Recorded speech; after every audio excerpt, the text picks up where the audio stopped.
Alright, guys. Maybe? There we go. We're back. Another live stream. Big Brother finale happened. I'll be honest, I'm still fucking tired. But we're here. Alright, trying to get everything up real quick. Yeah, that was pretty much as expected. I mean, that was perfectly fine. I mean, like, again, like, was there any real doubt? Yeah, it was pretty obvious Chelsea was winning, so good for her. Yeah, it was the best case scenario. Chelsea or MJ winning final HOH, taking Chelsea. Chelsea winning unanimously is also insane, because that makes Mackenzie look even fucking dumber. I think MJ actually, I don't know. We'll have to see jury interviews. Like, I think my instinct is yes, but considering the fact that she lost unanimously to Chelsea, it's like, does she? But yeah, I'm still leaning towards MJ beating Cam, but I don't know for sure. It was two women of faith at the end, so that's something. I did finish writing the review, so that's something. I'll record that tomorrow and edit it and all that. Something the player ranking, which I think is pretty locked in. I'm debating like putting MJ lower because MJ does suck. Yeah, first time winner pick didn't win in what, 5 years, 4 years. Either way, I'm fine with that. Again, I do Cam. Like, if it was Cam MJ, like, obviously I would have wanted Cam to win that. But, again, if it's Cam Chelsea, or if it's, again, just Chelsea winning, I think it's like, yeah, that's fine. Chelsea played a perfect game. I mean, again, on paper, but, well, does nominations count? I guess it's like votes, right? MJ is the youngest one to make final two because apparently Danielle doesn't exist. Yeah, essentially. We hear that Cam was never gonna vote out Chelsea. Yeah, pretty much. Yeah. Yeah, which is weird because it's weird because like we got a DR with him saying he would, and then like he says that he wouldn't when he was voted out, which is like, okay. I mean, I guess I'll take you at your word that you wouldn't because it's fucking dumb that you wouldn't, but whatever. I mean, the thing is, I think MJ is still better than Rubina. My question is, do I put both of them lower? Where am I going here? Excuse me? What the fuck is this? All the way down there?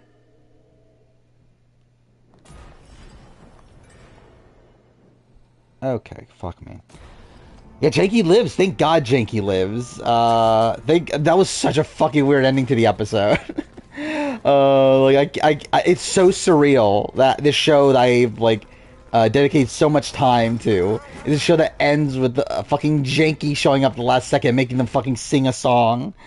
But whatever. How am I doing post daytime stream? I was fine for the most part. I mean, like, I'm still like very like nasally or whatever. I don't know if nasally is the right term, but like very phlegmy. So that's kind of annoying. I did record a lot of my cast speculation video.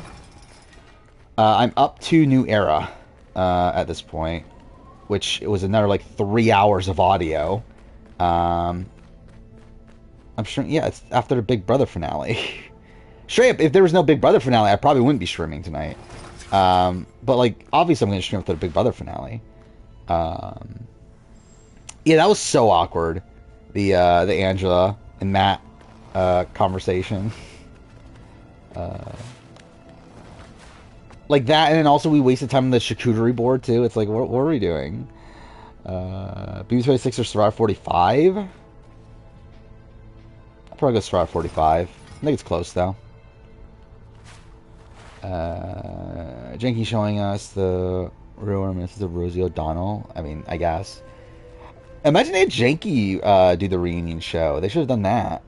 Like, Julie just like sits out for the reunion part. I mean, again, I could have told you like last year that there's going to be no reindeer games.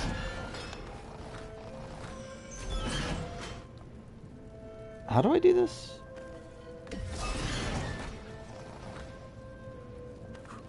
I don't know how I'm supposed to do this. Or is it this? Oh, okay, I'm dumb. Okay. Yeah, I didn't expect reindeer games. It's not shocking. It's not shocking to me that we didn't get one. It's gonna be a long off season though for Big Brother. Because now with no BB can, it's literally a full year. Well, like 9 months. Until next Big Brother season.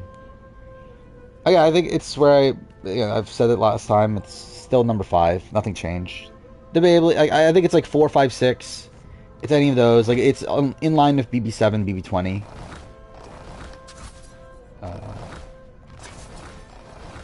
I am thinking, should I move 18 up is a thing? Because I've been thinking about it. It's like, is there really that much of a difference between 16 and 18? So, like, I think if I were to redo the ranking, I'd probably move 18 up a bit. But, I don't know. Should I say top 10 winner? Well, yeah. And winning game, I think she's, what, number 3? If not, like, I think you could even debate higher.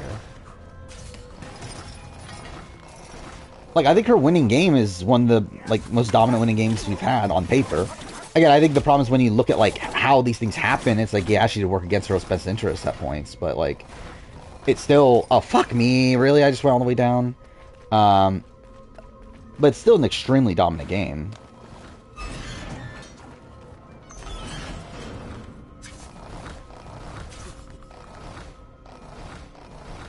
Oh, wait, did I say 3? Okay, wait, it's 4. Because, yeah, it's what, Derek, Andy, Cody, and then I think Chelsea. I think she's probably higher than Hayden. I don't know. I think the tough thing about Hayden, like, I think she had more, like, influence in the game than Hayden seemed to have, but Hayden was, like, safer for a lot more of the game, so it's, like, it's a bit rocky there. She's definitely above Maggie. Yeah, better winning game than Dan Giesling. Again, when we're talking about player, I'm not sure. I'm not sure where she lands at this point. I think the problem for me is I just don't have much faith in her overall strategic ability. I think she's just too messy.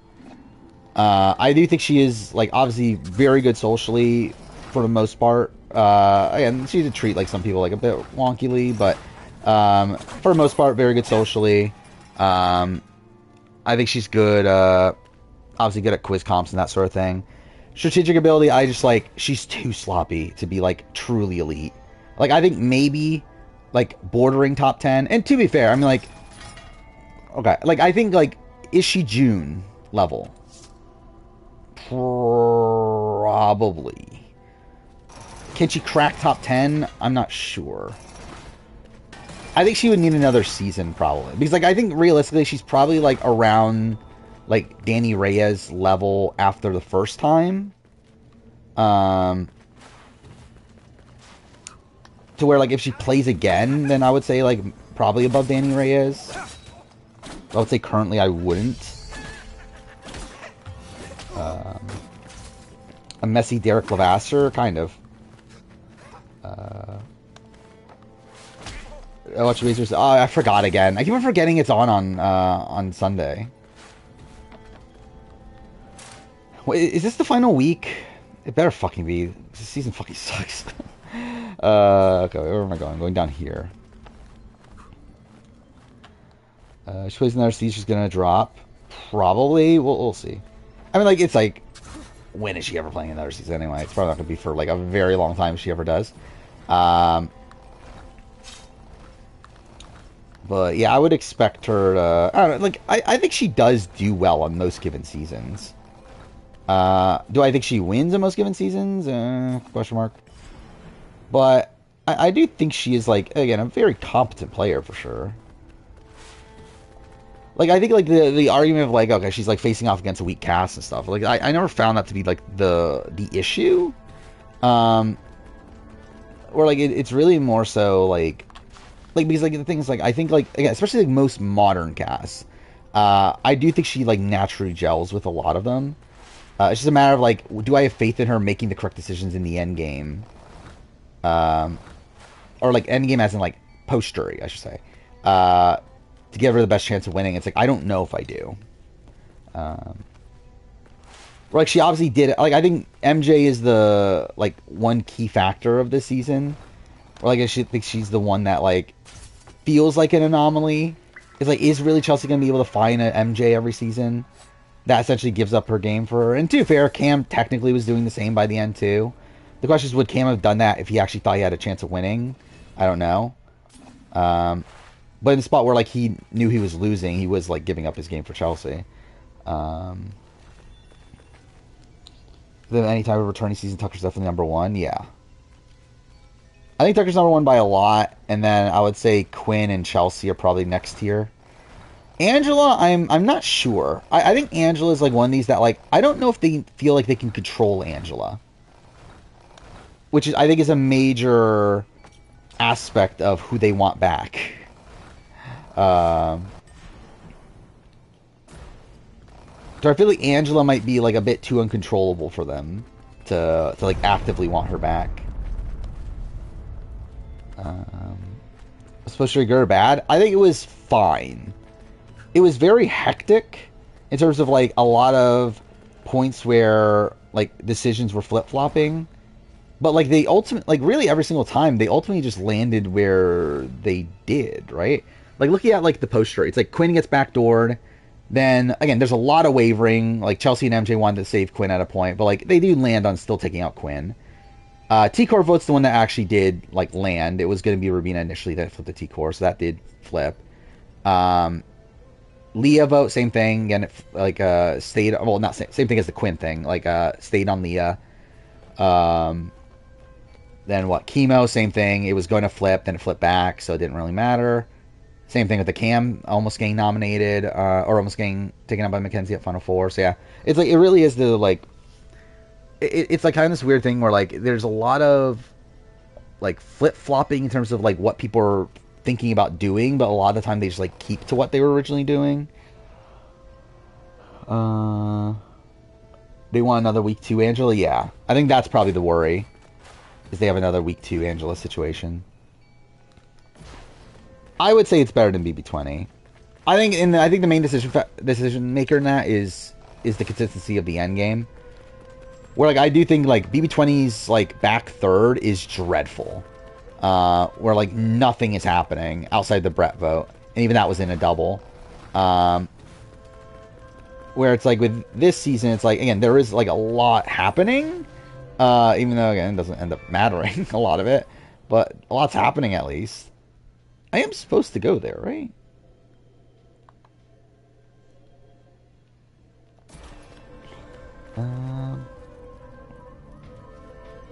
Think like after week 3, Angela calms down slightly.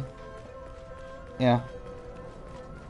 It's got like the pre-jury phase of BB25, except the juror phase of BB26. What are we talking about?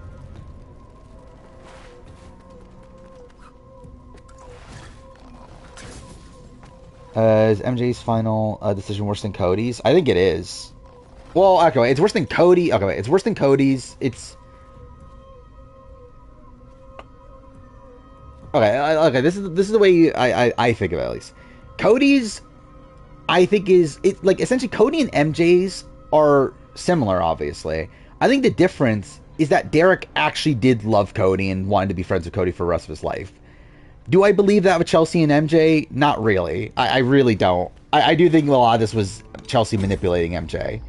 And I think that's a main difference. Where like with Cody, it's like it makes sense that he would want to give his friend the win, this like guy that he legitimately thinks he's gonna be friends with for the rest of his life. Whereas like with this, it does very much feel like Chelsea's just manipulating MJ. Or like with the other way around, like it doesn't feel like Derek was manipulating Cody. It just feels like Cody made that decision on his own. Where like this is like Chelsea manipulating MJ, which I may think makes this one worse in that situation. When it comes to Monty's like a completely different thing. Where like Monty thought he was taking the GOAT. Like this is different because like this is like again, MJ knew Chelsea is harder to beat. She just didn't care. With Monty, it's him thinking he's taking the GOAT, but he's wrong. It actually ends up cutting his number one ally to take the GOAT, who he loses to. So like that's a different type of bad. And then like Paul's the same thing, pretty much. Yeah, that's pretty much the same thing. I mean, like not exactly because like obviously him and James didn't have the same relationship. It was like he wasn't particularly close to either of them. But it was but it was them essentially like taking out the person that they thought was or taking the person that they thought was the GOAT, only to turn out it wasn't the GOAT. Plus, Cody wasn't even guaranteed to win against Victoria. I mean, he was, but he didn't know that, is the thing. Like, he was going to win against Victoria. He just didn't know that, though. Which I do think is a strong suit of Derek. Of making a pact between them to vote for Victoria. Because really, the pact was what? It was between Frankie, Caleb, and Cody and Derek, right? Like, it's only 3 votes at most if they stick to it. Like, Cody's still going to get the other 6 votes.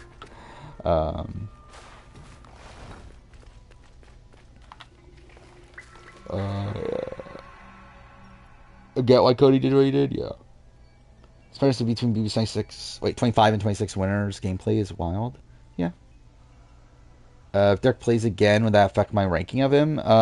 Yeah, I mean, it depends on how it goes. It depends on, like, how big of a target he has on his back.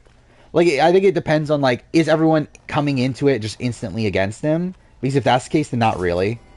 If it's a spot where, like, he has a legitimate shot and he fucks up, then that will obviously knock him down. If he comes in and if he comes in and wins again, then obviously that moves him up a lot.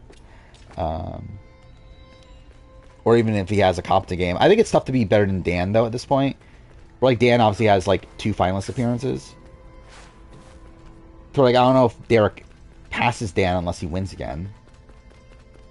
Where am I going? How am I supposed to get here? Like, it's blocked off. Do I really have to go up? B56 gonna be newbies? Yeah. I did not ever find the Sarah Phoebe photo. What travesty. Jocasta probably votes Victoria. Does she?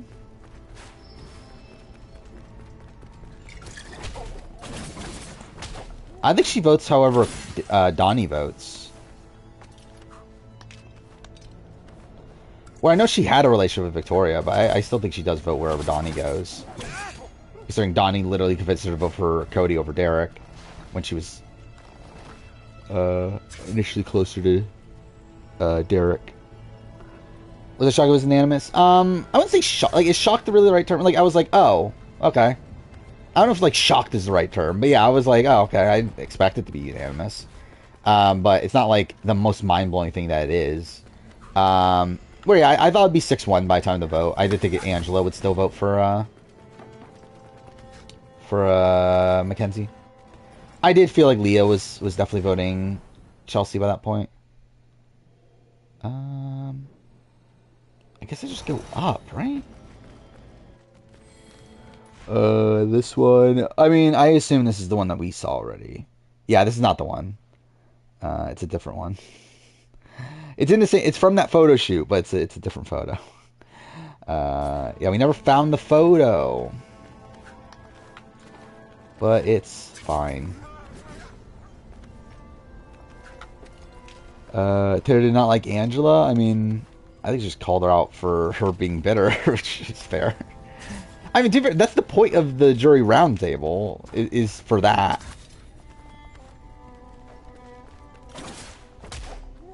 Like, that's part of the reason why they brought it in after BB18 or after BB14 brought it in for BB15 because they saw Dan lose the previous season. It was this. Him getting cut out of the... Yeah, that was funny. Is he the only one that didn't get to talk? He is, right?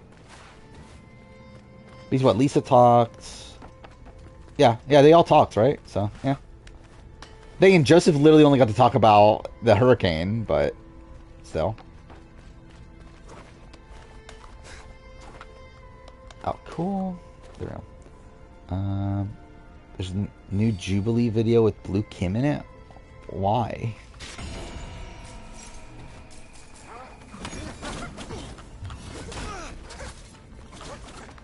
B26's first season only have one gender when HOH is jury phase. Yeah.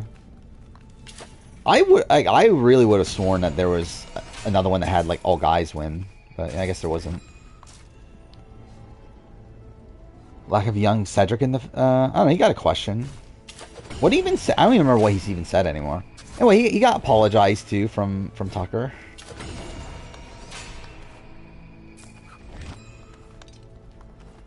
We got for equal comps? Yeah, for the most part. This season was definitely better, obviously. Not perfect, but definitely better. Oh, fuck off. I hit jump. I mean, Cedric's fine.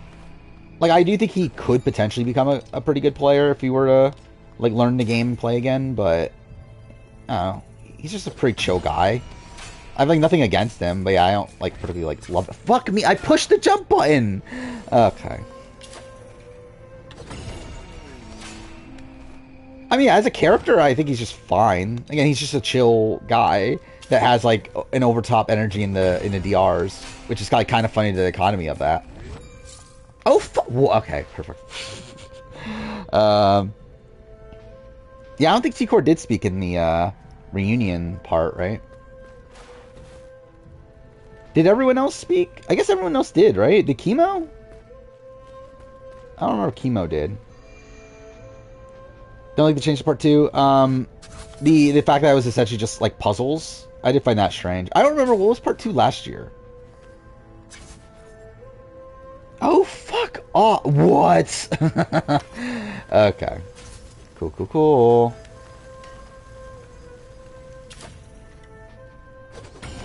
But yeah, I thought that was kind of lame.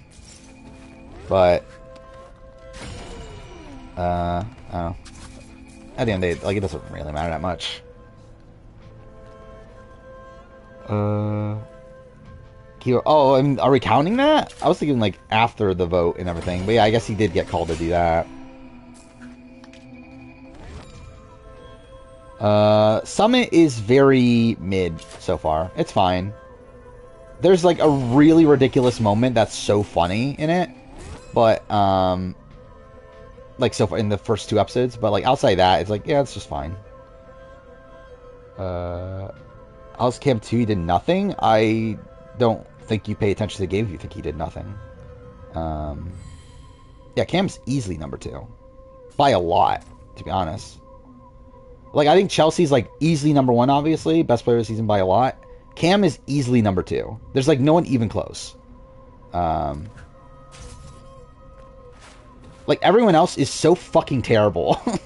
That, like, I literally, I already put everyone on the ranking, I haven't solidified it at this point, but, like, where I put everybody, like, Cam is, like, what, like, 40 spots higher than the next person on the player ranking? And to be fair, like, Chelsea's, like, 60 spots higher than Cam is. I think more than that now, actually. 65, maybe. Spots higher than Cam is. But still, it's like Cam is way higher than anyone else from this cast. T-Core is terrible, though.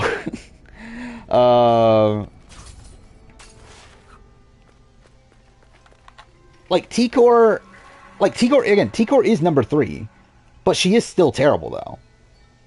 Cam is like 74 on the player ranking, something like that. He was around where Angela, BB20, and like Holly, BB21 is. He's like around there. So he's in the like low 70s.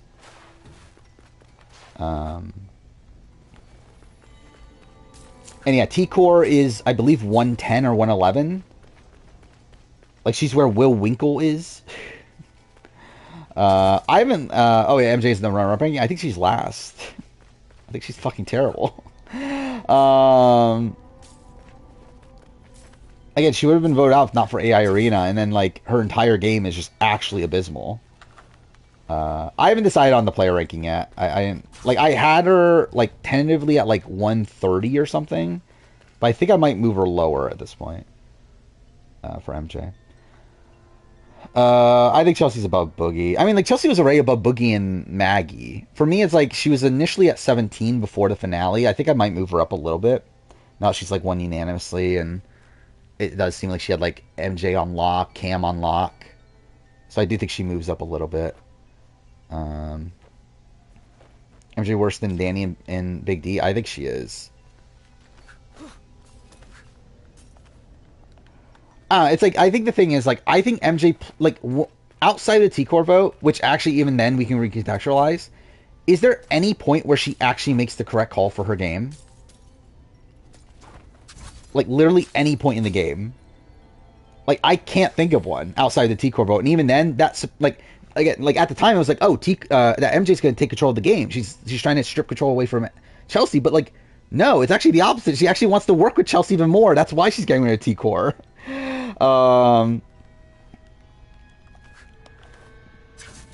Getting rid of Cedric, was that even a move though? Like no one even she didn't even know that it was happening. Like, it's not like she was involved in getting rid of Cedric. Like, no one even told her where the vote was going. They just assumed that she was voting for Cedric. Again, Joseph was a terrible move.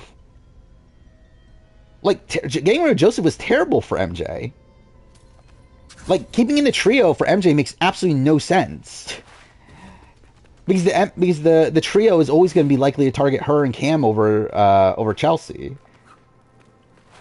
Where if the trio is still in, or not the trio, if Joseph is still in the game, it's like it still puts in this like buffer for her because they're going to be targeting Joseph before her. Where am I in this? I have to go all the way down? Fuck me. Yeah, also it was entirely emotional anyway. Also, last second flip, didn't even know where the other votes were going.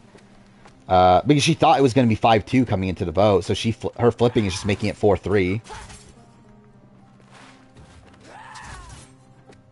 Why is this game so big? Because they need to drag it out to make it a 20-hour game.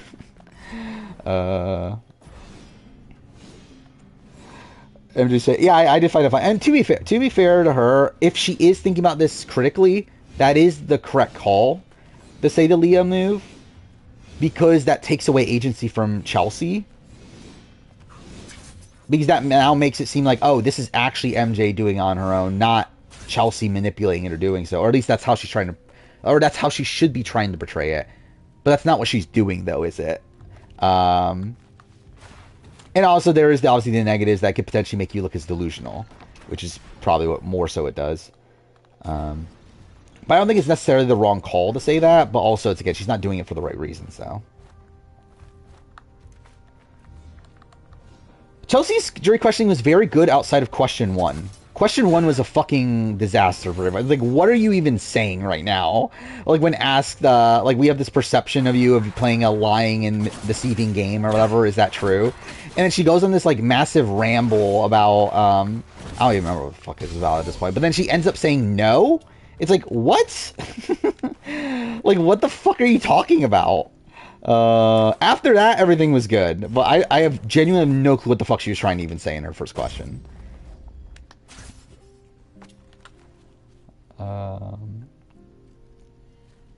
Yeah, she wanted her to own it, and then she didn't. I mean, she literally ends it by saying, no, I didn't play a deceptive and manipulative game.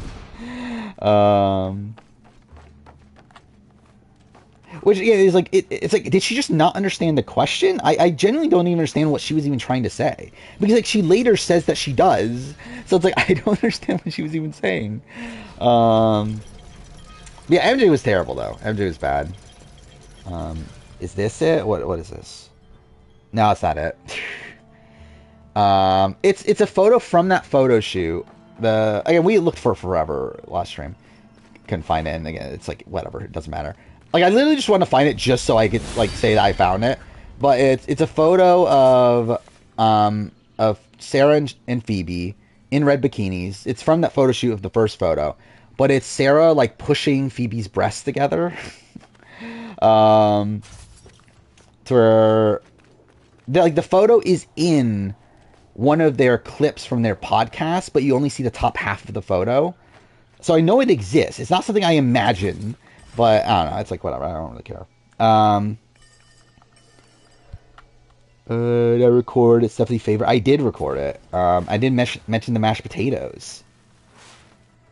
I mean, again, I didn't want, like, so, again, we did the draft about Australian Survivor players. I drafted Phoebe, and I drafted Sarah, and I mentioned the photo. And I wanted to, like, find it so I could show chat the photo, because I knew it existed, and I just, like, couldn't find it. I wasted, like, 2 hours trying to find it. But it's fine. Jim Marie's answer to Amanda's question was funny, yeah. Is this Cope? What is this? Can we get Derek out of here? I mean, yeah, I think people will try to dispel Derek's game, but I do agree that Team America is an advantage for him. I don't think it's the defining thing for his game, but it definitely is something that benefited his game. It's something that made Frankie more loyal to him. But again, I don't think it's this thing that like you can nullify his entire game because of that. 26 is probably going to be longer than 25. Up to the final 3, it is it's 2 minutes longer. Mind you, I do think I talked about the finale less, I think. But I think it will still end up being longer, though. Not by much, though. Tucker made more money than MJ? Well, that's kind of funny. Oh, wait, I'm not even in the right fucking thing. God damn it. It was from Mike Bloom. Do imagine we start off BB27 with Janky. That'd be so funny. By the way, also in my cast speculation video, I did mention Wendell sleeping with D. That's also a thing. Or I mentioned him sleeping with alumni or sleeping with, what did I say? Sleeping with former, or I think sleeping with fellow Survivor winners at watch parties. I think that's what I said, something like that. I made it to New Era, so I finished 39. It is about 5 hours of audio currently. Which again, half of that will make it the video. So like, I think realistically it'll probably be over 3 hours. So that's great.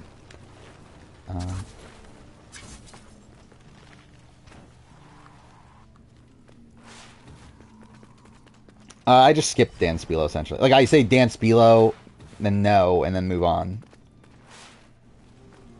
Survivor 50 cast speculation, which isn't what it's going to be called anymore, but what was that video, I guess. Now, essentially, it's just a general, like, returnee chances video for every player ever.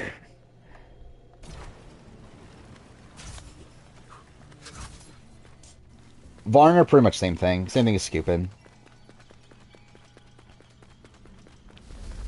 Actually, what are these? Welcome.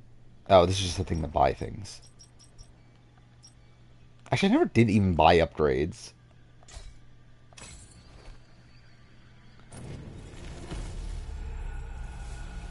Oh, Queen Victoria? Victoria Baymonde? I would love to see her. It's not going to happen. But I'd love to see her back. I will mention Austin dating Jeff Sneese.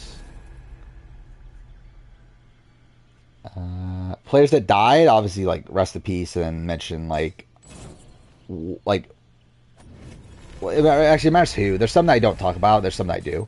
Like, I do talk about Keith Nail. Say, like, what his chances would have been if he was alive. Then there's, like, some that I just don't really talk about, though. What is this? Oh yeah, I forgot Angela made top 3, which is pretty insane, right? Because I didn't think it was. I thought it was gonna be Leah, Quinn, Tucker. Though I guess like Leah did get a pretty quiet. What's it called? Quiet clip show. So I guess it probably like lessened that chance there. King Dan Lembo. I think that's one that I just like mentioned that fun character, but like, yeah, he wouldn't have been brought back anyway or something like that.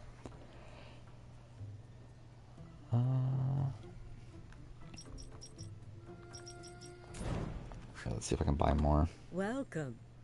Welcome. Ralph, I talk about like I think he's someone that like I would have expected to be in the running, but he just never was for some reason. Okay, I can't afford anything. B26 player I want to return the most is Cedric, because I find him really pretty skin. I think it's, I don't know. I think the person I would want back the most is maybe Quinn? I don't know. To be honest, there's no one on this season I'm like dying to see play again. I think that's probably like one of the flaws of the season. I do still think the cast is just kind of like blah to me. I actually don't want to see Angela play again. I think I'm good. I think I got enough of Angela. Like, I think, like, what we got was great. I do not need to see it again, though. Oh, perfect.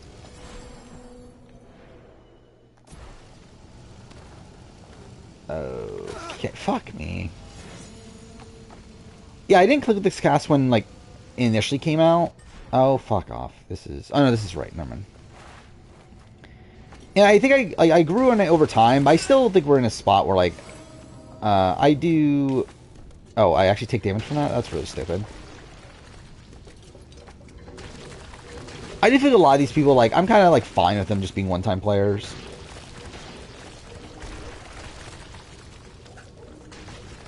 Obviously, I do expect to see Tucker again.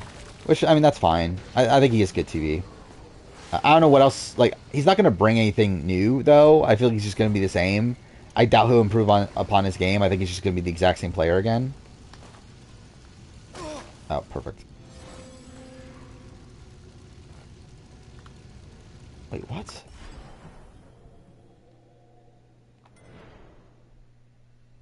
How? Oh, wait, no, this one does move down, doesn't it? Or does it not? No, it is moving up. How the fuck do I do this, then?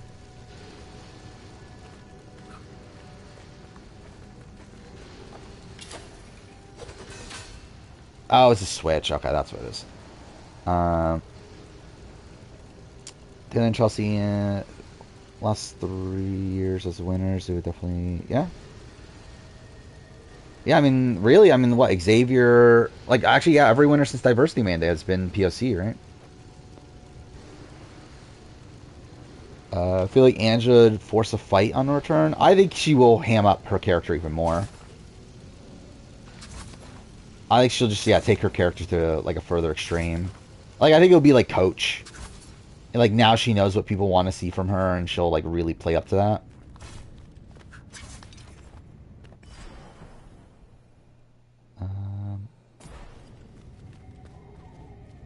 Keybox is clear. Like, to where you could see things? You could see through it? Oh, yeah, the quiz. I'll do this later. I'll have it open, though. Yeah, what's this? If I could send you this, means I... cool. Yeah, those are bad decisions. Who else? I mean, like, really, Yvette should be there, too, right?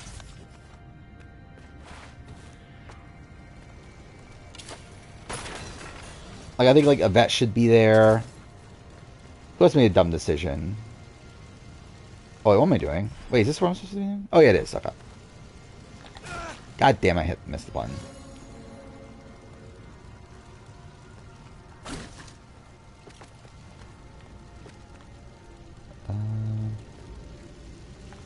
God, I hit the button. Okay, cool. Just a Giesling or Spradlin Velachos. I think she's more in line with probably Spradlin, right?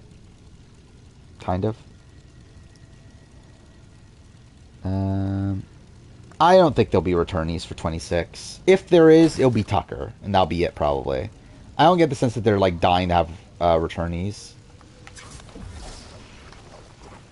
Game. What the fuck? The diamond being nickname is so iconic, I guess. Where I heard her say that, I'm like, oh my god, fucking Thanamel's gonna name his fucking video this, isn't he? And I literally saw the tweet from Thanamel later of like him calling her to diamond. I was like, okay, cool. I hit the button, something I said a lot during Gollum too. Oh great. I just realized too.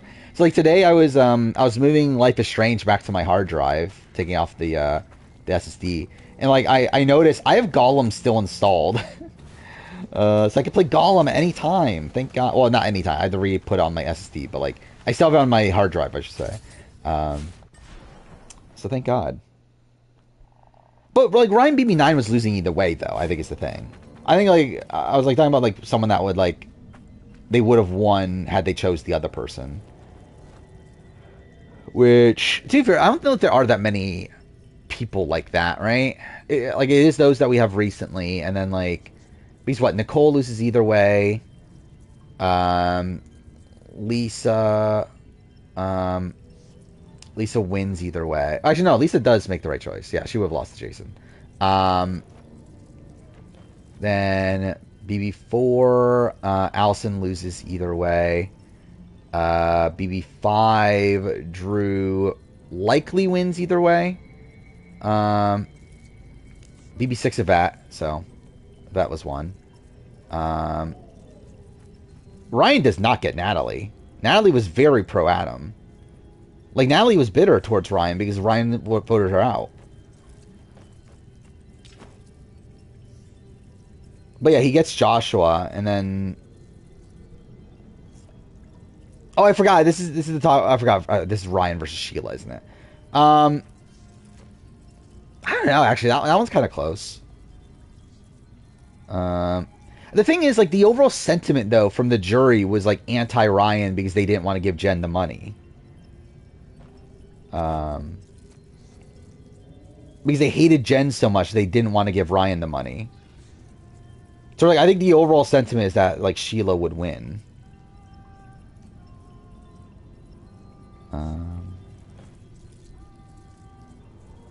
Never understand the Diane would have won sentiment. Yeah, I don't think it's true. Like looking through through like the live feed stuff and everything and like exit press and stuff, it's like it doesn't seem. It seems like Drew would have won against Diane. Where like Karen was like very anti Diane, was like very bitter towards Diane. Like even Nokomis was saying that she thinks that Drew would win. Like Natalie and Adria obviously vote Drew. Cowboy votes Drew. It's like I think Drew just wins.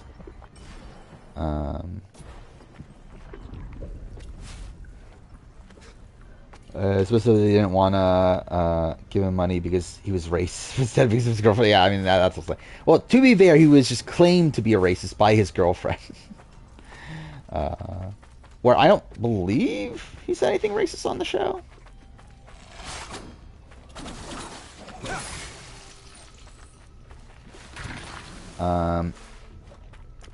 Yeah, like other decisions, what? Boogie obviously makes the right choice, though he wins either way.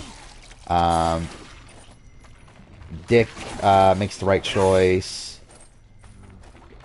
Again, Ryan, I think, loses either way, but I guess you could say maybe he has more of a shot against Sheila. Dan wins either way. Jordan likely wins either way, though. Yeah, it's up in the air. I think she still beats Kevin though. But either way, she does make the right choice. Hayden wins either way. Rachel wins either way.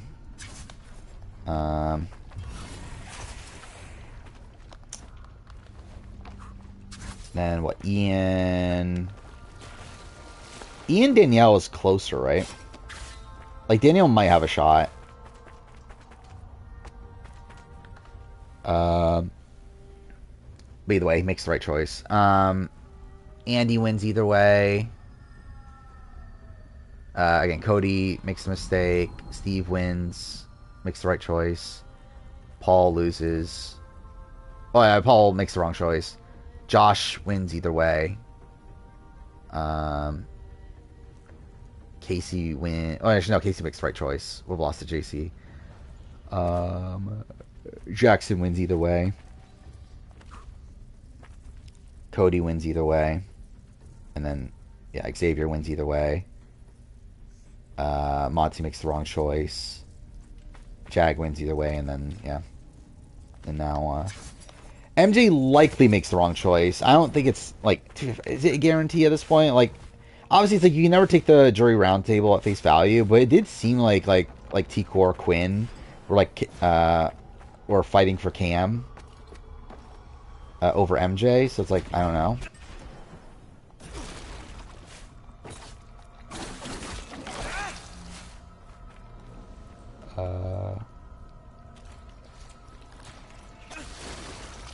Did you see some weird stuff? I generally don't know. I didn't pay attention to the BB9 live feeds.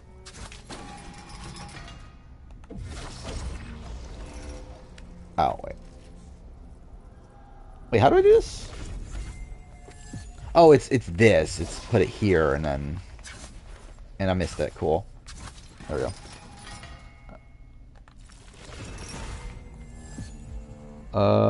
I thought Cam... I mean, again, it seemed like Cam was doing pretty well.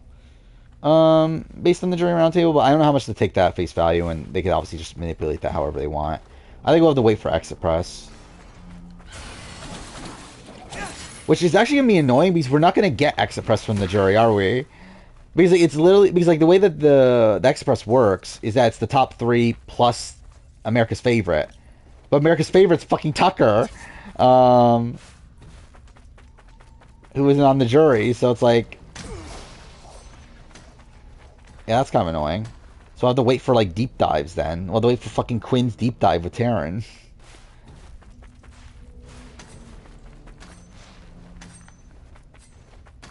Who votes Nicole? Jackson Nicole? I think same votes Holly gets. So, like, Kat, Jessica, and then... I think Cliff might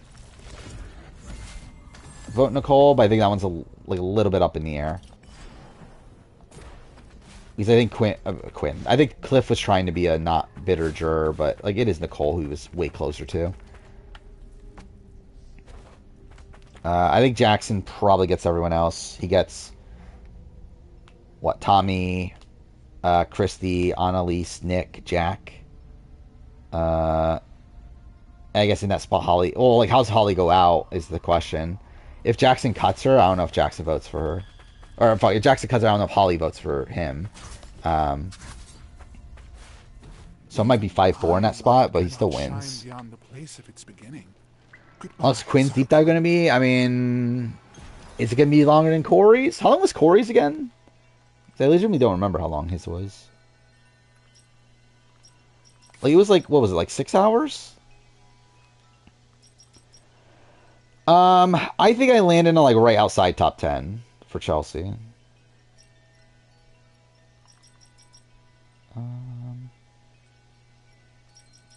None of these are that good, is it? I guess we'll do that.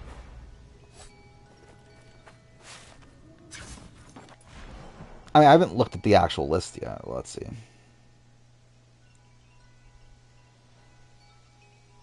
Raven cameo? What was the Raven cameo? I guess I'll solidify this now. I mean, I think, okay, so where I had her before the finale, I think now she's better than Jason Guy, better than Tiffany, better than Eric, better than Enzo, better than Drew Daniel. Yeah, I think it's this group of June, Vanessa, Danielle that she's in. I'm inclined to think it's tough. Like, I think the thing is, like, I have more faith in June's strategic ability than Chelsea, but I think Chelsea is better socially for sure than June. And winning games, she's 4, likely. I think Andy, Derek, Cody are above her. I think she's 4. Again, her Aiden is close. But I think I lean towards her being above her, especially like with MJ just making such a fucking dumb decision. Like her getting MJ to make such a dumb decision at the end. I don't know. I think that'll be interesting to see in Exit Press. If she was taking Cam or not, because I really don't know. It doesn't really matter if she beats both, especially now that she beats MJ like 7-0. Like, it really didn't matter. But, Yeah, I don't know. Um, Better than June, Vanessa. I think the fact that oh yeah, this is also the thing that moved her up too is the fact that Cam like does say that he would have taken Chelsea. So yeah, I'm inclined to think that. I think like it's also Danielle is top. To be fair, I could see an argument she should be number 10. Danielle Reyes is tough because I do feel like part of me does overrate Danielle Reyes because I do think like even though um like her first game is very impressive, it's still one where she was playing to give Jason the win. Um like yeah, so she was like playing to give Jason the win. She also like didn't like she knew that the jury was going to watch her from home. So like through that she is playing suboptimally by acting the way that she is in the DR. Um, but yeah, I think it's like the fact that Daniel comes back again. And while it's not the greatest performance, it still shows a level of consistency. And like I do have more faith in like Danielle's like overall strategic ability. Um,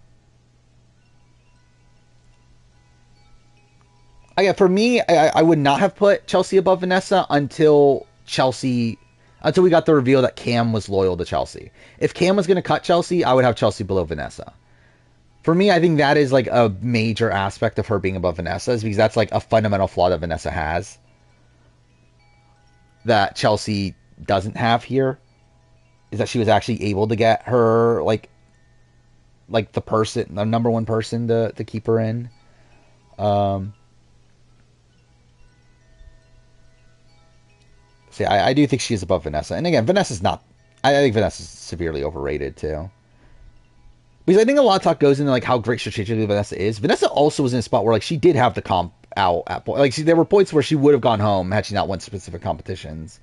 Like Austin, like the Oz twins were targeting her at points, and then she just won an HOH, so they couldn't. Uh, but yeah, I think I would put her. I think I'll put her 11 right now, Chelsea. I guess I'll lock in Cam,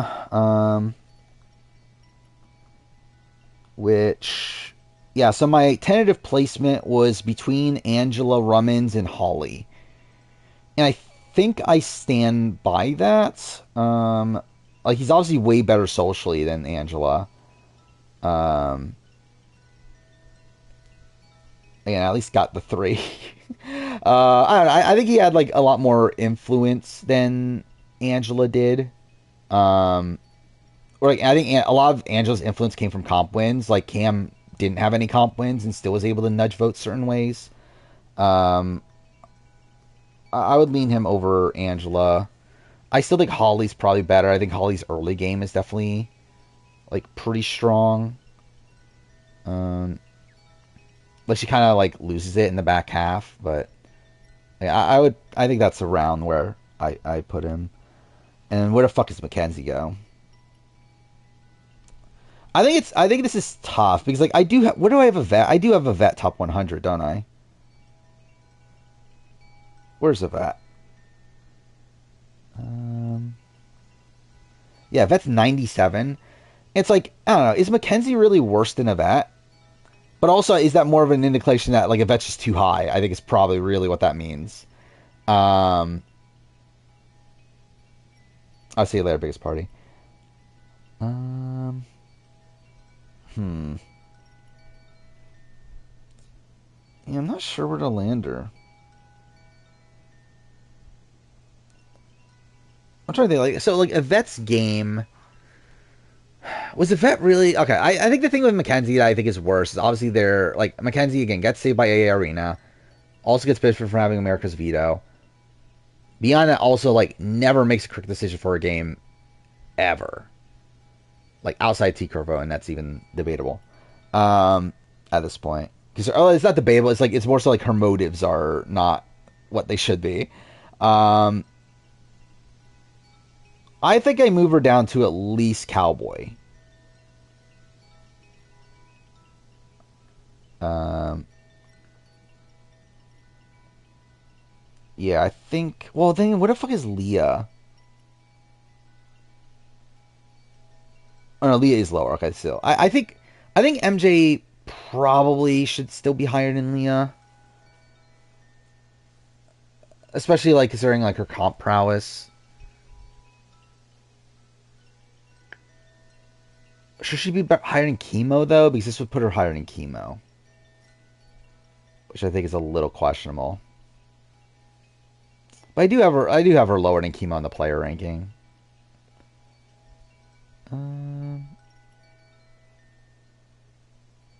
Yeah, I think that's where around I'll put her. I think I'll put her 133. So yeah, there's that. I closed chat. That's great. There you go. I watched last night when Cam and Chelsea talked. He didn't bother to game with her. Yeah, again, that's what I think. Cam gave up essentially. I think Cam clearly like was at this point where like he didn't think he could win, and he was like, "Well, it doesn't really matter at this point. Like, again, you've won, Chelsea."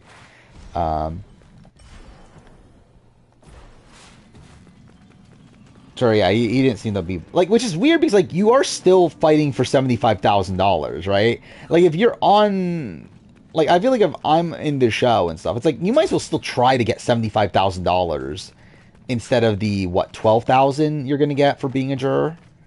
It's like that's a pretty big difference. Like you would think you would at least want to try. Like again, literally one decision determines whether like essentially like what 60. $63,000 difference. It's like that's quite a bit. Like you should at least try to get taken the final two.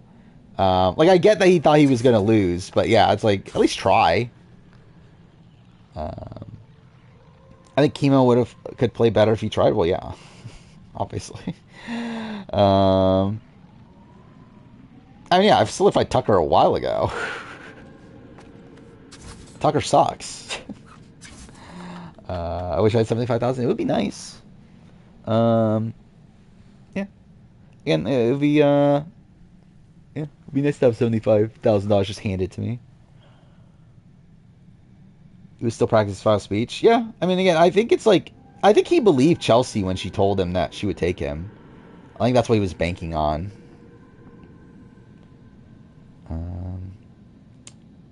I could not even bother to take a global Amazing Race quiz. How dominant an endgame did Chelsea have in comparison to the other top 10 winners?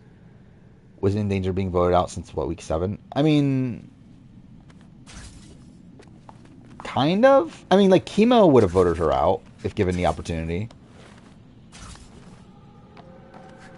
And, like, Rubina said that she would have also at time Final 5. Like, she's not, like, fundamentally safe. She's only safe because of how comps played out.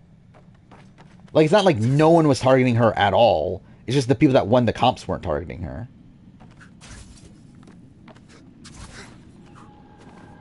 Yeah, and she did want to keep Chemo in, too. Which, I mean, to be fair, like, I think there is merit, right?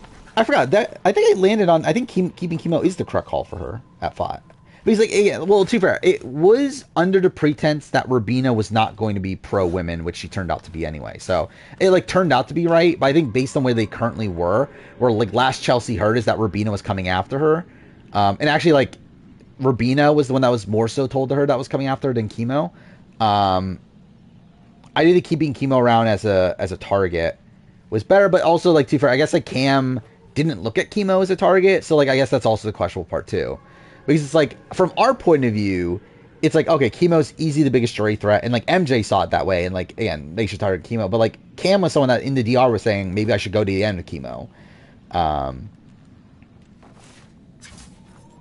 So like, that kind of like messes with things there. What the fuck am I doing here? Like, this is where I'm supposed to go.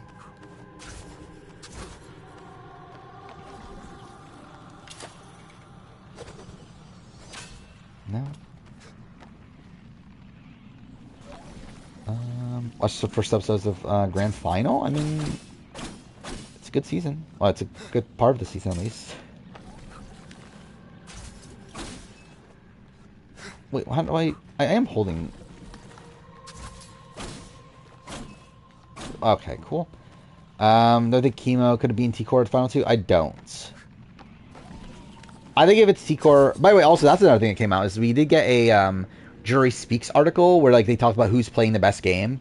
of the jurors and everything, almost everyone said T-Core. We're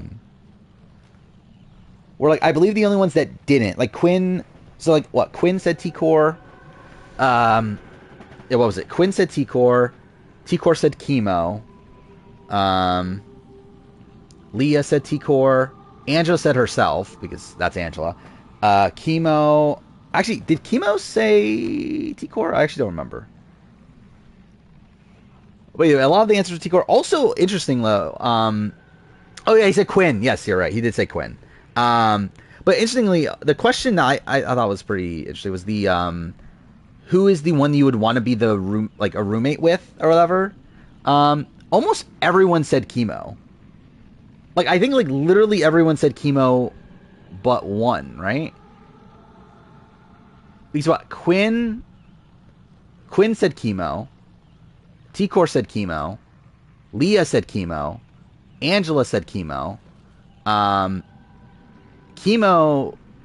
Who did chemo say? Did he say Quinn? I don't remember which one he said at this point. Did Angela say Leah? I thought she said Leah or chemo. Let's see.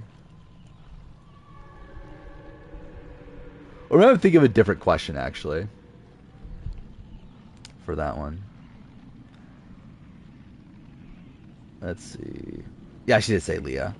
Who said or? I feel like there's another thing that was chemo or Leah.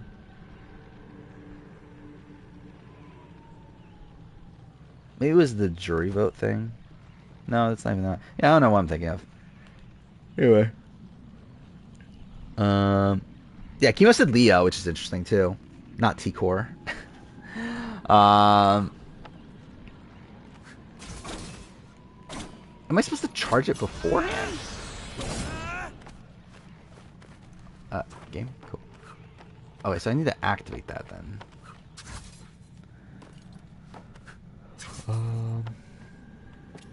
No one bothered by his demonic burps, I guess. Or maybe they like it. Maybe that's their thing. They just like hearing food noises.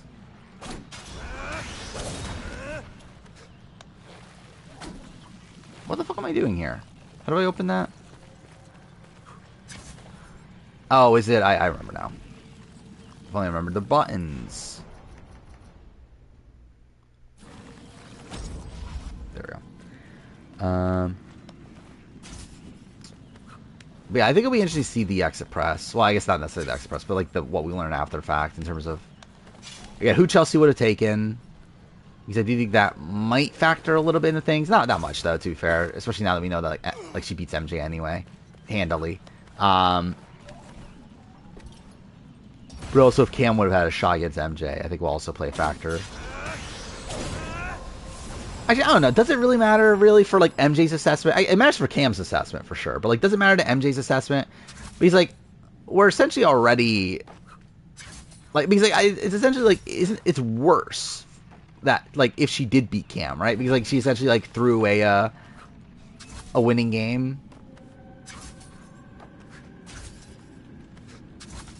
Thoughts of HOH being a reference to Natalie Michelle's cameo? What are we talking about?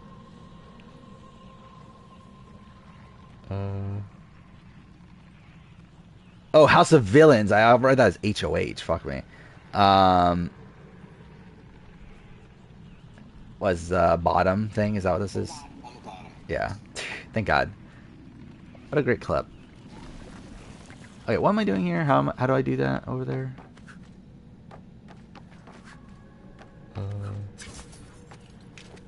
What is this about Zach? Oh, they made Jazz see the Jakes. That would have been funny, right? Yeah, if only this was BB21. By the way, I still find it so strange they killed off Ainsley in part 1. Like, that was a very bizarre decision. Or part 2, I mean. Like, why not part 3? I guess it's like they didn't want to, like, mess with the pacing of the, like, final HOH win and everything. But, like, I still find it weird that, like, they killed it off, like, well before the end.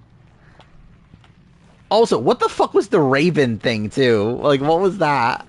Like having Derek send in a Raven to give the results of the challenge. How do I activate this thing? I generally don't remember anymore.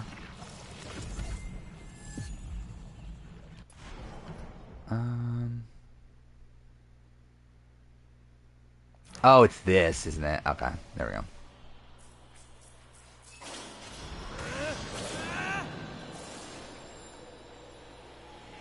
Fax machine, yeah. I mean, it's just such a ridiculous sequence, all of it. Hey, homage to BB19's mastermind, I guess. Oh, is that what we're talking about? But the Raven fucking rap? That's what we're talking about. Thank God I finally finished the mission. I started 3 streams ago. Oh, fuck me. That mission took forever. Did Liz Nolan have win equity? Against Julia. I don't think against anyone else.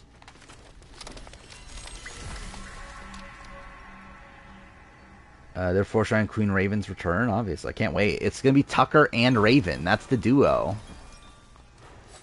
Imagine it's Tucker and Raven returnees, and then they're like the Anthony and Victoria.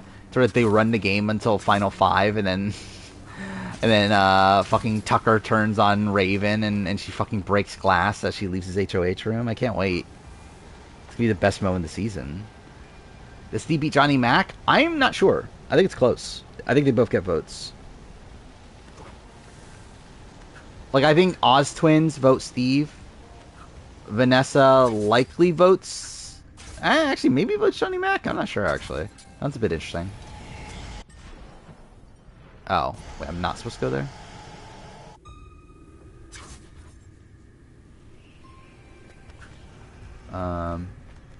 Yeah, like, then, like, I think Jackie votes Steve. Becky votes Johnny Mac. Shelly, I'm not sure. Shelly might actually end up being the swing. I mean, Shelly was close to both of them. So I'm not sure about Shelly. Oh, fuck me. Was not looking. Because I believe she even, like, states, like, when, like, who are you rooting for? She says Steve and Johnny Mac. Yeah, I think James and Meg are likely John. But even then, not necessarily guaranteed. But I think they're likely Johnny Mac. Oh, wait, this goes down.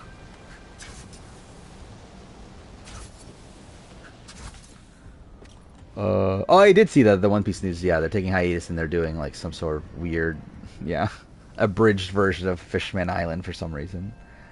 Yeah, again, I think it's close. Any Avers to World News? Not that I know of. Is there any? Like, I haven't been looking. I mean, like, straight, like, I mean, like, I think just today, literally all it was, I got recorded the fucking cast speculation for like 3 hours of today. And then when I started prep on the most screwed over players for every season video, but I didn't really do much, even in that. And then, obviously, Big Brother, happened. Okay, what the fuck is happening?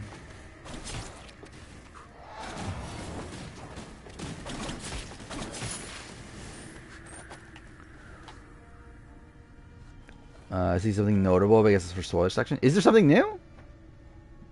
I guess, we might talk about the end of the stream. I'm not, yeah, I haven't seen anything. At this point, though. Do I think Mackenzie had anyone she could beat? Angela? I assume so. I mean, like, again, based on the way that the jurors were leaving, they were still, like, essentially MJ over everybody but Chelsea. But I think we'll have to see on Express if that... Like, again, we'll have to see if, like, they legitimately were going to vote Cam over MJ. Because if they were, then I think that recontextualizes some things. I think in ways makes Cam better and worse. Because obviously he could have won. But it also makes him worse in the fact that he didn't try. Because he actually genuinely could have won. Oh, fuck me. What the fuck? Chelsea gets caught in Janky World.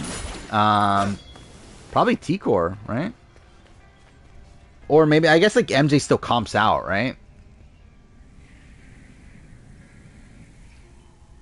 So who ends up staying? T-Core ends up staying, so... Yeah. It's like, what, MJ wins HOH, she probably just targets T-Core that week.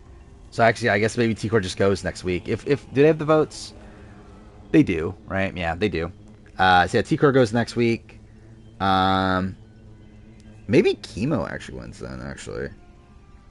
Or maybe, actually, I don't know. At that point, like, does MJ and Cam just stick to Leah? Like, Leah and, like, Angela as a tag-along? Because, like, Chelsea wins Final 6 HOH, so it's, like, really tough to gauge who would have won that, necessarily. But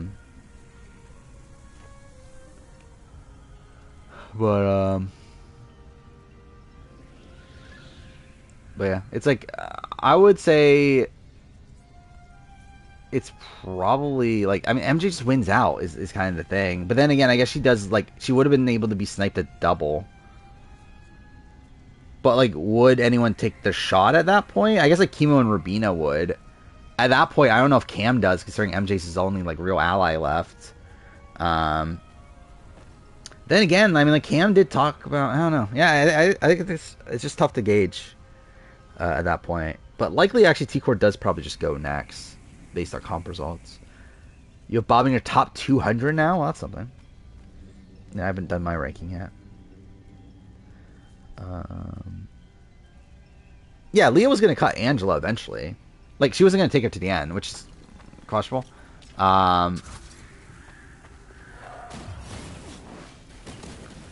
But I don't, like, she wasn't going to, like, actively get rid of Angela, though.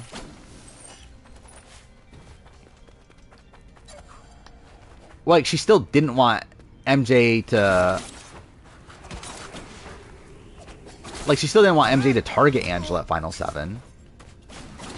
Like, she was still annoyed at that. And also, in this situation, this is where the trio are 3 of the Final 7. It's like, she's definitely going to target the trio in that spot.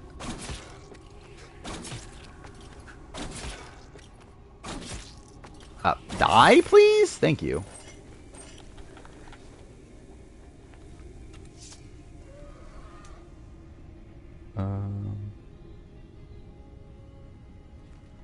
Angela would have won most likely. I mean, like the HOH we're talking about, or just in general? In general, I still don't think Angela could have won the game.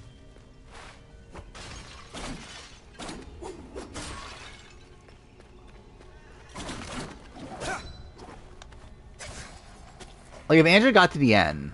Actually, where am I going right now?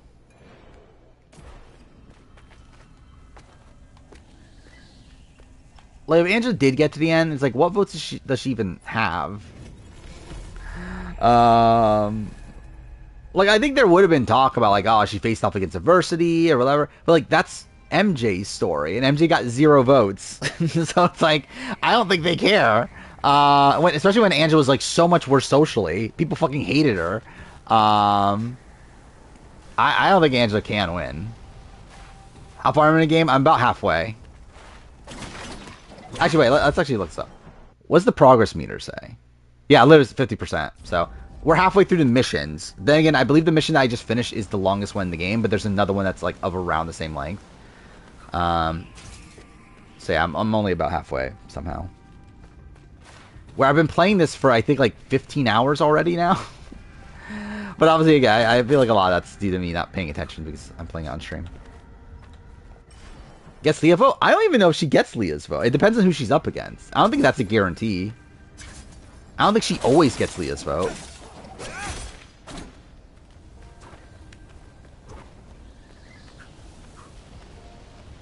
Fuck. Especially now that we see Leah voting for Chelsea over MJ. Oh, I just backtracked.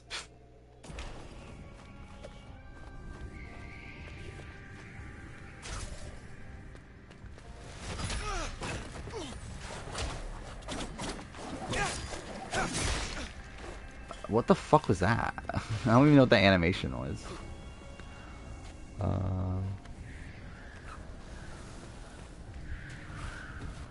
we're talking about like 19 Paul, then yeah. Like I think 19 Paul is like the definition of like actively bad jury management.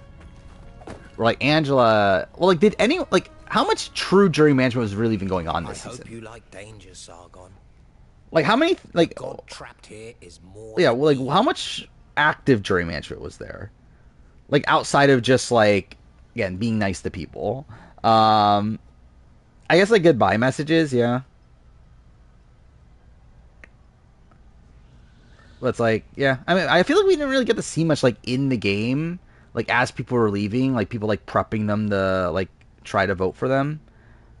And was that even jury management though? Like Rubina, I think that's just what Rubina would do. Ejdaha. If Ejdaha holds the secret for a second chance to save Hassan, then I'm going in. Yeah, I think Taylor's. I mean, I think that's like probably Taylor's strong suit, and I think that's why again, like it makes sense for her to be on the jury or like the jury roundtable person. Plus, I haven't seen for a lot of things. It's like that. Also, like again, she's one of the newer winners, one of the most popular winners. Is a host, lives in LA. It's like again, there's like a lot of reasons. So again, if they didn't pick Taylor, I don't know what the fuck they're doing. Because it feels like just such an obvious choice. Oh, wait, save point. We made Cody get kicked off the roundtable. He was never the roundtable host.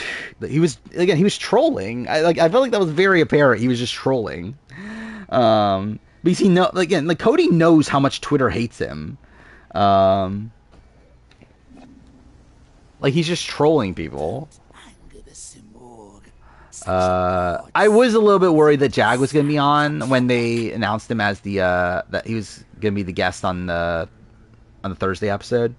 I was worried that they were going to end it with like, oh, and the roundtable host, and Jag will be there as a roundtable or whatever. Why swear hate Cody? Because they don't like straight white men that dominate seasons. I imagine you'd have to be very evil to have such a thing done to you. That's pretty much some of it. Like, obviously, beyond that, you go, like, okay, the fact that he's associated with Derek, they don't like Derek because he's a cop, but for one thing. Also, the fact that also Derek's another straight white guy that dominated a season. I don't talk also, the fact that Cody, again, like, Cody had the entire game pre-game form in the preseason, did nothing during his season, so, yeah. Yeah, boring, yeah, that too. Jag did have everyone's blood on his hands, that is I was hoping Chelsea was going to say something like that. And at least in Chelsea, it would be, like, somewhat true. Oh, this is a fast travel thing. Well, I don't need this, though.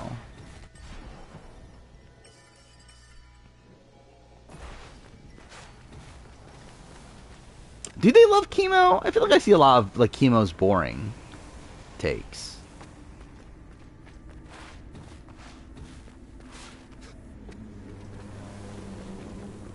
Like, I feel like I haven't really even seen any, like, really positive chemo stuff. Well, I'm sure there's trio fans, but I don't know. I feel like I haven't seen that much, like, chemo is, like, my favorite player. Oh, fuck. Cool. Yeah, Cam's question was, like, really lame, right? Like, what was his question? Like, oh, why do you deserve this over MJ? It's, oh, thank you for asking, like, the most generic question possible. Oh, fuck. Okay, I didn't die there? How the fuck did I not die there?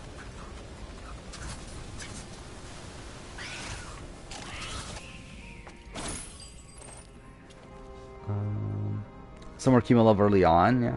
Yeah, I like chemo. I just don't think he's, you know, he's a very like frustrating player to watch. Still better than Bo James? No, what are you talking about? That was the best jury question of all time. There's no jury question better than. Okay, cool. Then how would you say your game changed for the better when you joined the Mafia of Matt and I? Fuck. Ah. If I ever came out, ask MJ who she thinks I should vote for. By the way, that was also really funny. Like MJ's like head nodding the entire time entire time Chelsea was talking. Like, that was very funny to me. God damn it. It's like, as if she's just, like, telling people to just fucking vote for Chelsea. And I think that's the thing, too, like, MJ. Like, I don't think MJ cares that much. Okay, cool. So she even told Chelsea that, like, she doesn't even, like, need the money.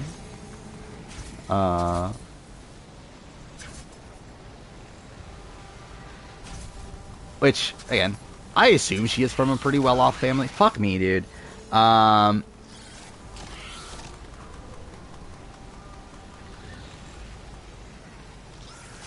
Wait, what? How the fuck am I supposed to do that? Yeah, she did say we both deserve to win, yeah. Because they were obviously playing the game together. That was also funny, like, when she was at, like, MJ was asked, like, about her social game. And, like, her like, answer to that was essentially, oh, I built a relationship with Chelsea, and that got me here, or whatever. Yeah. This is a funny, obviously, the Tiffany clip is classic.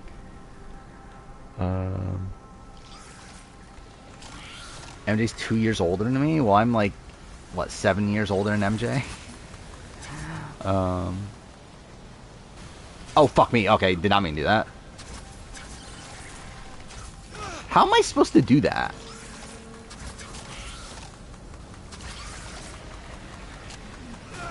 Fuck me.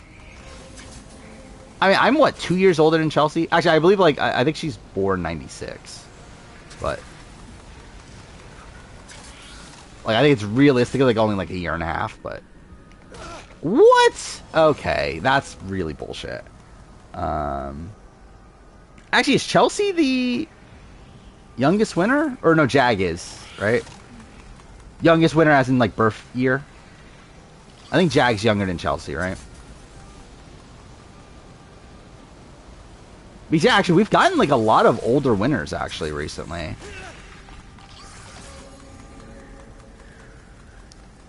Well, yeah, I'm talking about birth year, not as in current, like, not as in age when they won. I'm talking about, like, when they were born.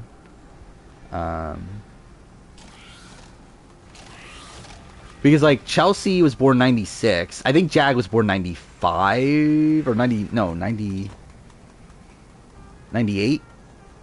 Well, older as in, like, late 20s to 30s, right?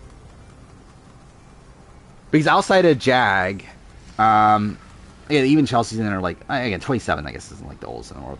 But, like, Taylor's, what, 29 or something? Or, no, maybe she was 27. She's 29 now, right? Yeah, actually, I guess, like, I'm just completely... I was thinking, like, Taylor was 29. But, yeah, I guess she was 27 also. Because I know, like, Taylor's, like, a few months older than me. And then I know Xavier's, like, a year older than me. And then Cody's, like, a few years. Actually, no, Jackson's younger than me, isn't he? I just realized that now. I think Jackson's actually... like, I think I was born the same year as Jackson, but I think he's actually, like, a few months younger than me. Yeah. So. Yeah, either way, I think Jag... yeah, it's still Jag. Youngest by birth year. Yeah, were they all 27? Okay, yeah. Actually, no, that makes sense if Xavier's, yeah, only a year older. Yeah, so I guess... actually, what is the average age for Big Brother winner? It probably is, like, around 25, right? What is this? Oh, sure. Does everyone remember stuff? I generally have no memory of Stephanie's cast photo looking like that.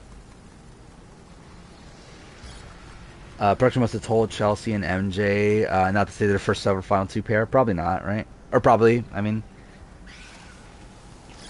but yeah, I assumed MJ would have mentioned it, at least. God, okay, what the fuck was that? No. I fucked that up. Okay, what? I survived that, somehow. No, I did one too many. Shit.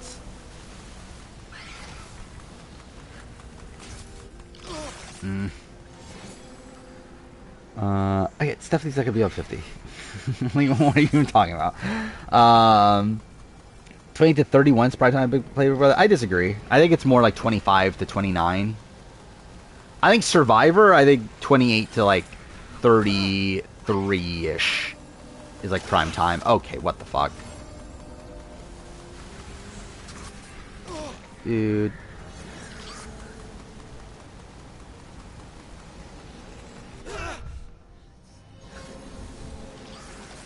But I think Big Brother skews younger. Mainly because the cast is typically younger. Oh, I didn't realize I could do that. I guess that makes that a lot easier, and I die anyway. Youngest, it's either Jordan or Ian. Probably Ian, I would assume, right? In terms of when they won. I think they were both 21, though. If not, Jordan just turned 22, actually. Maybe she was 22. What is this? It's incredible to think back years ago to many conversations about having a black winner. Yeah. Yeah, now it's what, 3 black winners. 3 out of the last 4. I mean, even the final 2 was, our final 3 was, 2 black players there. Ah, god damn it. I thought I had that.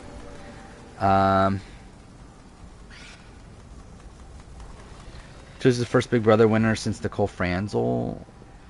Wait, oh, is the first Big Brother winner? Okay, cool. I guess Nicole still counts. So actually, this is something I saw that the Animail released a video about best reactions to winning final competitions or whatever. And like I might actually end up watching it because I think that's kind of a like interesting like video idea. But I clicked on it and then scrolled through it and then I just saw like he fucking put Nicole from Reindeer Games in there. It's like we're counting that as a final competition win. Fucking Reindeer Games. We're keeping this in with all the other ones.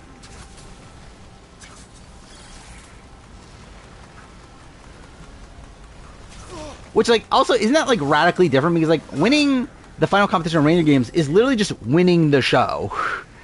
Oh, did he include the was it the it was the comp before the final one in Reindeer Games? Because I think that's even more arbitrary then.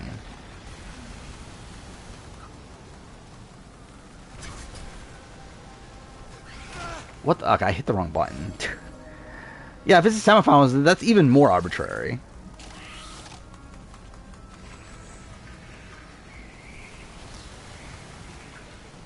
Well, yeah, Nicole Franz is the best player of all time because she's a 2-time winner.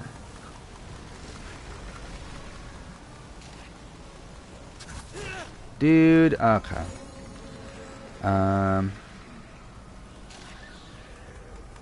been elimination. Wait, never been eliminated in elimination? Who is this? Devin? Yeah, that's true. Even though she definitely would be.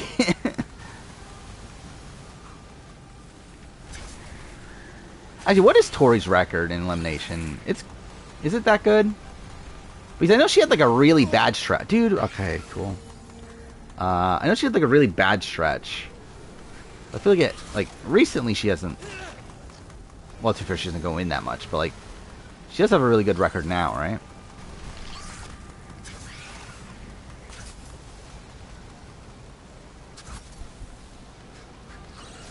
Okay, there we go. Fuck me. Was it only 2 losses? Okay, I thought it was more than that. Well, actually, no, wait. It was okay. Well, I guess it's split by War of the Worlds 2, but like it's what Final Reckoning and then Total Madness, then Double Agents, right? She lost.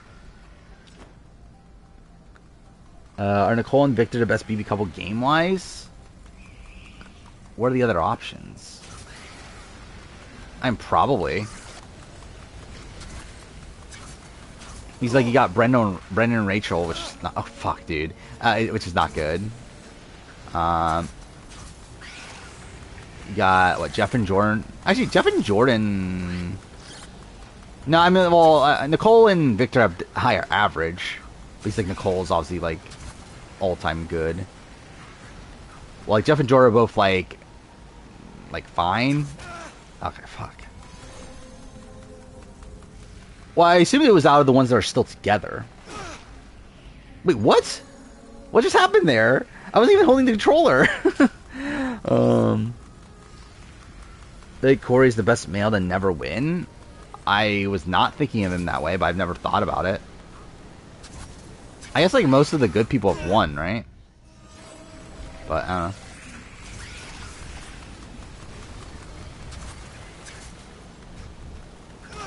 know. Okay, cool. Theo? I would say Corey's better than Theo. I think Theo has a chance of being, like, up there, but I think I would need, like, more seasons, probably.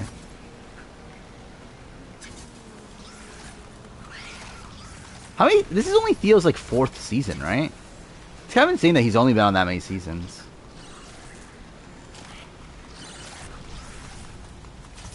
Oh, fuck. I did not realize there were going to be more. Okay, cool.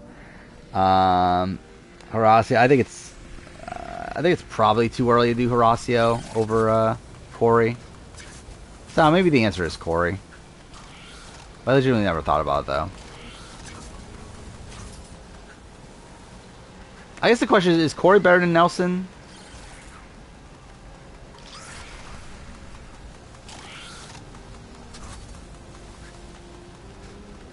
Okay. This is still going. Can Tony win a season? I mean, he won Champs Versus, so maybe.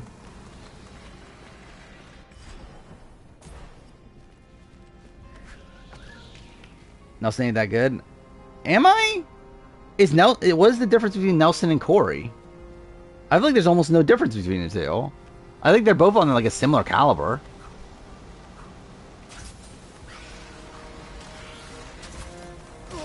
Cool.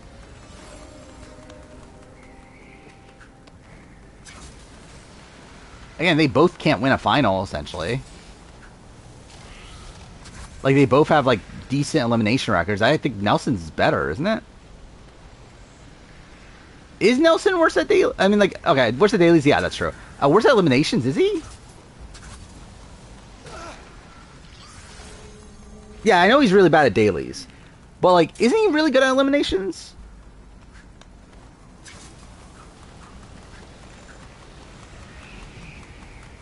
Where am I going here?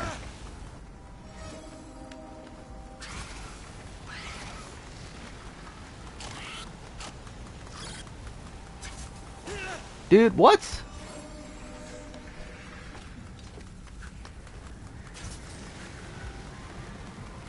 Could he have won USA, though?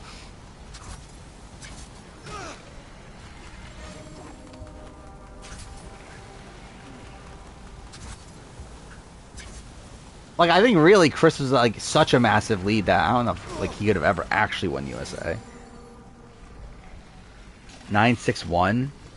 Yeah, that's, like, kind of okay, right?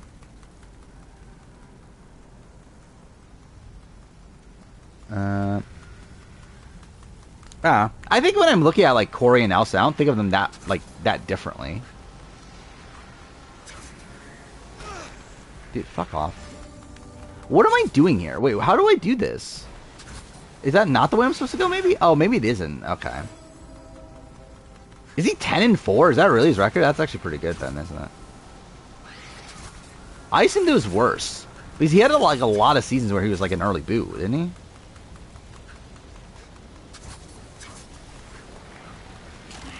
Oh, fuck off.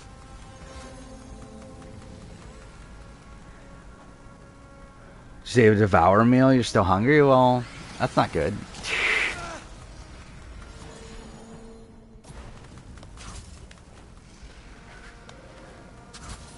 Ready to go to the store at some point. I'll probably buy Devour because I know it's buy one, get one this week. So that's something.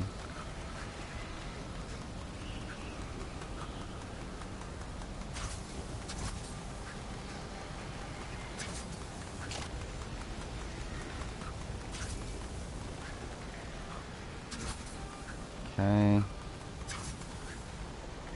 Dude, can this section end, please? This is fucking miserable. Thank you.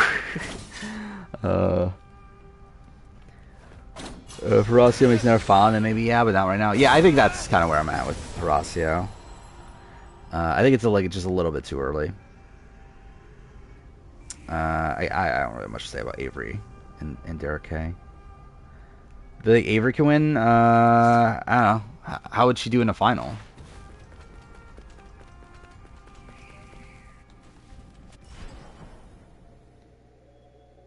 Okay, I just have to go back there, right? I would lean towards no, but I don't know for sure. Cranberry juice, yeah. And we'll buy cranberry juice this week. We'll see how that goes.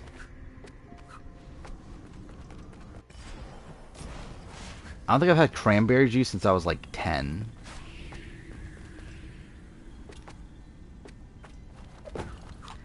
Bowie Jane or Mackenzie? I think it's tough. I think Mackenzie does better in most given seasons. Like, again, when we're talking about player, as in like how they do in any given season, I think Mackenzie does better in most seasons. However, I think the game she played is worse.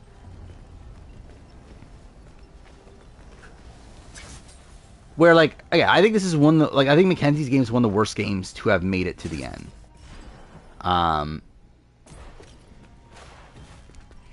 Though, I do think Mackenzie, if she were, like, to play again, theoretically, I think she would potentially do well. Where, like, Bowie Jane, I think, is Bowie Jane.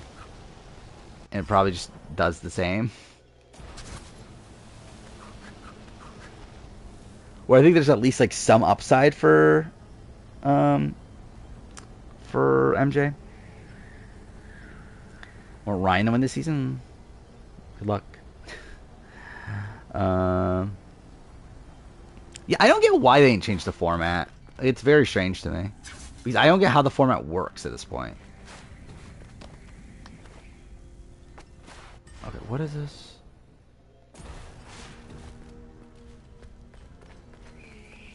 Oh, they're already doing interviews tonight?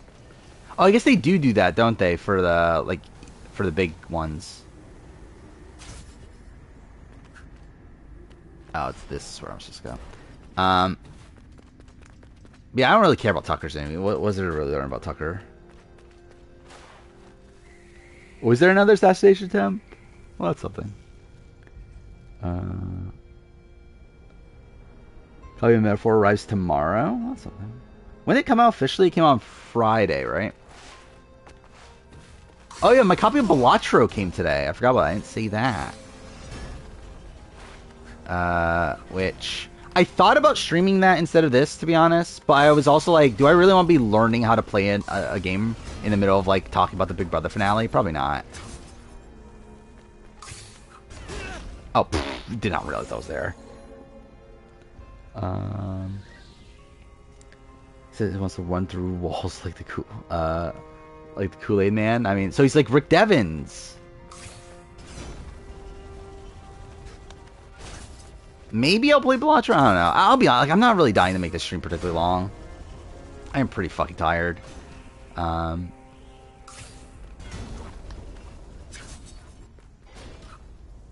we'll see. Dude.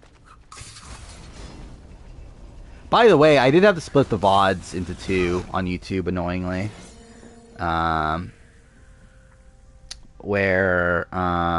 Yeah, so last stream obviously was, what, 12 hours, 48 minutes or something like that. I tried exporting it, and it cut off at 12 hours. So I did have to split it at two. Like, I had to split it, like, yeah, either way I had to split into two, and obviously I tried to make it a bit more even, as such I did. The first VOD is, what, episodes 1, 2, and 3 of Life is Strange, and then the second one's 4 and 5.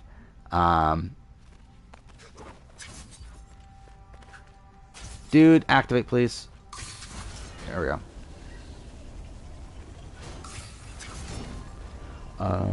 So I guess that's something I learned, is how that works. To where maybe I will genuinely have to speed up the Survivor player ranking when I get around to that, but whatever. Next Sunday stream for what? For Balatro? I don't know. I don't know if I want to dedicate an entire stream to it. I think it might do it as an end of stream sort of thing, but I don't know. How many players do I have faith in to do what Chelsea did with this cast? Probably, like, actually, I don't know. I think it's very variant on cast, because, like, Can Dan Giesling do what she did in this specific group of people? I don't know. But also, can Chelsea do what Dan did in his group of people? Probably not.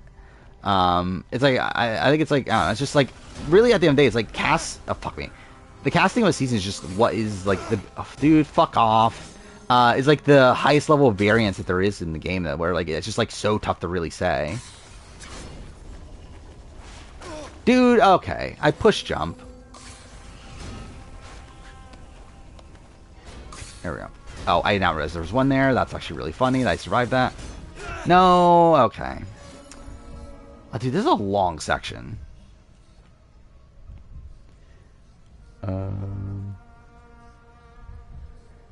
Your prediction for how the arrows stay with the format on the female side things.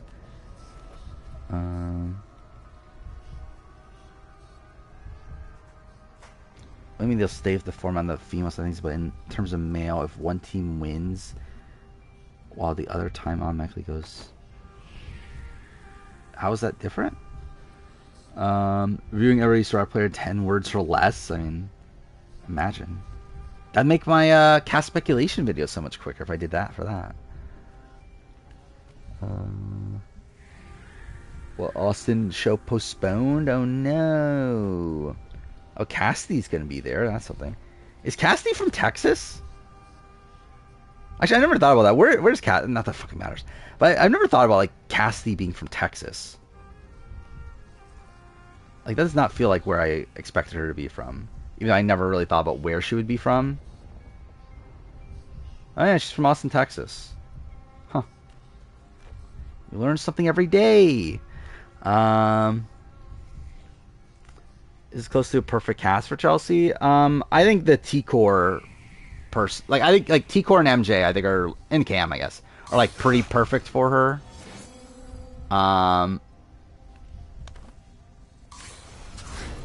Okay, cool. There we go. Okay, actually got through that. Yeah, I mean, I think there's obviously like people here. I would say like, yeah, they're fortunate they're there, but like, who knows if she's able to do the same thing with like, I don't know, like Libra, April, and Keisha or something. I don't know. Which probably not, but like, I don't know. It's like I think it's just tough to really say.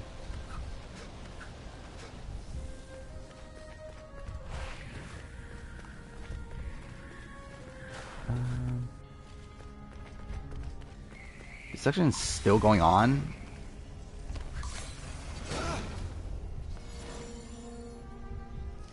Didn't I do this already? Did I not? Okay, cool. I was surprised Rachel became the last person. I'm spoiled. So, I think Chelsea's game is very repeatable in real life, especially if she cleans things up. Yeah, that's the thing. It's like I think in most given seasons, especially like post diversity mandate, I think she is able to do most of what she did this season. I don't know if she's able to seal the deal on most seasons.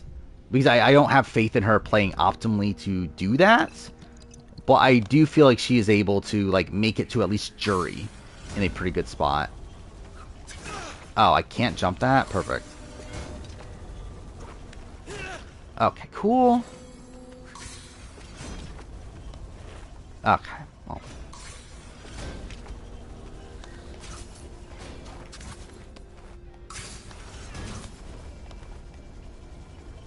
Okay. But I think the difference with MJ in particular though, I think it's specifically someone that is honor bound and also based in religion and plays the game based on their religion, which I think is what makes MJ a bit different than like any given recruit. To where like, will she have someone that is that blindly loyal to her in any given season? I don't know. Because I do think MJ is a bit of an anomaly in just how like religious she is and how she like looks at religion for like every little thing she does. Where, like even like with Rabina, she was talking about how like, oh, I am gonna cut Rabina because God told me that if Rabina doesn't talk to me before Sunday, that means I'm meant to vote out Rabina or whatever. It's like she tries to justify everything in her head through religion, and I feel like that's something that is like not going to be on every season. Oh,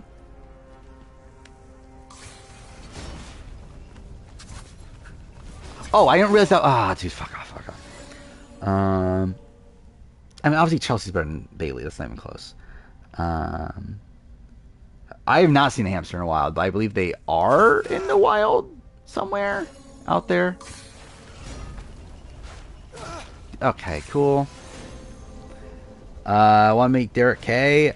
I have no interest in meeting Derek K. personally.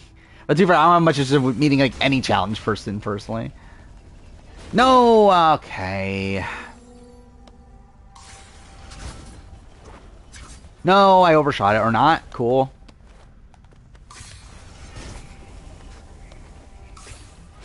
Oh, I didn't realize I was there. God damn it. Alright. Not really. I have no interest in meeting any Survivor player or anything. I really don't give a shit to meet them.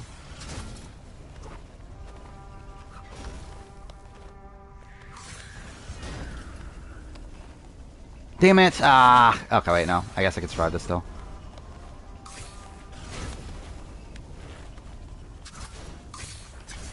Nah, I can't make it. God damn it. I think it's weird I like going to events. No, I mean, everyone has their own thing. Again, there's a lot of people that like meeting reality TV people, but I don't. Okay, why did I didn't even hit the button, so that's great. Yeah, I mean, that's insane. Like, really a lot of Brooklyn is pretty insane. Or I could see why she's friends with Aaron. I think that makes sense.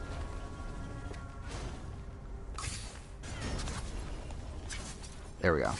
No! I don't give a shit about meeting Suri. I like, legitimately, there's no like reality TV person I'm like, oh my god, I really want to meet this person. It's like, I really don't care. And that goes with like any celebrity also. I have no interest in meeting like any celebrity. I think maybe Probst, I think would be interesting. I think that's pretty much it. And like Probst isn't even because I give a shit about actually meeting Probst. I just have like a lot of questions for Probst.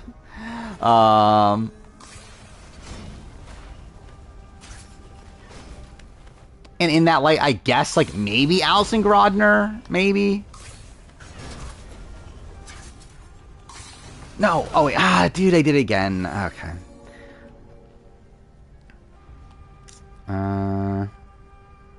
Never want to meet Anissa again? Well, hopefully you don't have to. Sydney's gonna be on 50? Hopefully she is. She made my Dreamcast. Like, that's a video I prepped also. I made my Dreamcasting Survivor 50 cast. At least before 47, because the video's coming out after 47, so it's not finalized technically, but... No! Okay. She retired? Well, that's good. Maybe she retired because of Survivor 50. Maybe she got the call and was like, you know what? That's it. I don't need to bodybuild anymore because I'm going to be on Survivor 50. But that is a good sign, though. Because that was her thing, is that, yeah, I'm never going to play as long as I'm bodybuilding because it's too much of a toll on her body.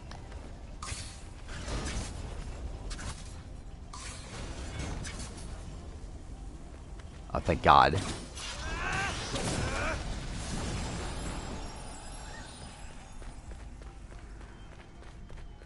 Yeah, not 41 Sydney. Sydney Gillen.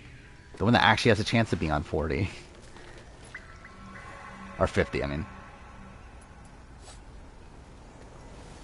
I do hope they do... Yeah, I hope they do consider her. Because again, she was someone that like they did want back for a while, but like, again, it obviously has been a while. So there's a bit of a worry in that light, but... I hope they're willing to bring her back. Oh, this is the boss battle, right? I got an image of this for the thumbnail. I think Cam's better than Lexus. Probably by a lot, too, to be honest.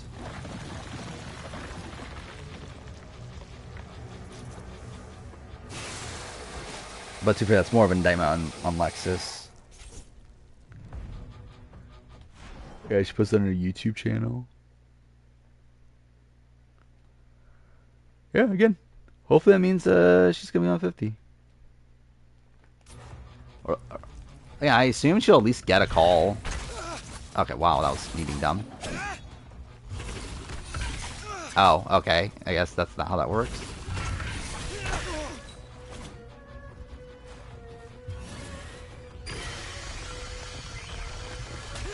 Oh, I still get images from that?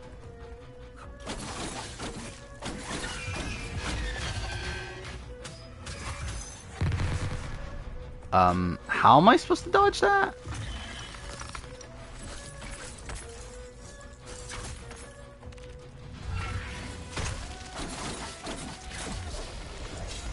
Oh, I pushed the wrong button. Alright, well, that's fine.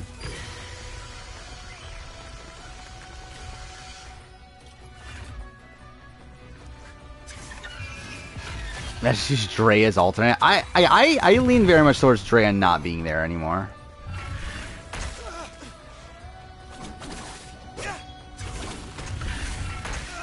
Dude.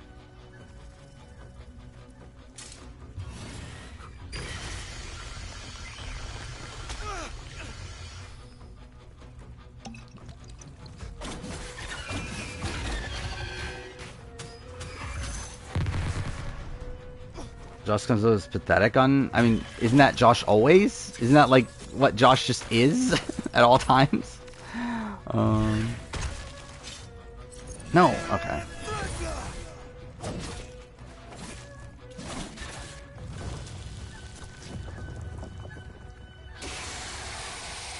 I used to be a massive Tony Rayns fan, and when I saw he was gonna go to Phoenix, I had to go. Well, that's something.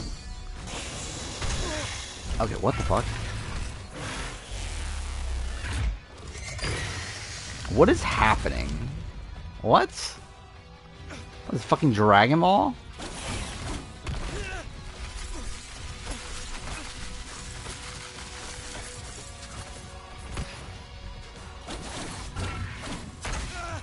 Okay, I'm definitely not finishing this first try. Oh, fuck.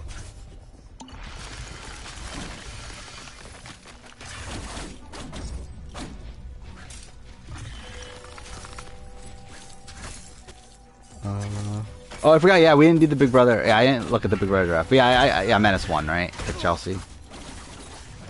Like, I picked like number 13 or something too, which is funny. In retrospect, we should have known this, right? That like Chelsea was gonna like that Chelsea would have had a softer landing spot than what we were expecting. Because I remember that was like a major reason why I was like hesitant to pick her, because she seemed like really fucking religious. But, like, again, we knew a lot of this cast was, like, religious. So it's like, in retrospect, it's, yeah, we probably should have known that she was gonna be in a decent spot coming into this.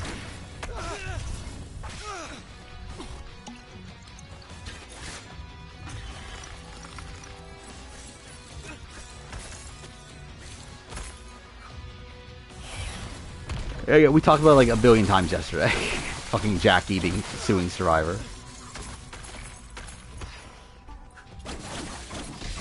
Like, I think literally, like, 10 people came in the chat saying, hey, did you hear about Jackie suing Survivor? Like, like, what is this? Like, what the fuck is that attack? Like, how do I avoid that? No? Attack. And the fact that I really fucked this up and I still almost beat him first try, I think that's probably a good sign. I don't get how I dodge some of these attacks. Nah, that was a waste.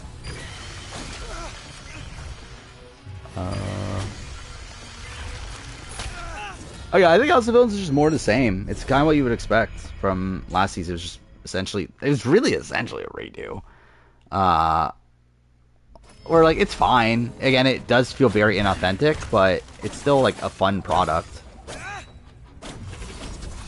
It is interesting to see like Hatch and Wes and Jesse Goddard's on the same show together, and like Wes working with New York is really weird.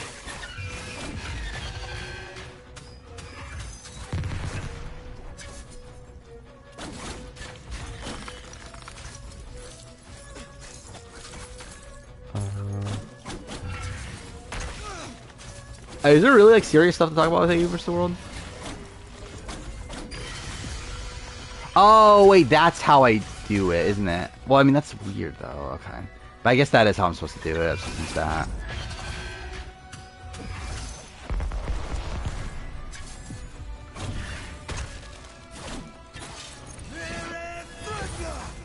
Okay.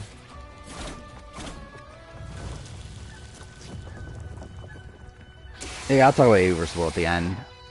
But...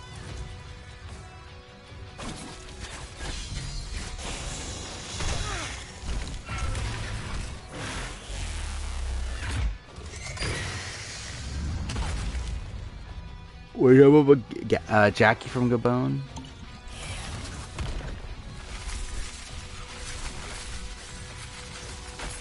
Dude, okay, I'm just an idiot.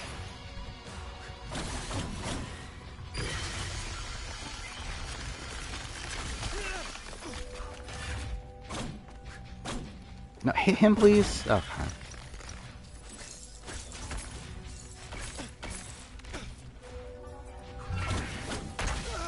Okay, what the fuck?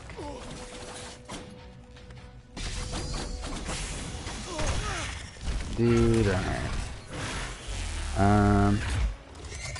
Oh, I forgot about that. Yeah, it does make sense.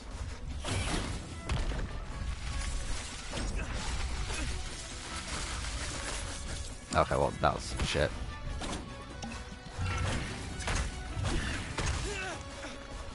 Well,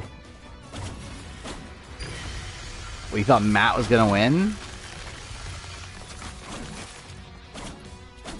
Why am I even trying this? Like, I really fucked this up already. I keep forgetting, like, yeah, I should be paying attention to all these skills. I'm forgetting they exist. God damn it. Cool.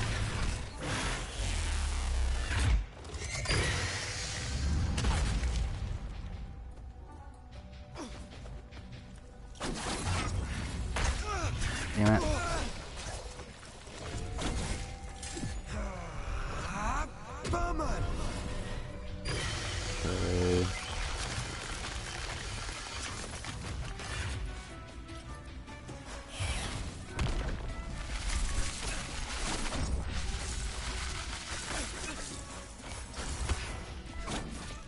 That is a lot of damage, actually, doesn't it?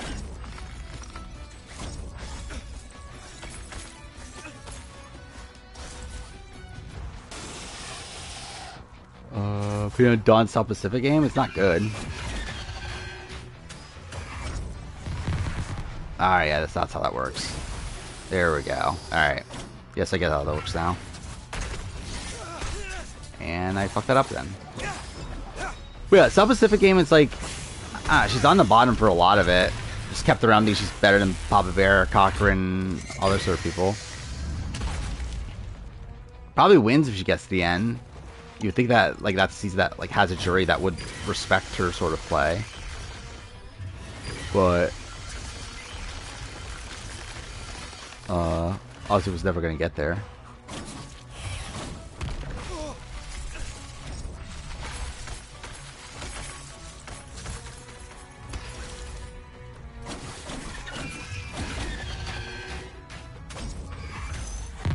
Oh, what the fuck? It fucking faded away right before it fucking hit it. Oh, that's so stupid.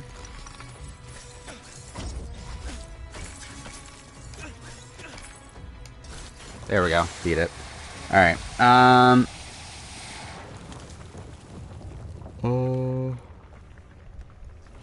mean, T-Core was actually in danger initially, right? Like, week 1? So, like, if Angela didn't win HOH, people were talking about, like, she would have been nominated.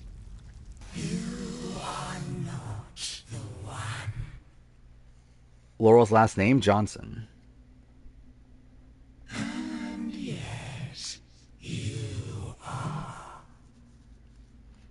And I feel like I still remember every Survivor player's last name, right? Maybe. Or at least close to it. To be fair, there's probably a lot that I don't know, like the actual, like, full pronunciation, but like I can get close at least. What do you mean? I think Amber would fling most people in a hall brawl, wouldn't she? Eve's Roja, right? Rojas? Oath of royal blood. One loses the crown. You're asking Laura's last name to test you just to like, Google it? Okay. Devours a I'm here to save a prince. Like, it literally takes like 2 seconds, right? You literally just put, what, like Laurel Survivor and it'll come up? Yeah. Are you now? Keith Tollefson. Let me show you. Yeah, it's Davis. Which is weird that they have the same last name and they're on the same season and they're obviously nothing alike. Hunt after the four celestial guardians. Oh, thank God. I can't wait to hunt after the 4 Celestial Guardians. Heaven to spare one moment. In all of time and space. Choose wisely. As your Keith, is it Tollefson or Toffelson? It's 1 to 2, right? Which is what I'm saying. Like, I think there's a lot that like I know I can get close, but I probably don't know like the full-on pronunciation.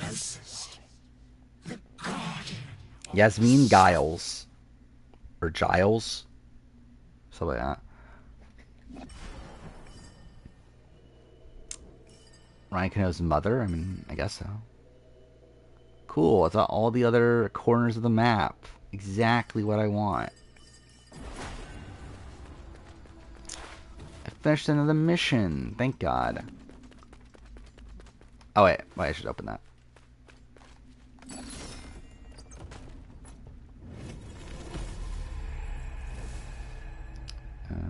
Okay, cool.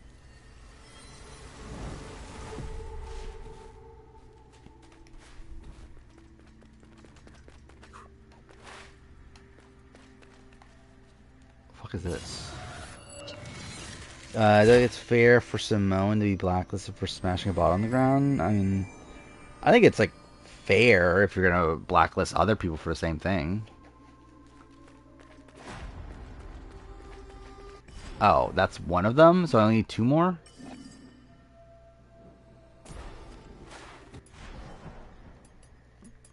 Oh, okay. I thought it'd be more difficult than that. Since Cecilia Manila? Something like that, right?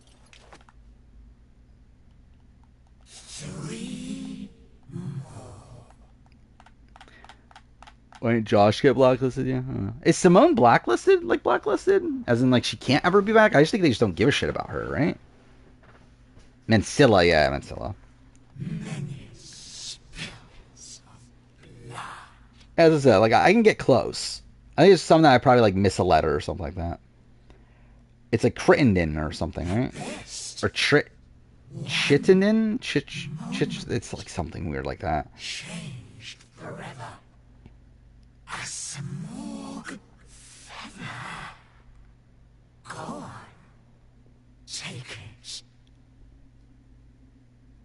it. The guy for Shane return. I thought Shane was like fun-ish while he was there, but obviously like yeah, problematic. Bliss. Like I think his like fights with like Tony were like kind of humorous. Success is But yeah, I'm not like dying for a Shane return.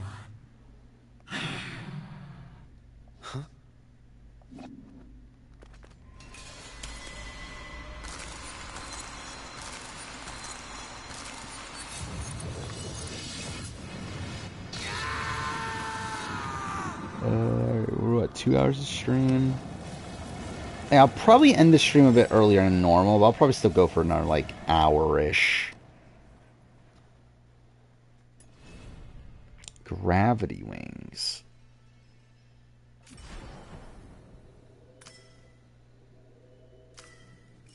Oh, I can't remember. Wait, what do I do with them? They're not even on here, are they? Cool. Kieran didn't play her idol at 6. Is Dan Foley wins apart? Probably not. I supposedly Dan Foley was like a decent jury threat.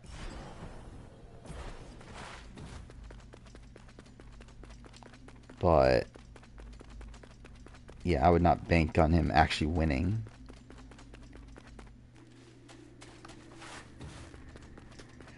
Like, you never know. I mean, I guess if she does, like Mike would just win out anyway, right? So Mike's just gonna win. But if Mike doesn't win out,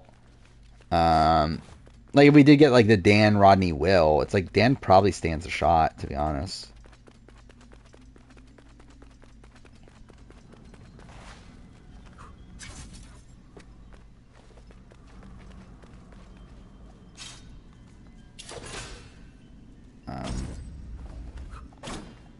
What am I doing?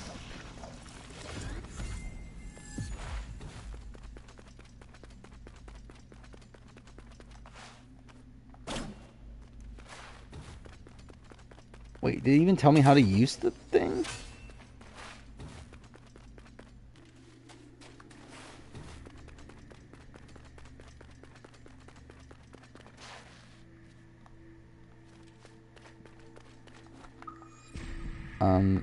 I don't know what I'm doing. Better character, Janelle or Danny? Probably Janelle. Let's shoot for a minute back. I was working on the best moves by a female winner. Oh, what is the best move by a female winner? Oh, cool.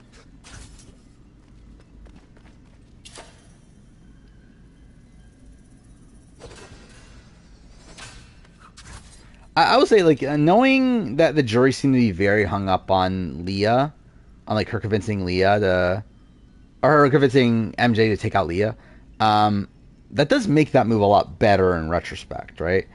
Because I think that's a move that, like, I said that, and I still stand by it, that, like, in terms of positioning in the game, it doesn't matter whether Leah or Angela goes. It's the same thing either way. Both are targeting you. Both have, like, the same propensity to win competitions. If anything, actually, Angela almost won the following competition to take you out. But I think in retrospect now, looking at it, the fact that the jury gave like so much respect to her for doing that, I think does make that the right move. So it's always been like an impressive move, but like an unnecessary move. But considering the fact that it did seem to actually gain her a lot of like respect from the jury, it does seem to have worked to her favor. What am I doing? What the fuck is there to do here? I'm so confused. Like, you didn't even tell me how to use the thing.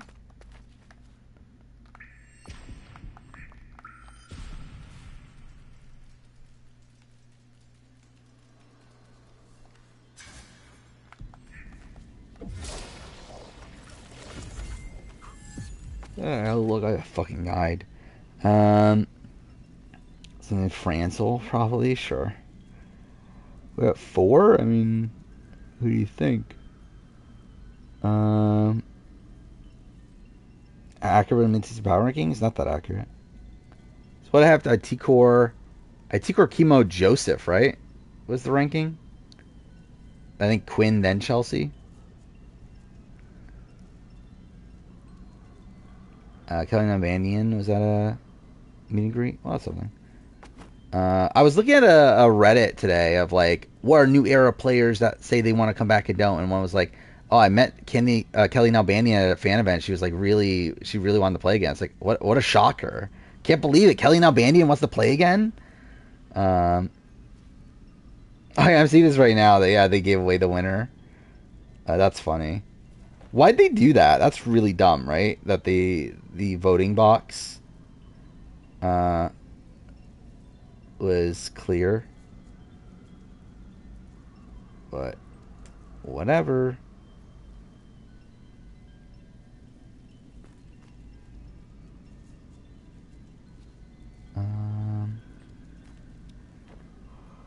That's a Power Rangers Super Dino Charge. I think it's bad, right? I actually generally don't even remember. Like, it's like, yeah, it's very blah. I think it's like better than most of the other. Like, it's better than the Neo Saban season that came before the Outside Dino Charge, but it's still not good. Kelly becomes the next Parvati. Will I stan? I don't stan anybody. But Now, she'll be better than what she is now. I think I do skip Dan. Because, like, for Dan probably had to be number one considering he wasn't voted out and wasn't going to be voted out. So, I'll just not put Dan on it at all. The part of his entertaining on Cook Island, she was fine. Not, like, the best character in the world, but she was, like, she, like, served her role. Oh, I think I actually have to look this up. What mission is this again?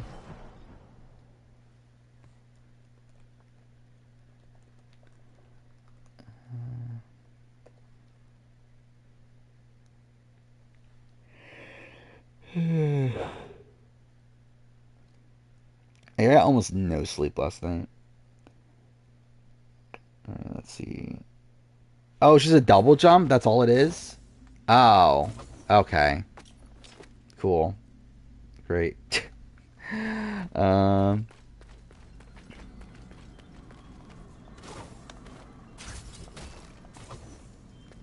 Alright, that's interesting. And I'm Victoria. I don't know, I'm not dying to meet Victoria.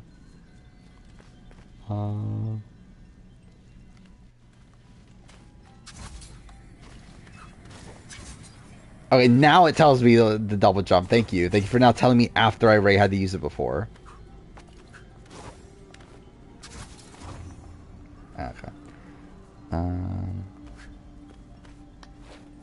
Already almost got Ozzy the flip. Did he? Did she though?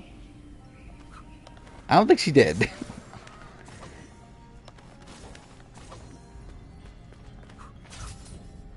You again. What reality because is it what I refuse to meet? I think there's a lot. You were right. I think John Raymond, like I think there's a lot other ones too. Her evil deeds know no So John bounds, Raymond, and one of them is Skupin, Varner, Spilo, Silas. a story I don't even want to. Who else is there? There's some of the other like problematic ones. Ben Browning.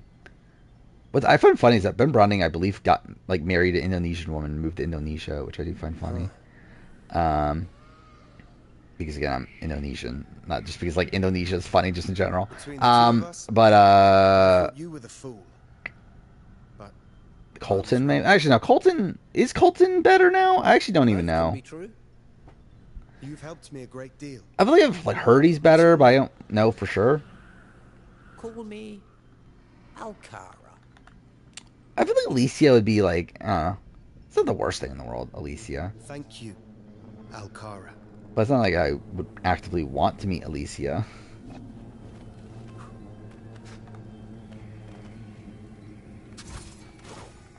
Oh. Dude. Wait, there's no save point in all this? I still have no potions? Okay.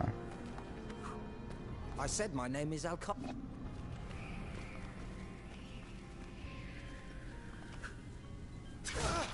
Well, you don't want Lisi to sing Tidy Whities to you? Oh, god damn it. Oh, there's a save point.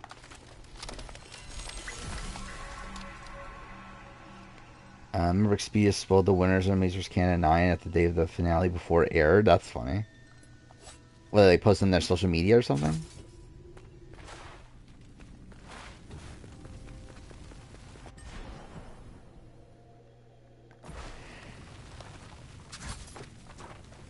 Oh, fuck me.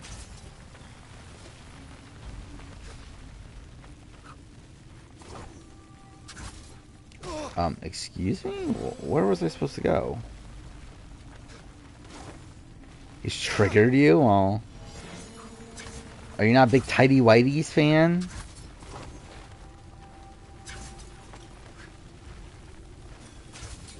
Actually, when was the last time they got mentioned RHAP? It's probably been like forever, right? Where that used to be like the joke of RHAP is the Tidy Whitey song. Well, I feel like that has been mentioned in probably like, I don't know, like well over like 5 years at this point.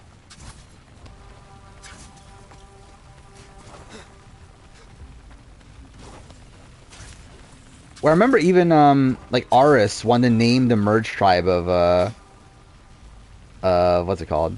A Blood vs. Water, Tidy Whitey. But they said no. Whatever happened to Aris, by the way? Like, he used to be like such a prominent fixture in RHP, and he just like disappeared. Like, I don't think he's like problematic or anything, right? Still, like, is it just that like he just like doesn't watch Survivor as much anymore, or what?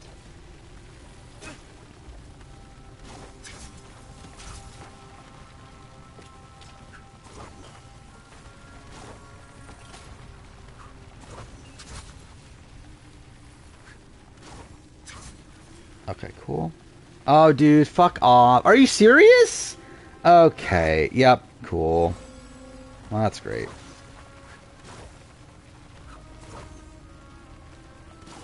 Would that have been done in America? Probably, yeah. Well, I mean, at least, like, that would be, like, an inside reference, though, where America's just really dumb because, like, it's not. It's just literally, like, America, but without the A.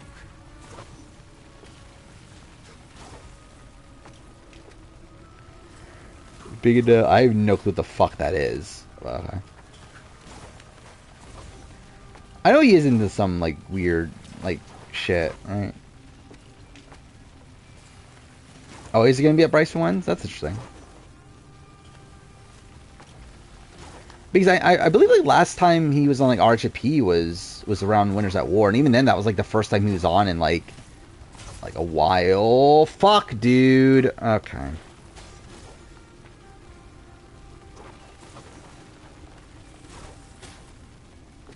But he used to be, like, someone that was on, like, every season.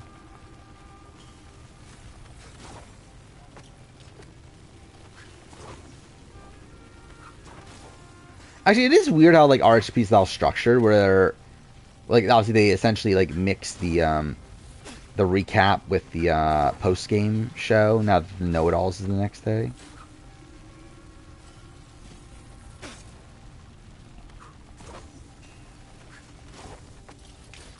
I mean, like, Jeff himself called Aris one of the most boring winners. Like, I think that's why he has, like, the stigma of being one of those boring winners.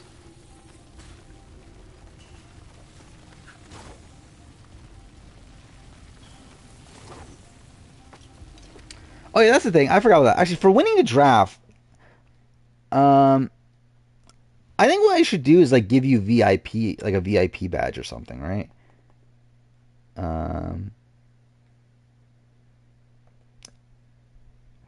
Because I was thinking, like, what is because I want to give you points on the leaderboard because that just, like, makes the rich richer. It's like, what does that really do? Because, like, you're gonna be in the next draft anyway. Um, which I guess I'll update.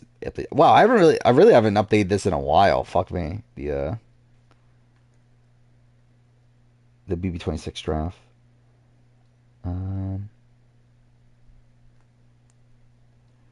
let's see. Okay, so Menace wins that if I spelt it right. When did I last update this? Final. I was out there to double. See, attack got 5th. Yo, Viver got 4th.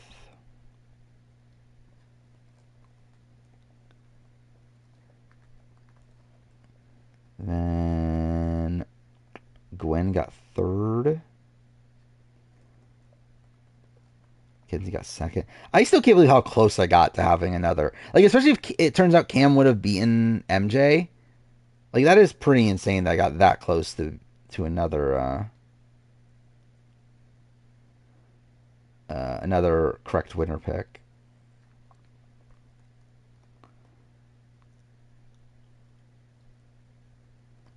Let's see. I'm still updating this real quick.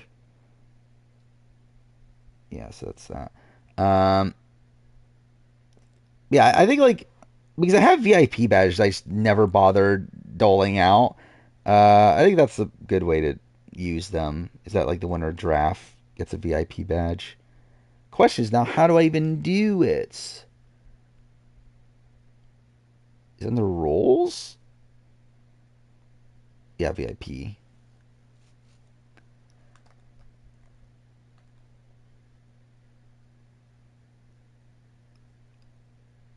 Oh, wow, I have 50 of them? I didn't realize I had 50 fucking VIP badges. Shit. Um, Were there? I think I gave one the Menace. Hopefully it's the right account I gave it to.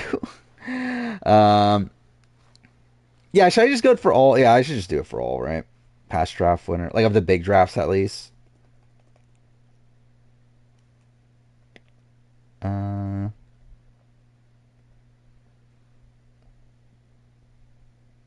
let's see.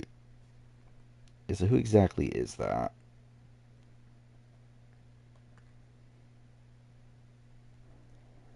Alright. So I give Sork. Well, Circle already has like the moderator thing that I guess like can I moderate? Oh, I assume they can, right? Get another like badge after that, but I guess like what use is it? But yeah, I'll still give it to Sorquil. Okay, so we got let's see roles. Okay, so we got Sorquil, add VIP. Oh, it won't let you. Okay, never mind. Yeah, I guess it won't let you if you're already moderator. Um, okay, then Survivor. Won an official draft.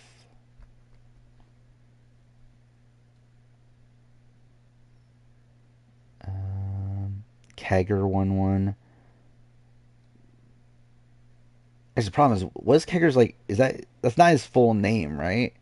Um, shit, I guess I have to open the follower list too and make sure I'm not like putting it onto the wrong account.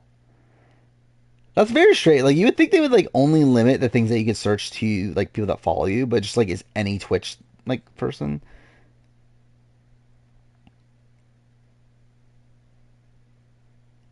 Dude, this takes so long just to fucking scroll down all the fucking followers.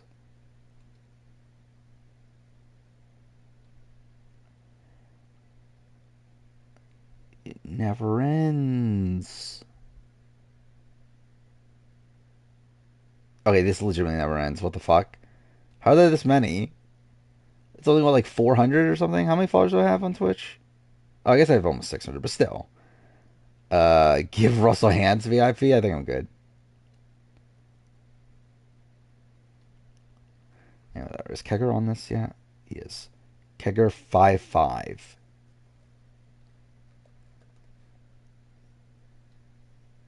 Okay. So him.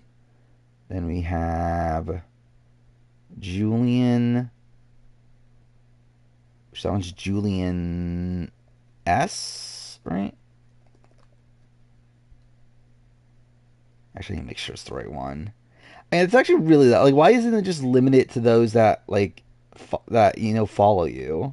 Because like, why the fuck would I give it to someone that is just like random? Which I guess like too fair. I guess some people might do that.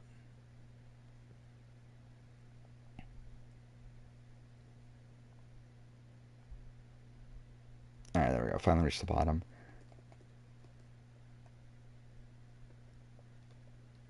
Oh, I forgot Julian is it's two eyes. I feel like I remember you mentioned that before. Right, there we go. It's like a capital I and a lowercase I. Yeah, there we go. Okay, so there's that one. Then Line Melon. Which that one's actually just regular Line Melon.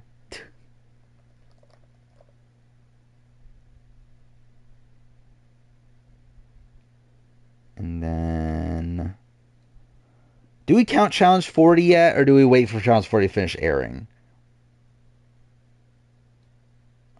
Like, should it only count once it's finished airing? I feel like that's the way it should work. Because technically, this could all be fake.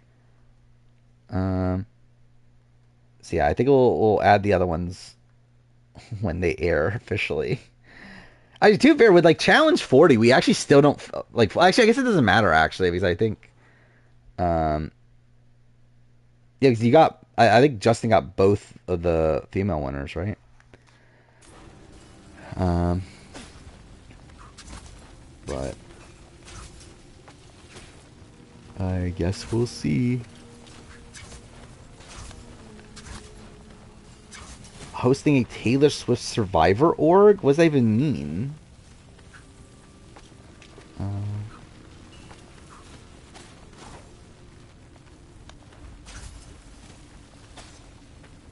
uh, like, is it like? Actually, I generally, I don't even know what that even means. Um,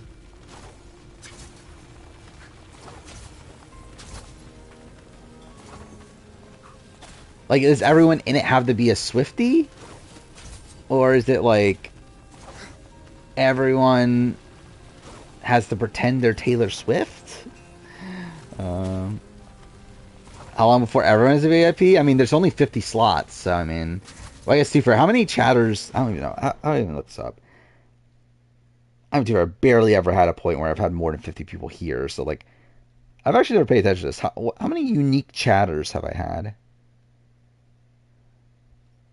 Where do I see that? I actually don't even know where I see that. Is it discoverability or discovery? Engagement? I guess it's probably engagement. Yeah, there we go. Unique. Really? I have 82? Is it really that many? 82 unique chatters in the last month? Huh. Or is that like is that a sum of all the stream? I don't get how that works actually. Because it's saying I have like 28 unique chatters today, but it says I have like 34 yesterday, which is like, but it's like, is it adding those or is it actually counting up all the different ones? I actually don't know.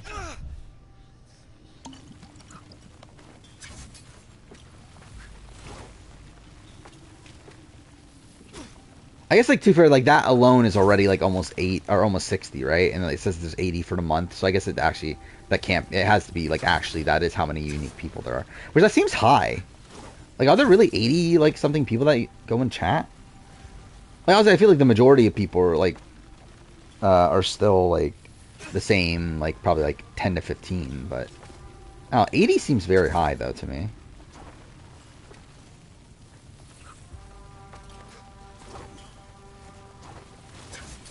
Oh, dude, cool.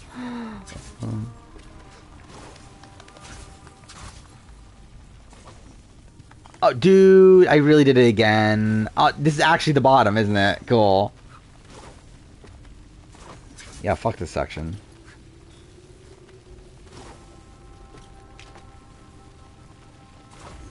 Well, Mackenzie...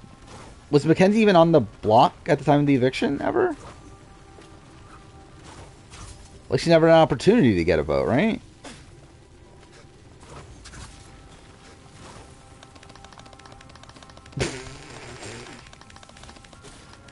Why does that sound so, like, fucked, too? What the fuck? Uh... Please, just fucking climb over it, thank you. Okay, he's, like, in an animation as he's falling. This is so stupid. Dude, fuck this game. Thank you. And I didn't make it. Perfect. Past survivor told. Yeah, on the wait, what is it? It's only on the on yeah, version 2, yeah. Yeah, you're number 1 now, Lion Melon. I'm number 2. I passed Menace also yesterday.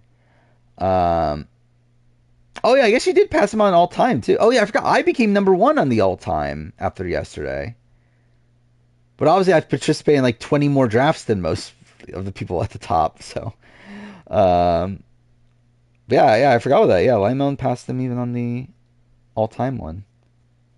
Yeah, so Yviver's dethroned. Uh, Draft links. It's there. Well, and to be fair, it's also like, Yviver hasn't done many like recent drafts, but still, he's dethroned. He's lost. He's lost his edge. Yeah, what other changes are to the leaderboard?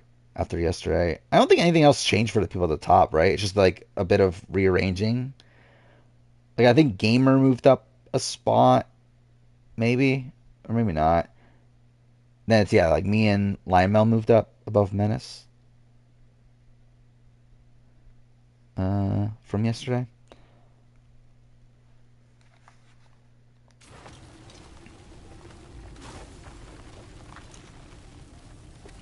Yeah, but season 1 doesn't matter anymore.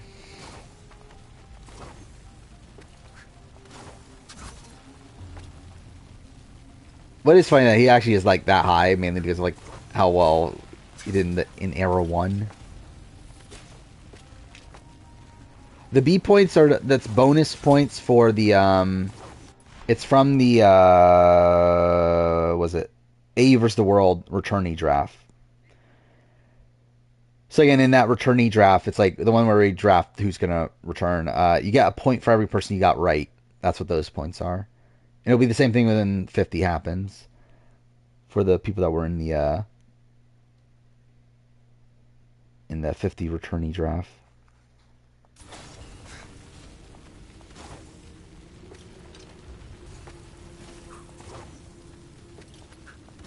Where is anything I can climb?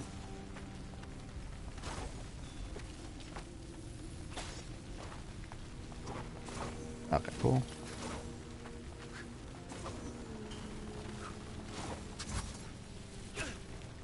Do I hate this section?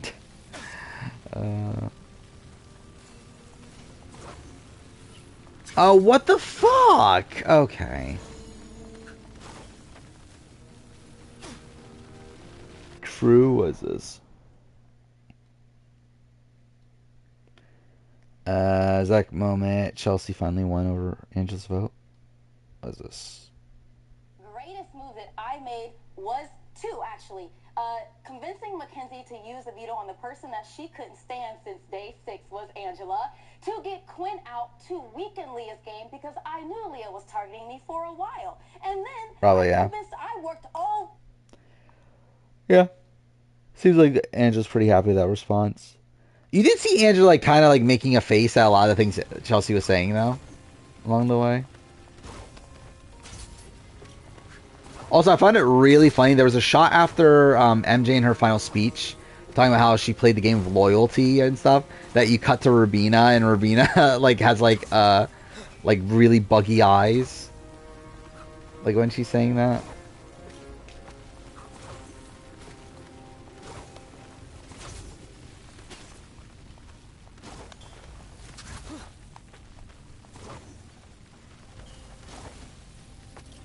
Yeah, we're almost at 100 drafts.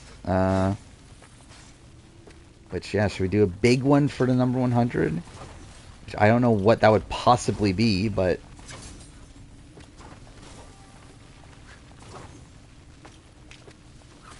Okay, cool. Where am I supposed to be going from here?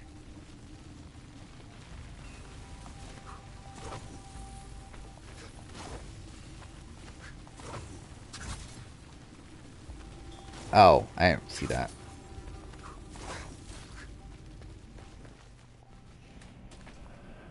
Chocolate bars, obviously. That's exactly what we should do.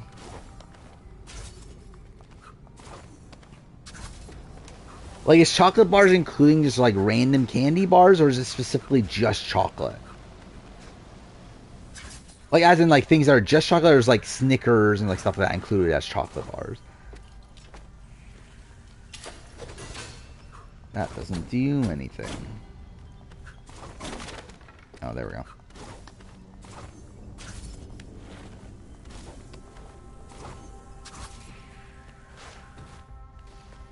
Draft the drafts? I don't know.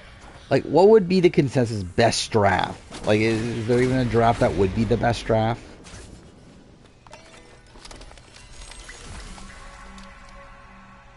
Okay.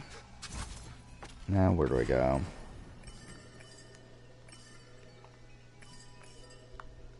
Can I not look at the map? That's so fucking dumb. I can't even look at the map when I'm in this. Like, I have to actually, like, go along with the marker. Alright, so I want to go here.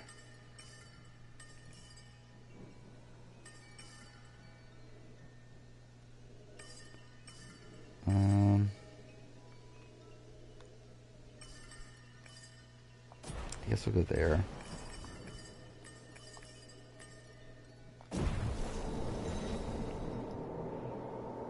The one where you drafted Carly Ray. Which one was that? Like it was like she was on like one of the random talent shows, right? But I don't remember what draft that was.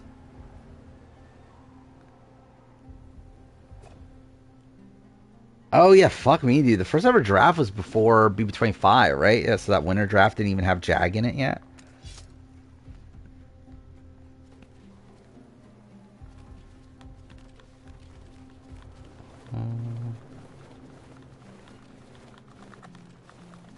I mean, you're right, but I don't think you had any reason to actually genuinely think that, though. Outside of just like you just saying things. Or even then, again, it came down to like the final question where they were both tied the entire time. It's not like MJ had this like decisive lead the entire time.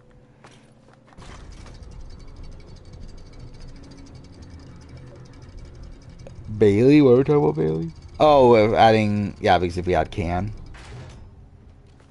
Yeah, was that after 11? Yeah, it would have been after 11, right? BB Can 11. Do we add in another Nicole for reindeer games?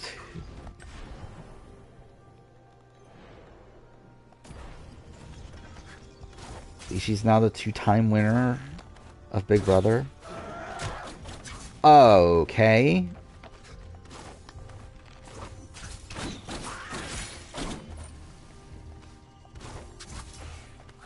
Yeah, so now 2 people can get Nicole. Or someone can get Nicole twice. Is there like a is there like... Yeah, it's like old Nicole, young Nicole, I guess. How old was Nicole when she won? She was probably like, what, like 25? Like, the real time? Because I know the second time she's, what, like 31, 32 or something? Legitimately, how old is Nicole now? She's 21 at the time BB 16. That was 10 years ago. So she's like 31 now, right? So I guess she's probably like around 30. Let's see. Okay, she's 32, yeah.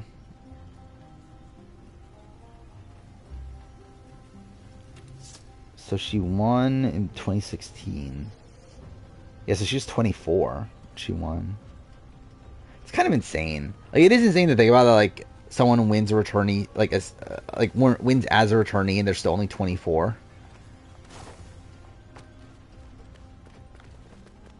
Or it does feel wrong to me.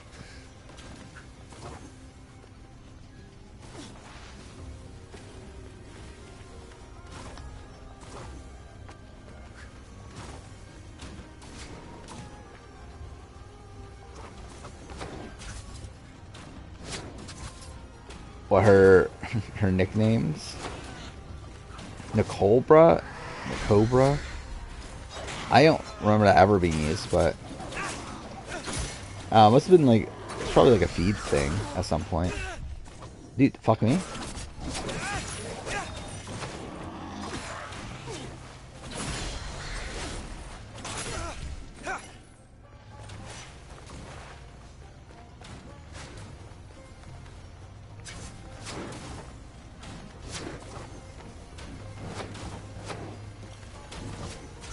Can you stop hitting me?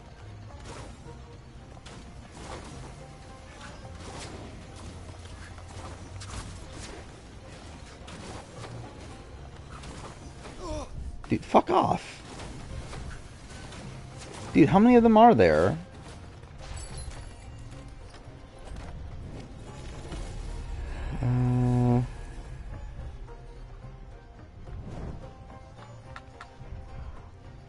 I think for MJ, for me, I think she's fundamentally above Gina Marie, or below Gina Marie.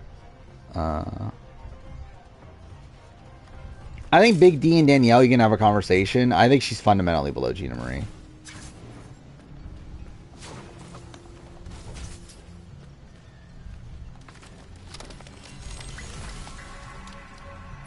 I've been here so Steak is your favorite Big Brother winner? Sure. Just waiting.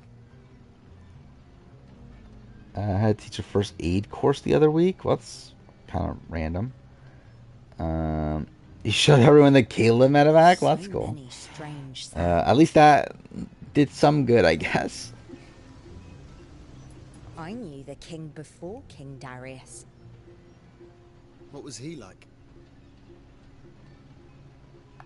Drop the Zingbot zings. Very different than Darius. I feel like the majority of them are He bad, right? enjoyed war. Well, I understood King Darius to have a sharp mind for strategy. I mean, as players, probably Chelsea. Ugh. Oh, that's a bit rough. Yes, but he didn't enjoy war. There is more success with Maybe treaties than spears. Taylor Vesepia, Marianne? I don't know. I think that's actually really difficult. Like after Chelsea.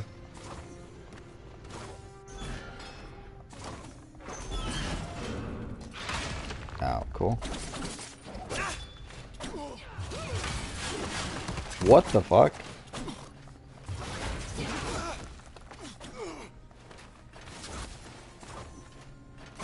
Oh, fuck.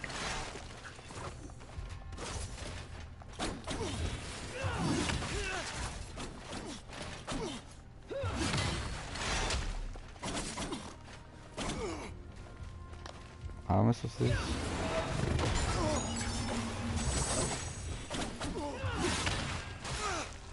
Okay, I don't get how I'm supposed to do this.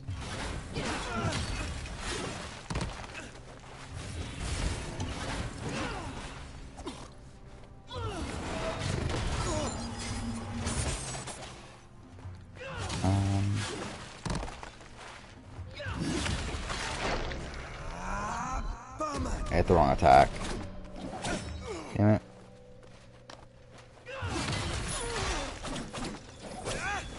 You vote Rubino over Cam? I disagree fundamentally. Again, I think people shit way too much on Cam's game. I think Cam is like by far the second best player this season.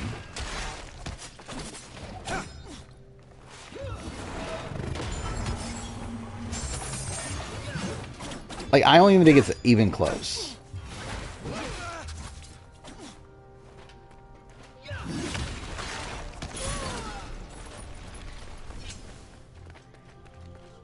And I think Rubina is a really terrible player also. Like, I think it's actually egregious to think that Rubina is a better player than Cam. Eye of the Wanderer. Explain why. What is there to explain? Like, he's in the majority of the entire back portion of the game. He has influence on what happens almost every single week. It's like, I feel like people just don't want to like Cam in the game that he plays. He almost goes home week 5 and 6. No, he doesn't. You know, he goes home week 5 if Brooklyn wins AI Arena, which again, in most situations, he's not even on the block anyway. He's only on the block because AI Arena exists. And even then, he only goes home in that one niche situation. And you can criticize him for sure for not trying to save himself once he learns that he's a potential target from Leah. But it's like, in terms of like him almost going home, he doesn't really. Week 6, he's not almost go home. He's not going home in like almost any situation in week 6. Where like Tucker's going home if he's on the block by the end, no matter what. Even then, he stays almost everyone else, right? But beyond that, it's like, again, once we get to Quinn eviction, Chelsea and MJ really want to keep Quinn. Cam convinces them not to. They stick with taking out Quinn. Next week, he's the swing vote, taking out T-Core. Following week, he convinces MJ to go for Leah after she kind of has hesitancies after MJ talks to her. Double eviction. He's the one that goes to Chelsea, say, hey, we should get rid of Angela. Following week, Final 5, he almost flips Chelsea to take out Chemo. Final 4, he saves himself with MJ. MJ wants to backdoor him. He has a conversation with her. She feels good about him after that. Goes to Chelsea, says, hey, I want to keep Cam now. It's like, again, like, I feel like there's like so many points where he does things. Just people just don't want to like actually give him any respect for anything he does. There are people just say he does nothing, and it's like, are you not paying attention?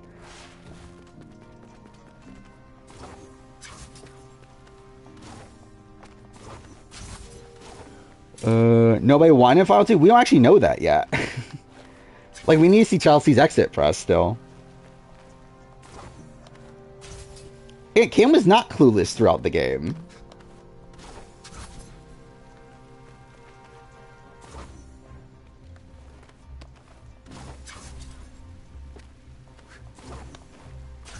Again, I think people want to look at Cam as clueless, but he simply isn't. If you actually look at how he plays the game, he is not clueless at all. If anything, he has probably actually one of the more aware players in the entire season. Especially if you're like, again, if you're saying like Cam is more clueless than MJ, that's genuine insanity. Chelsea's never taken Cam. I don't think you can say that. Chelsea literally said yesterday she was taking Cam. From there, you will have In a spot where she has no incentive to tell Cam otherwise. Like, Cam can't even win a final HOH. Why are you even telling Cam that you could take him? That you're going to take him? It's like, it makes no sense. There's like, she might not have taken him, but also it's like, why are you doing that? Like, it makes no sense that you're telling Cam you're going to take him.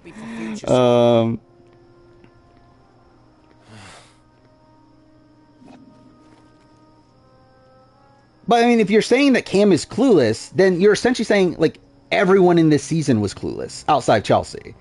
Which at that point, it's like you're also claiming that Cam shouldn't win against a whole bunch of people, but it's like, then like, it's like who do you like? How do you think Cam is worse then? Is my question.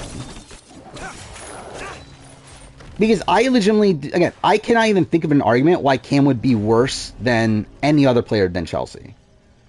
Because I think everyone else is so fucking shit on this season that Cam being, like, fine is enough to be better than literally everyone else. Quiz his Twitter back? Well, that's interesting. Let's see what he says. Or is there anything he says? Shakespearean about what? Sick Nasty? Yeah. So he must have heard about it, right? Because, like, he literally says in his voting thing, Sick Nasty. So I assume he must have heard about it. Like, I don't know if, like, did it exit, like, the one the exit press, like, give it away or something? Oh, he's really tweeted a lot already. Seeing lesbians for Quinn in my bio. Yeah. 26 review when I finish it tomorrow. I would say, like, maybe like 6, 7 o'clock, around there. Like, before the end of the day tomorrow.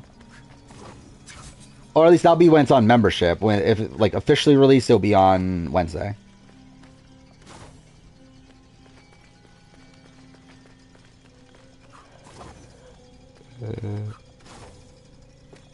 Cam 100% goes home if he doesn't win video? I do not agree with that at all. I don't think he can go home when Tucker's there. I think Tucker fundamentally goes home against him. And maybe he goes home against... Who was the other person on the block? Was it MJ? But even then, MJ goes home, though, doesn't he? I feel like MJ definitely goes home in that spot.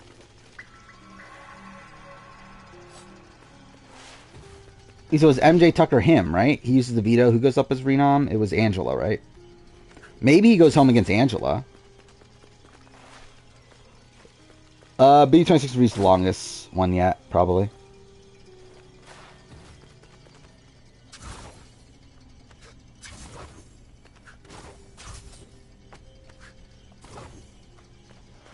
I think we're just gonna have to agree to disagree on Cam. I just think you really just don't see it. To be honest, that's fine. Cam, yeah, again, Cam probably goes against Angela, I guess. But again, was that happening? Like, that would require someone else to win the veto. Which I guess if we're saying, like, Tucker wins the veto. But again, this is still, like, a spot where it's, like, this is, like, so many, like, different paths down the road to, like, try to give it to be that Cam goes home that week. It's a spot where, like, it also doesn't fucking matter, like, to anything. Like, it doesn't change my analysis at all. That, like, okay, if he loses the veto this week and he loses the AI arena, then he goes home in this one specific scenario. But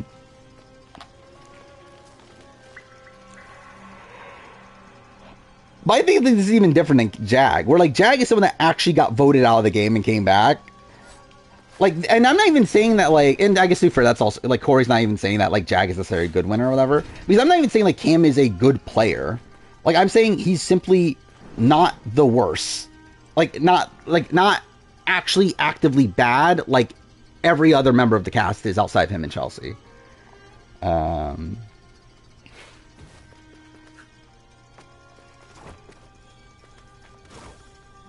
am I doing here?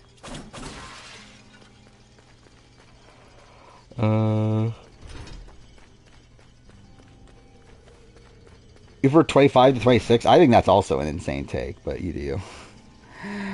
I don't even understand how anyone can like 25 more than 26, to be honest. I think the first half is good of 25, but it's like the back half is just so actively bad, and I think the result is like so draining as well. To where it's like, I feel like with this season, again, like it's consistently strong the entire time. And also, I think also there's a lot of ickiness with 25 also, like the entire like Cameron of it all, the like Red of it all, the Jared of it all. It's like Matt of it all. It's like, I don't know, it just gets like, I feel like that season's just so much more draining on you than this season, which was just so like just fine. Like, I don't know, it's like, again, it was like very consistently good, like not really like many slow points. The end game got a little bit slower, especially Final Four round. But like, there's no one here that I dislike. I guess Kenny, but like not for like any like real reason outside of him wanting to quit. So it's like I don't really connect with the cast as much, but I also like don't dislike anyone on this cast. You dislike Angela? Okay, you do. How's Red icky? He was essentially the same as Cameron, just not as like creepy, but he was like still talking about how like America, like I don't know, like misogynistic comments about America. I forgot the exact comments at this point.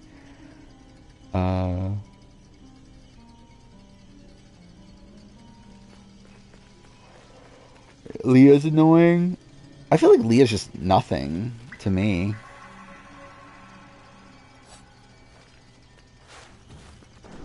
Like Leah, I just think, yeah, doesn't really do anything for me, like in terms of like a character. I can never find a concrete scenario where Rubina goes home because of her campaigns. Like, when are we talking about? Like, we're talking about week 4? Or are we talking about in general throughout the entire game?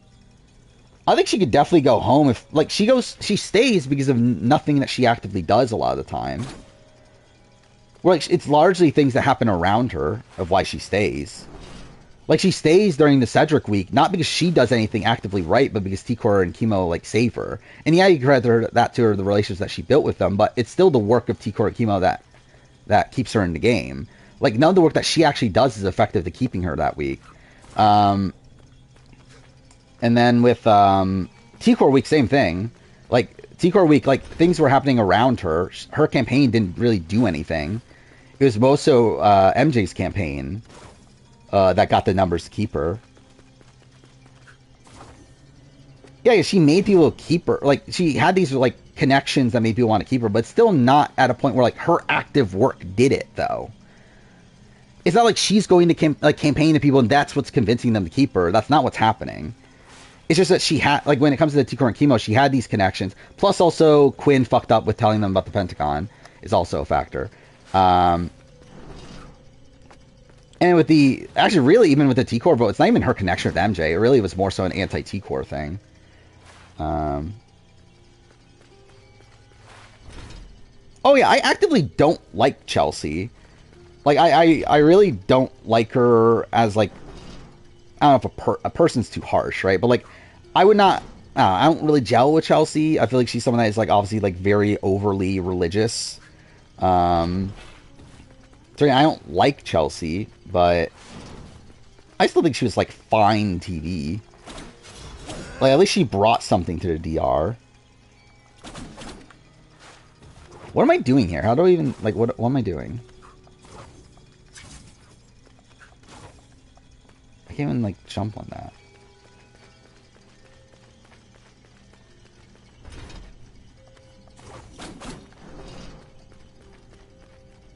What does it even do? What is this doing?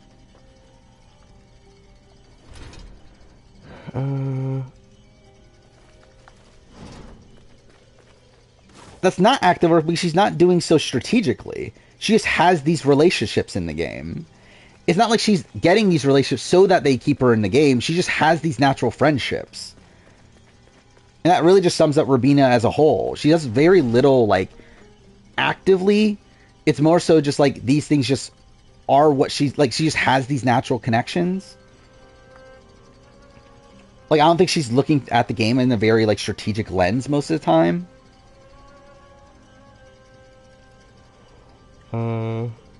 Yeah, she's very judgy. She made, like, a lot of comments about, like, Leah. Made some, like, weird comments about Cam.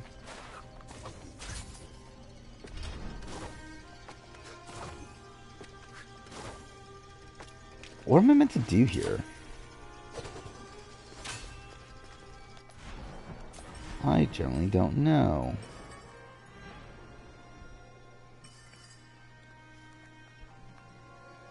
How do I even look up a guide for this? Like, where even am I?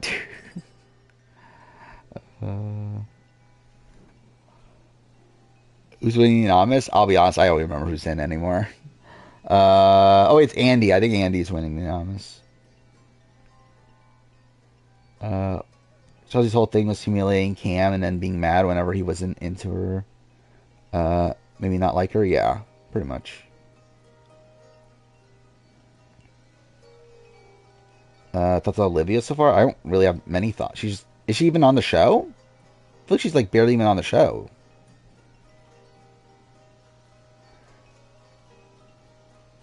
But again, that's still not active work. That's just simply just her having friendships because she's living in a house with people. Like, she's never, like, doing so for strategic means. She's just a person in a house that just naturally gels with people.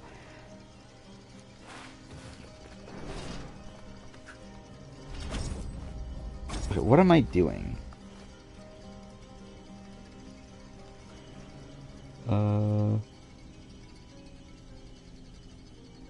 Nina Marcel? I think edit-wise, I'm very much leading Andy.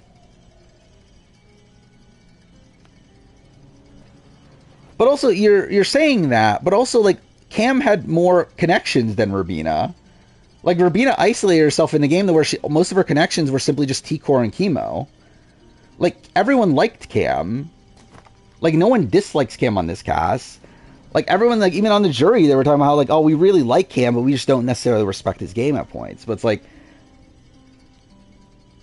to say that, oh, Rubina's, like, so much better than Cam because of, like, her social connections or whatever. It's like, Cam probably had more social connections.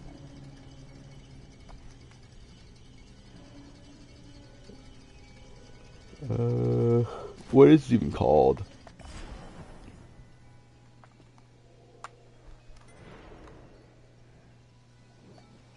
Upper City. Let's see.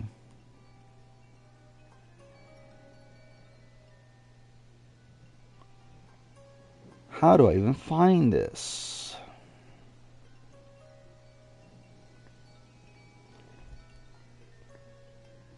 Did she build the bond with Chelsea? Chelsea was willing to cut her immediately. Like, Chelsea and Rubina were never particularly close. It was always through T-Core.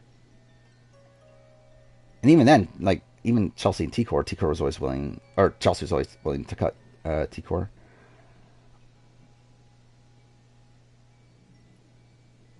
Like, literally, like, Chelsea was going to evict Rubina until, like right before the eviction of Final Five.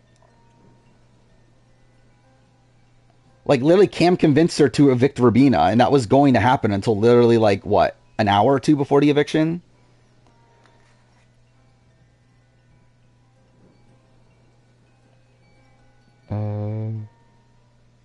Yeah, I guess tradition is point. Is Michelle top 75 player Survivor? Probably.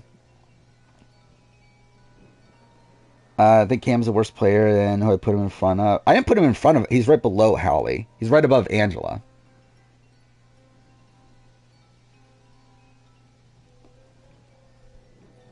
So the Derek's run, I don't really have many thoughts. I mean, he's injured. He's fine. He won some eliminations. He's the same Derek that we get every fucking time. I think that we've yelled out Mackenzie so much the past weeks that we barely have anything to discuss. I mean, yeah, obviously, I think it's like, yeah, obvious that Mackenzie's shit.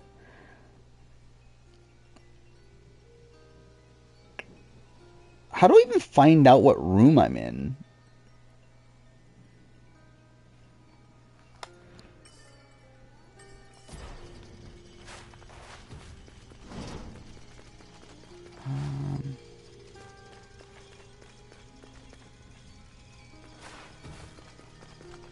I don't know what I'm supposed to do. Yeah, I think that's an issue, Cam. I think he is too passive at points in the game. Rubina made an effective campaign to MJ. Did she, though? Her campaign was take out Chelsea. And that didn't happen. To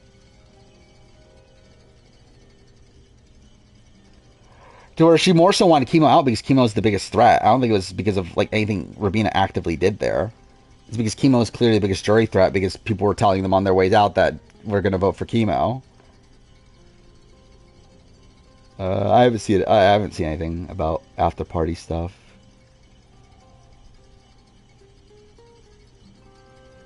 Yeah, Rubina did not do convincing of MJ to keep. That was already something MJ already decided on. That she wanted to keep Rubina, because that is actually what she should be doing. Because if she's not a fucking idiot, she should be keeping Rubina in the game. Because it makes no fucking sense to keep Cam in the game for Rubina or for MJ.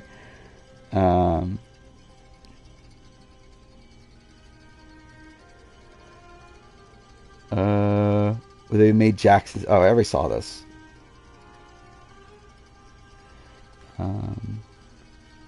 Really hope Devin's the one leaving Sean's 40 and we'll see. I mean, oh, I can go through that. I'm a fucking idiot. I didn't realize I could go through that. I just assumed I couldn't. But it is what happened. That is what happened in terms of Chemo. Why Chemo was targeted. Like, Chemo was always the target. Chemo was the target for weeks. Because people looked at him as the bigger threat between him and Rubina.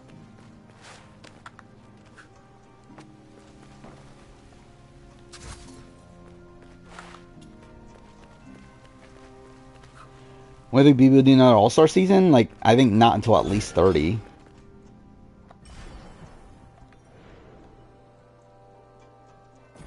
Okay, so it's down here.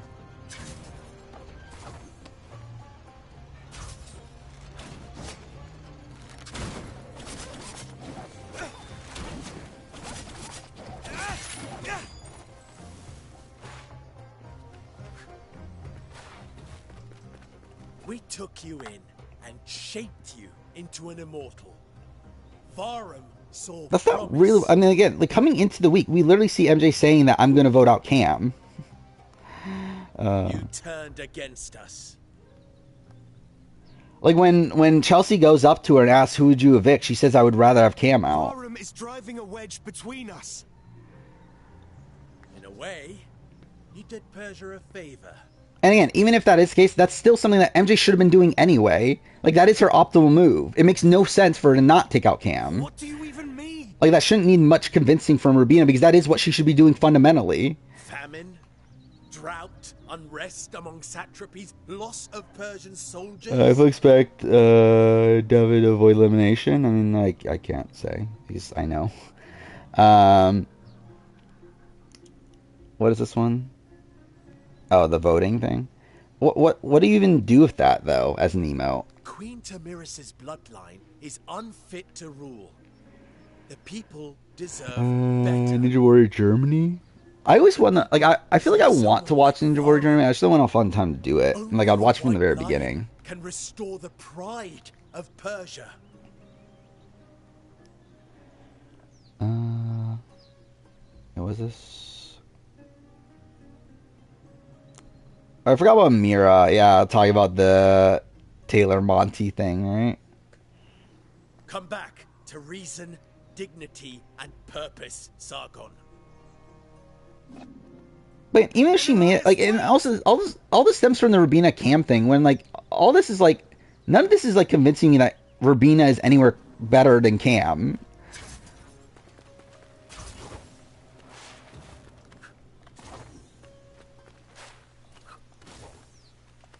Because no matter, like, even if she did do this, Cam did things that were more impressive than this. Either way. While also being a lot safer in the game. And not safer in terms of like, oh, there's no chance he goes home, but in terms of like actually being within a majority group that is actually sticking together. That actually has like power in the game. Unlike the trio who's just like simply sitting ducks for most of the game.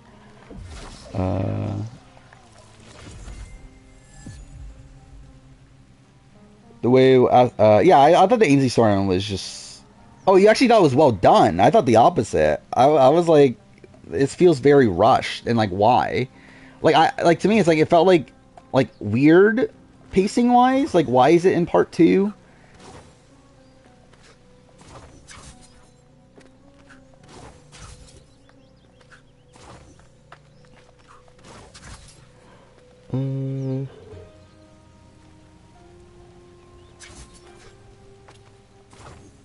I mean, who do you have as the second best is my question. Oh, Chelsea interview? Let's see.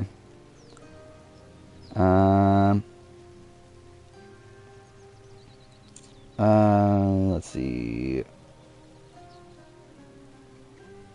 Is there a video version? Maybe I'll just watch the video version.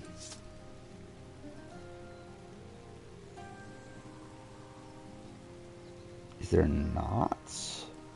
Oh, there is. Okay. We still kind of back.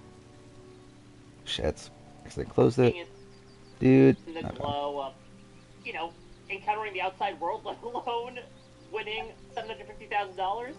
I am winning right now in so many ways. Not only have I won Big Brother, I get to see other people. Like, this is, I am winning right now. This has been a dream of mine, and it's not only be on the show, but to make it all the way. T-Core, yeah, T-Core did, like, T-Core, yeah, just played way too passively. Also was, like, booed at Final 8. Happened in it. I mean, were you surprised that Mackenzie ended up taking you to the finals, or was this something that obviously was a... Also was being tricked by Chelsea pretty much the entire game. Yeah, we had really developed a deep friendship over the past couple weeks, where I was going to protect her, she was going to protect me. And when push come to shove, last night, we knew that one of us could pull a fast one and evict each other last minute, but we decided we want to see 2 women at the end. We ran this implies that she would have cut Cam. 45, and we believe if one person won number 1, the other person completely deserved. Which also makes her move to tell Cam that she's going to vote him very questionable. Which it was questionable either way, but I think that makes it even more questionable. Like, why are you even doing this then? Too much time, too many hours, and heart-to-heart conversations. I knew she was going to take me, and I would have taken her. Okay, so that being said, and maybe that was supported by the fact that you end up delivering, you know, this really big speech, many different points to highlight, obviously, this very dominant game that you played. When all was said and done, unanimous vote. How surprised were you by that? Were there any particular votes that you were surprised to get instead of Coach Mackenzie? Oh yeah, second age curve's broken, yeah. Not at all expecting a unanimous Damn it. vote. The people that I was most worried about was Angela, Leah, and Quinn. Angela and Leah were very close to Mackenzie throughout this game, and I was a huge reason that both of them were in jury. And Quinn, I felt like was going to vote for the comp beast. I mean, her record was absolutely crazy. Since when? However, when I look at the cast, when I look Wait, at how what from Quinn would make you think he would vote for the comp very piece? emotional jury, very emotional. And I knew that I had deep connection with all of them. And if I played a well-rounded game in my speech, that I could pull some. But last night, I thought I was going to be 4-3 with Mackenzie if I didn't make it to the end. So, am I shocked about the unanimous? Wait, what'd she say there? A well-rounded game in my speech that I could pull some. But last night, I thought it was going to be 4-3 Mackenzie if I didn't make it to the end. So, am I shocked about the unanimous vote? Absolutely. Wait. Who would you have voted for if, like, Mackenzie pull one on you? Mackenzie if I didn't make it to the end. I had deep Wait, let me actually read it. What is she actually saying there?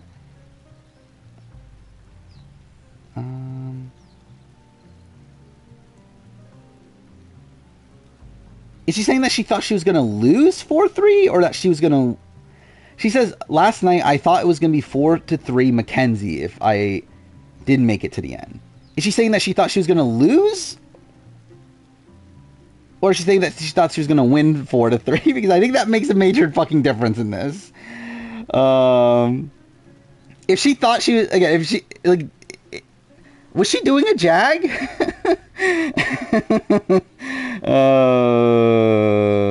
Fuck me, dude.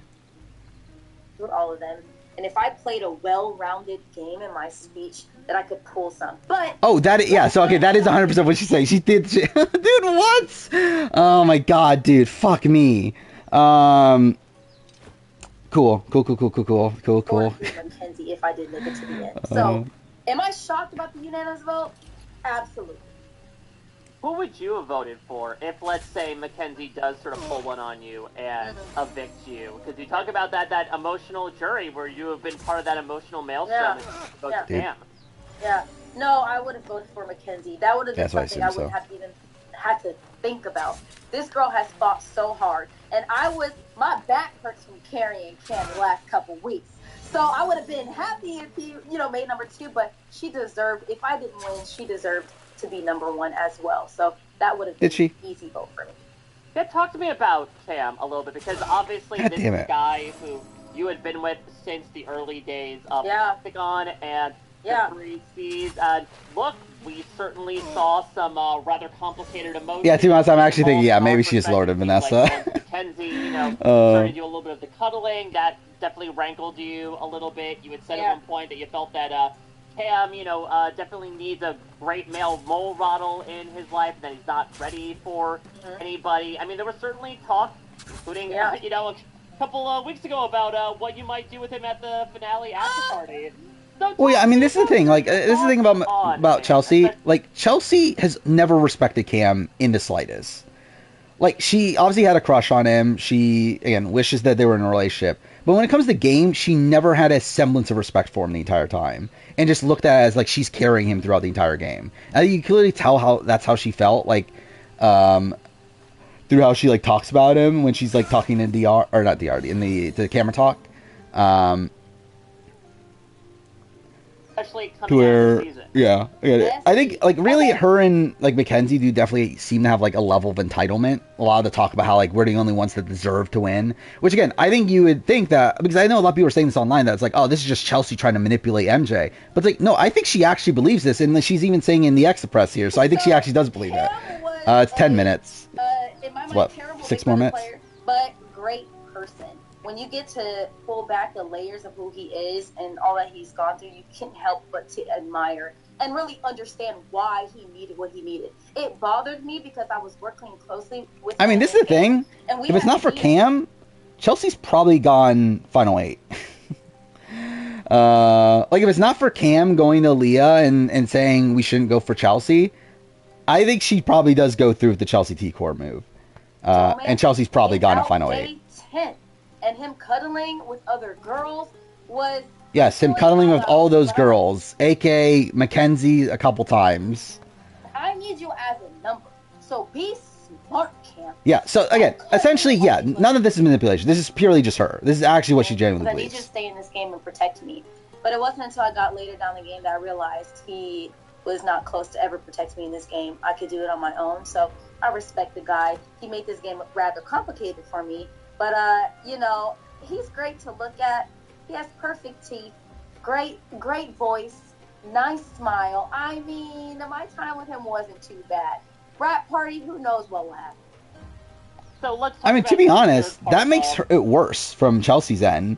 If she does, like, if she's not fully manipulating MJ, and this is actually just she genuinely likes MJ, that makes it less impressive to me. This trio here in Mackenzie, the person you sit alongside, I mean, becomes obviously a very key cog in your game once Cedric and Brooklyn are taken out. But talk to me about fostering that relationship. And did you at any point think about, okay, I mean, this person's racking up a lot of competition wins. I don't know if she's someone that I want to sit next to in the end. Yeah, so week 2, when Mackenzie revealed to me that she had the power, I, in my mind, said either I go against her or I make her my greatest ally and protect her. And I didn't know that decision in week 2 was going to get me here, and I'm grateful that I did. Oh, Derek Cody At comparison. some point, I did see how many comps she was racking, and I saw how much the cast was starting to appreciate her game. At the same time, I live with these people, and I see how they felt personally. And like I said, this cast was an emotional cast. I felt halfway through this game. I could see the What I choose at Franzel the end is comparison in somebody terms of who like busted through competitions. It's in going terms to of be like somebody who also had a great social game. the So I like decided, let character me part keep of her it, and around, not really because necessarily as long as gameplay. she's here, she will be a bigger threat than me. And as long as I develop a deep relationship with her, she will also take me. Once we got towards the end, I really started to love this girl. And it was hard. At this point, I was like, losing to you, I would be proud of, because I liked her. And so that's how I felt about Mackenzie. So Lisa said at one point during the Yeah, so yeah, it's moment like before you won. yeah, that, so it feels like yeah, she started off using her, and then by the end it was like yeah, I kind for of liked her DRs. more. She felt like she was seeing a different person. Talk to me about your reaction to that. Do you Was think that this, you had separated your game persona from maybe the way that you were talking to us or revealing what you were doing behind the scenes? Taylor saying she's the new GOAT? Yeah, Sure. so none of the house guests, I think, knew how strategic I was behind the scenes. How hardcore, how Did they direct I not? was in my decision making. I think they thought I was just kind. Like live Kimo my and life in Rubino the are real like house. There was very not a aware moment at that Final was live Five. in Big Brother that I was not thinking or strategizing. This is talking about But I earlier kept in the that game. to myself. Lisa, I think she was surprised. No, Angela's not a good Outside of the player. house guests, I am calm, I feel like we I'm must have like laughing, I'm completely joking. polar When I opposite get takes to for the this DR, I'm season. going to work. If you Y'all think playing that this challenge Angela's this summer, genuinely a I'm good trying to win player. this game. And I don't think anybody saw how much I truly, truly cared about this game and always thought about the game. So yeah, I think everybody will be surprised how every move I made in this game, every decision, every conversation was calculated. And that, I think, got me this far. Well, on that note, you do mention in your Sure. jury speech that you had sort of like said you didn't necessarily lie. It was more so you choosing to withhold. Think and she's reveal trolling this season? information I think she strategically. Do you trolls still real hold life. to that you weren't necessarily playing a game in deception and more so about utilizing information to your benefit? Yeah, there are certain points in this game I did utilize certain points and stretch the truth. There are definitely times that I did that. For the most part, I mean, I disagree. I don't think Angela can be a good player. I think a good I think a good representation of that is her not accepting Matt's apology at the reunion show. Like, I think that is who Angela is. I think she's the type of person that's always going to have friction with people and is never going to actually be able to be a genuinely good player because she's just so bad socially. A lot of people. Well, also mixing that with the one fact that to she's lay so out paranoid facts. constantly. I was It's the one like to she's have never the going to be a hard good player. conversations. I was the one to get people to look at the other side of the coin and make other people be threats. Here's the thing, they were threats. I just didn't reveal that I was a bigger threat than everybody. So was I fully lying? No. But was I fully telling the truth? Nah. I played the middle. Being smart in this game is knowing when to speak and when to just hold information. Okay, she's still like not fully owning that she's lying still, but whatever. Yeah, let's do it.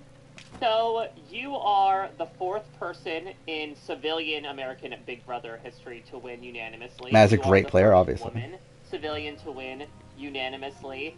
You tied the record. But that wouldn't be obviously, Angela for then, most so she's not a good player. So she You are couldn't the be a good first player then. BIPOC contestant to win for HOHs in a season, and you are the first woman to play a perfect game in Big Brother, where you receive no votes cast to evict and no jury votes against.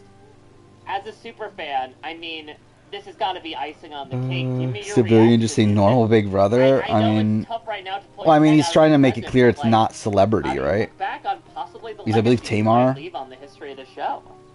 Did Tamar get perfect? came I don't to remember. this show She definitely did got as a all the jury live votes. because I didn't follow the directions. My goal was to get past week 1. Yeah, to me, it's like, I think with Big Brother, the votes don't matter. Like, to me, it's like, I feel like never getting nominated is what really matters. I am shocked. Hearing those stats, I was just trying to be smart in the game. I didn't even know there were people kept statistics of Big Brother. But as a fan of this show, as somebody It doesn't who admit to their respects the lies game two-time so Big much, Brother winner, I It guess. is an honor to get this far and not only survive Big Brother, but as you speak and share these stats, I did thrive my way, and that's pretty cool. Pretty cool. I mean, that's always what MJ was going to do, though. There's never any doubt that MJ wasn't going to take So Chelsea. much. This was a wild season, and you were able to sort of like tame the steed. I mean, was I the think- part of it, Yes. and Like, really I think ride that's to just the decisive Angela. Victory. It was I think so that is entertaining her. to watch you Um, and chat with you. You know, I'm sure I. Like, I think we've seen enough for at this point to where, like, I think that is Land genuinely plan of Angela. What you're gonna get coming up. I think a lot of people had so much admiration for your game and what you were able to do. And again, you know, it's adding a lot of emotional net worth to that sort of $750,000 you took. Yeah. Congratulations, Chelsea, Thank and you, thank Mike. you.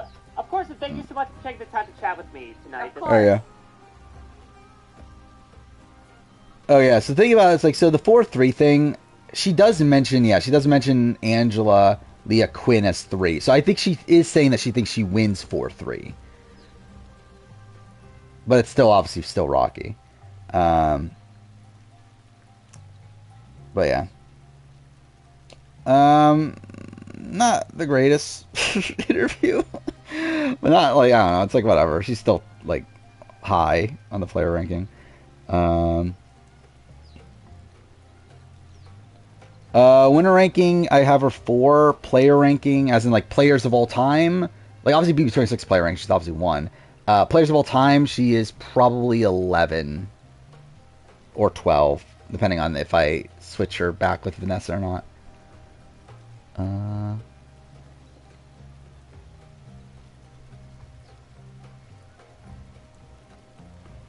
It's Mackenzie. This is there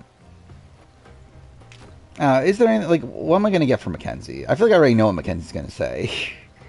And also same thing with Cam. I feel like I want like Quinn's interview, which obviously there's not going to be one. But like I feel like that's like the type of person I want to hear from. Like Quinn or like maybe Chemo. I don't know. Like T-Core I feel like was blindly voting for Chelsea. I don't think that's going to be that interesting of an interview. I want someone that was like actually like not blindly a Chelsea vote. Well, but also not like Angela or Leah, who was also like friends with MJ. So like I think like Quinn, Chemo, maybe Rubina. But even that, actually, Rubina would be interesting because like she did go out of the house being very pro MJ. So like I would like I assume it's probably just jury roundtable switched her mind and that sort of thing, but it would be interesting to see what changed her mind. MJ compared herself to Taylor Hale. I mean, if you take out the prejudice stuff that Taylor had against her, then I guess in terms of like being on the bottom initially and then like getting to the end, but obviously really just very different even with that, right? Because like Taylor won almost no competition to get there. MJ won, like essentially gets there because of competition, because there's so many points where she would have been targeted if she didn't win comps. Yeah, thank God MJ looks forward to seeing Leah again.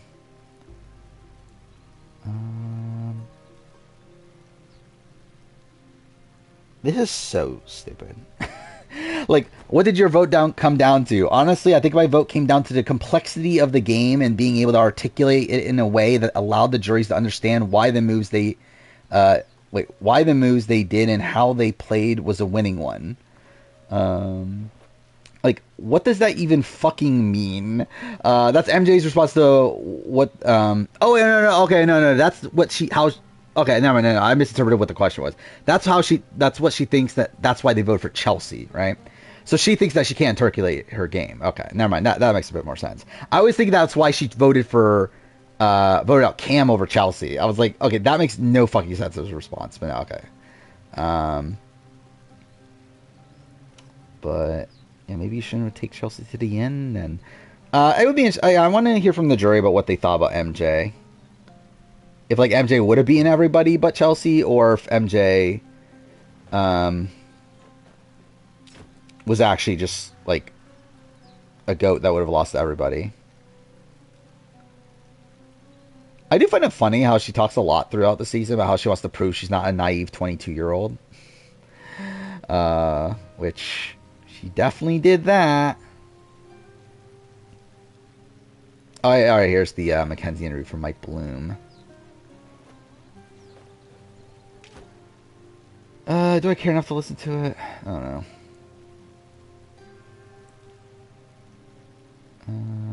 I guess I will if there was an ad. She is a woman of faith. That is what she is known for. Is to have faith. Which definitely did not stir her wrong this time.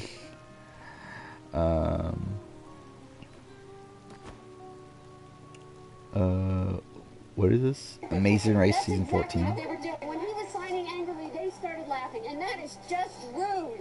He's lived with this his whole life, and he doesn't need it from people like you. You should understand the pressure because you're black and you've lived with it. He has lived with. Yeah, that wouldn't age well. Yeah, Margie would be canceled at this point. Response I think someone would give when they lost out on, so much money unanimously. I think God MJ's so happy. That you're in good spirits. I mean, I guess the first She is thing obviously the I youngest have finalist of all to time. The youngest outside of a couple. everything. We'll obviously get into the decision you made at the final three, but as you're going through the jury questions, as you're going Yeah, also, actually, yeah, if that is true that the jury, that the jury became very pro-Chelsea because of the Leah move, that makes MJ's move that much more worse, right? Because, yeah, it seemed like, it worked out for her because she won these comps and whatever, but it's like, if that did fundamentally, lose her respect from the jury to cause her to lose against Chelsea, that makes that actually, that is back up there as one of the worst HOHs of all time. What were your thoughts? Was this an outcome that you knew would happen? Maybe I'm done with the game. No, I need to get to a save point. For the jury questions, I did. But after that, I'll probably be done. I'm pretty tired, to be honest. It's already 3 a.m., so yeah, probably call it a night. Cool. I knew, based off the questions and the answers received, that. Oh, thank God MJ knew. She always knew. Lucky. She's aware. To get a vote because Chelsea explained her game in a very, very well way. She did have a very complex game, and she knows how to talk. She knows how to talk for sure. I remember, when I saw the fight, I remember that this happened. I didn't remember the comment about, that you don't, whatever, because you're black or whatever. I remember that part of it, but I remembered her getting upset over, Keisha and Jen over Luke or whatever. Her winning was me winning. I absolutely love that woman. She played an incredible game, and I would not have been probably in those final 2 chairs if it wasn't for her help throughout this game, and honestly, my goal coming into this house was to win. Obviously, I wanted to win first, but also just win competitions. I'm an XD1 athlete. Thank God. Thank God she came in to win competitions. And so I wanted to win a lot of competitions, and I wanted to make it to day night. Dude, how did I die there? The money is a bonus. Absolutely. Of course, I'm going to miss out on 750K, but I did get $75,000, and I got a lot of self-worth in this process. Thank God she got self-worth. I got to show my character, which is all that I can. And she built on her character. Thank fucking God. Was this ever a debate for you of Chelsea versus Cam? Because we get some DR stuff. Yeah. I'm going back forth. I know Chelsea had just told me that the two of you had really confirmed it. According to MJ, the goal of the game is to lose. Yeah, pretty much. No, it's to keep your honor. I did think a little bit about how bringing Cam probably would have allowed me to have an easier win, but maybe it's the competitive nature in me and also my loyalty and just who I am. Okay. I wanted to sit next to Chelsea. She had helped me throughout the game. I had helped her. And she was you definitely helped her. She deserved to be sitting in those 2 chairs. She had an incredible game. I could see that. And I'm not afraid to sit next to the best people. I'm not afraid to go head-to-head. That wasn't my game plan. My game plan was not to get huge competitors out. My game plan was to play Big Brother. And that's exactly what I did. That's exactly what she did. We both deserve to be sitting in those final 2 chairs. And her winning is a testament to her game. And me bringing her Thank God her winning is a testament to her game. I want to talk about a move that you end up highlighting in your jury speeches, which is, of course, your first HOH raid when you evict Leah. Why do I want the title of Big Brother more than shit? Because I don't think obviously she doesn't give a shit about Big Brother. She's not a fan of the show. Also, supposedly she doesn't need the money. So. I don't think she cares. Here's the thing. I made the decision entirely. I think she went into the season more so as a growing experience, more than her actually genuinely wanting to play the game or anything. Talking it out, come with speaking to Chelsea about this. Absolutely. Damn it. But I came into this house wanting to play with people, and when I got the opportunity to play with Chelsea, wow, I can't believe she wanted to play with people. Not only benefited my game, they benefited hers. Because moves that benefited hers intentionally benefited mine. Did it? Because if she's Did saying that meant Fuck me. Yes, moves that benefited Chelsea definitely benefited her. That's definitely exactly what happened. I was saying. And having somebody come for her was not something I needed. And also, Leah played a game that was incredible as well. She didn't touch the block that entire time. She had a great social game. She was starting to win comps. And she was a threat. And I also, we've had a conversation about this, she did not let a lot of people know where her head was at. So she could have been telling me one thing, but saying another behind closed No, doors. what? I never knew. And not knowing allowed me to feel comfortable in making this decision, because what I did know was that Chelsea was going to protect me. What I didn't know was where Leah stood at that time. Also, yes, Chelsea very much protected you in the conversation she had at the end of the week, telling Rubina to target you. That had the veto. So I made that decision for me, but did I consider other people inside of that? Absolutely. During your second HOH reign, you were toying with possibly, putting Cam up, due to his No, performances. I mean, let's sort of, cool. on that note, look ahead to if you were sitting next to him in the final two. What do you think your chances would have been against him? I think my Yeah, actually, that's funny. Yeah, she did talk about how she wanted to go to the end of all the threats, right? A lot better. I definitely think I probably could have stayed. I carried him. And the vice versa, he probably would. Yes, obviously she carried Cam. That's exactly what happened. Would have been a lot better. I definitely think I probably could have stayed. I carried him. And the vice versa, he probably would have said that he had me in his pocket all season and that he made me take him. But the thing is I carried him because I knew I could beat him in the end and beat him in competitions. Whether he was trying to or whether he was throwing them, maybe don't throw them. Also, you did talk about targeting him because he was throwing competitions. I don't know what his gameplay was, but I do know that I played a heck of a game, and if I was sitting next to him, I do believe I at least would have had one vote. But again, I don't know what to do with MJ. MJ's just so shit. And wasn't too. And again, the reason why I have MJ right now at 5 is because of win equity. Because I assumed that she would win against everybody but Chelsea. The question is, does she? Which I don't know. That's the reason why Big Z is so low, because Big D can't win. Where, MJ can win, but I do think the game that she plays is still really fucking shit because she does everything wrong. Play a game that I didn't want. And so sitting next to Chelsea... Where, if it turns out that MJ can't win in any scenario, then that would drop her significantly. But I just don't know if we're even going to get that proof, even then. Testament to my game, as well as a testament to my character. And I would not redo it. I think she could definitely beat... well, actually, can she beat Chemo? I don't know. I don't think she can beat Chemo. I think she can beat Rubina and Cam, at least based on where my current stance on her game is. I think she beats Cam, Rubina, Angela, Leah. And that's probably it. I mean, I think she probably loses to everyone else at jury, but that's still, half the people in the game. Essentially everybody in the end game but Chelsea. Everyone in the Final Four, I should say, but Chelsea. But again, I don't think we know that about Cam, though. We just don't know. Where again, we can't take anything that's said at the jury roundtable face value because they all are told to talk about each person. And they can edit it whatever way they want to add the most suspense. Right? This episode, between everything with Matt to being on the outs to having to win a couple of these AI arenas to really stay in. Talk to me about, from your own perspective, kind of having to adjust to those expectations, and what do you credit I don't know. I don't do MJ. Cover in the second half of the game? The first Trying to half find my of this player game ranking. was rough. Mentally, physically, I walked into that house, I had a target painted on my back immediately. Yeah, Chelsea is obviously very pro MJ. I forgot it fucking stops the video if you want the tab open. It's really stupid. People don't like, initially, when people get along. So I had that because of Matt's big blow-up, which I somehow got dragged into. Ugh. Then I had a majority Yeah, that's also the thing. She was alongside Matt and doing that week 1. On the social outskirts, I was like, what can I do to make people like me? Guess what I did? I told everybody about my power-up. Dumb? Yes. But, hey. I mean, I think the difference... So, this is the thing with me about MJ versus Leah. I feel like MJ should be higher.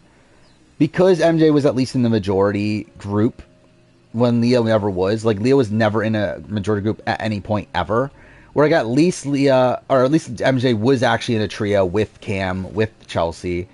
That kept her safe for a lot of the middle game. Like, obviously by the end game, she's very, like, again, very much in danger. A lot of it due to her own action. But I do feel like, again, the fact that she at least was in a group at a point where, like, Leah was simply just on the bottom the entire fucking game, pretty much, is at least something.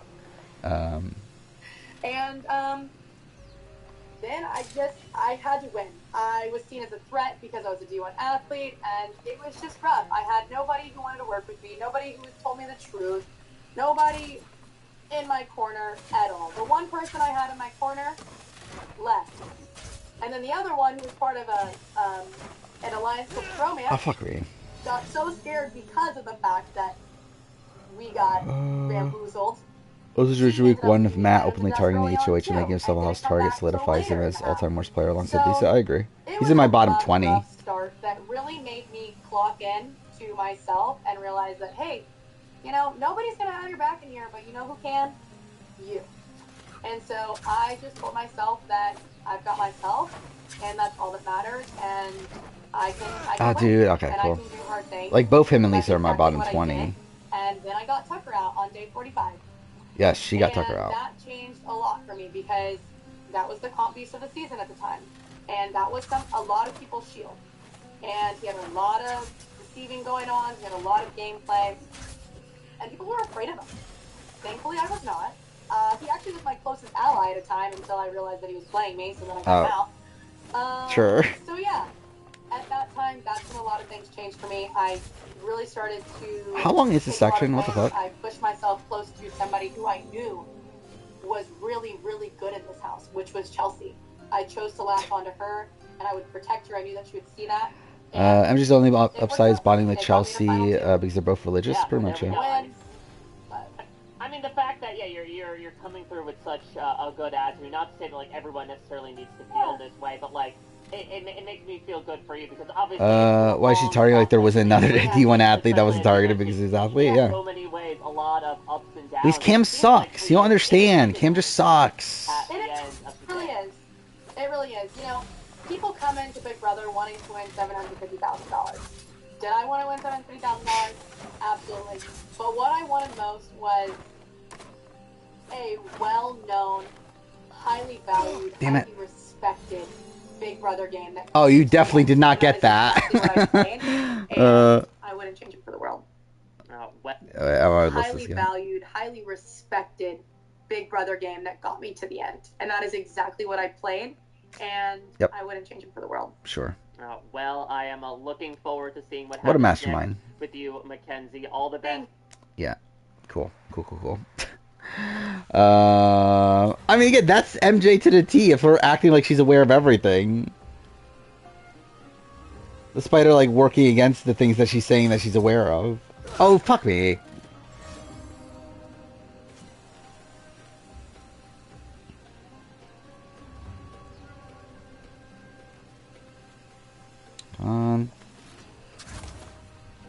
I still think that MJ taking Chelsea's worse than Cody taking Derek. Because I think also with the Cody taking Derek thing, there's no reason that for Cody to even think that Derek was against him at any point. Where with Chelsea and MJ, Chelsea actively works against MJ for so much of the game.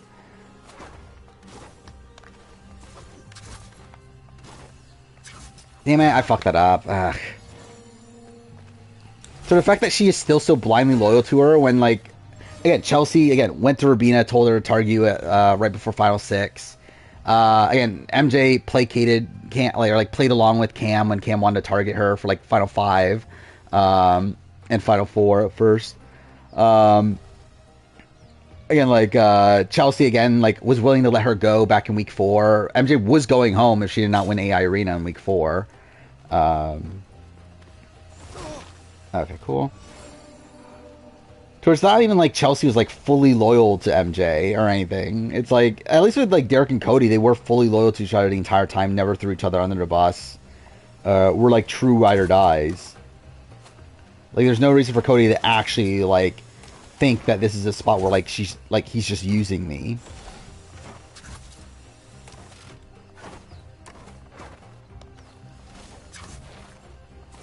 No, I fucked up again. There we go. What the fuck?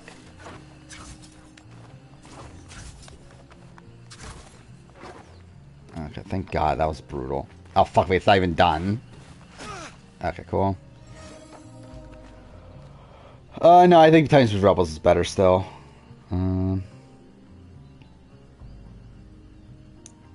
I hope she says delicious big T on Twitter. I mean, that'll be funny. Yeah, okay, cool.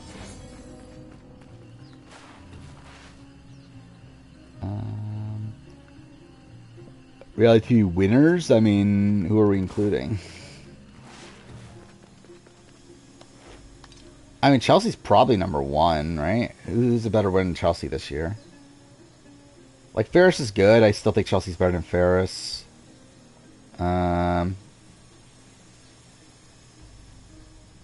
Was it Bailey? Bailey's not as good as either of them. They're still solid. Kenzie's the worst of them. Who else is there? Is that it? Of like the social strategy games? Yeah, it's just those 5. I think that's probably the ranking. It's probably oh, Harry? Who's Harry? Oh, Traders? We're including Traders or something?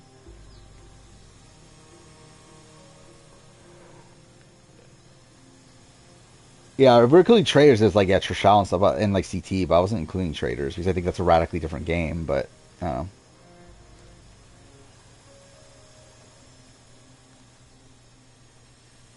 know. How do I do this?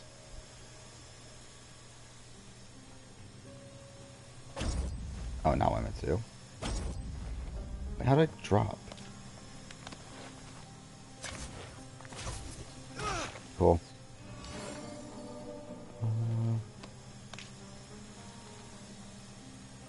Draw preseason about Instagram. Oh, Chelsea, yeah.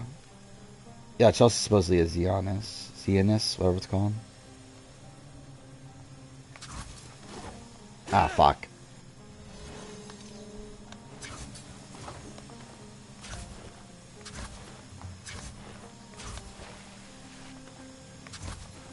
Cool.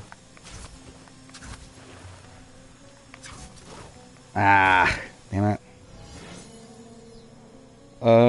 Yeah, it's #2 behind Titans vs. Rebels. I think it's the best Big Brother season since at least since 20, if not even possibly 14. I think it's a very good season.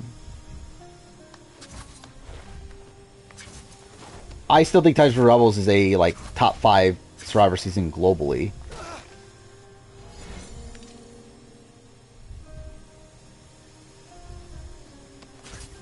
Actually, was it 5 or was it 6? I don't remember. Did I say it's better than Micronesia? I'm not sure, actually.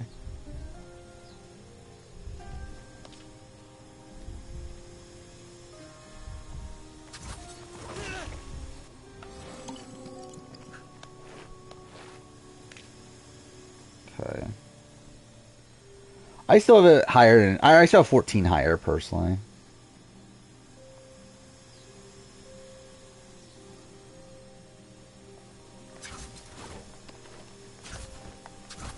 Like, I think it is the new, like, standard... Oh, fuck me, dude. Okay. I think it's no like the new gold standard for modern Big Brother, for sure. At least within America. I guess, like, BB Can 10, I think, is better.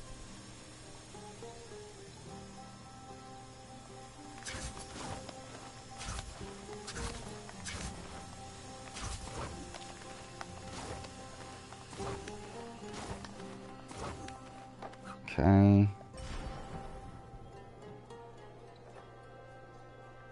Oh, that was all just to get to an area? Oh, no, I guess it wasn't. It was locked, right?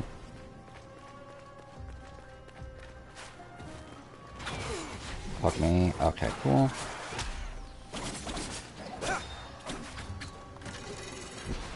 Yeah, there we go.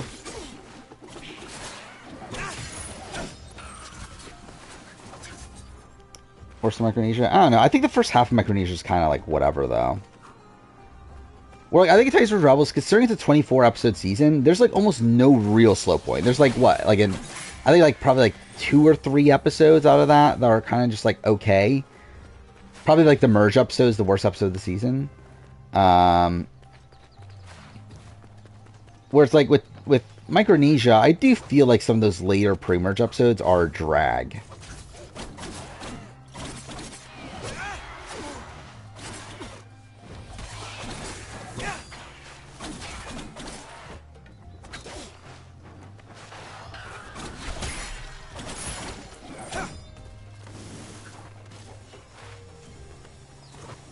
Or, you know, episode 2, it's fine.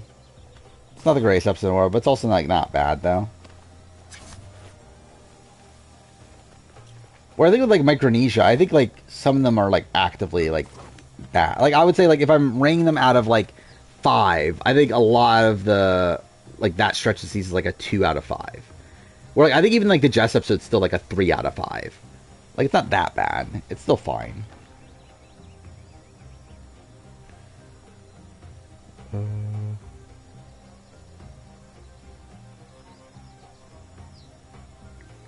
Your brother confirmed that she's not a Zionist, so that's something.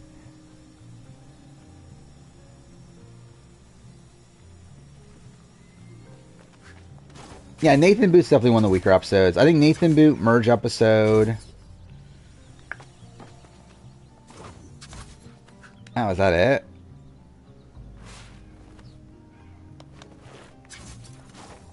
Damn it. Okay, well.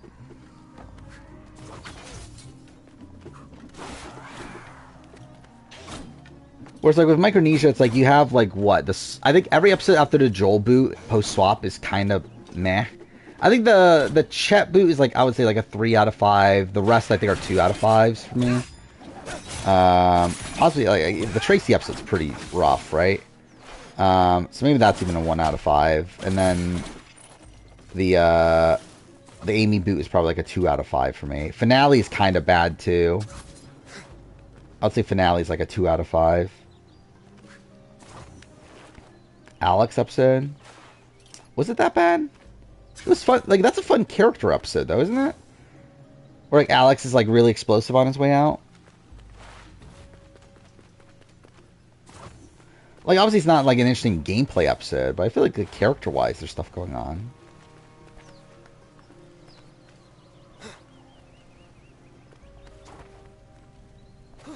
He doesn't he like fight with like Ferris on his way out? This is the wrong way. Dude, I just want to find a save point so I can end stream. Fuck me, dude.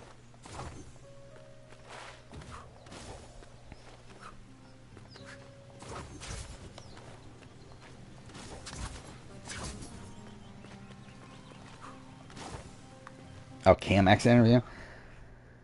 Yeah, I guess I'll listen to it. I don't know if I'm like... Yeah, I don't know what I'm going to get here. But...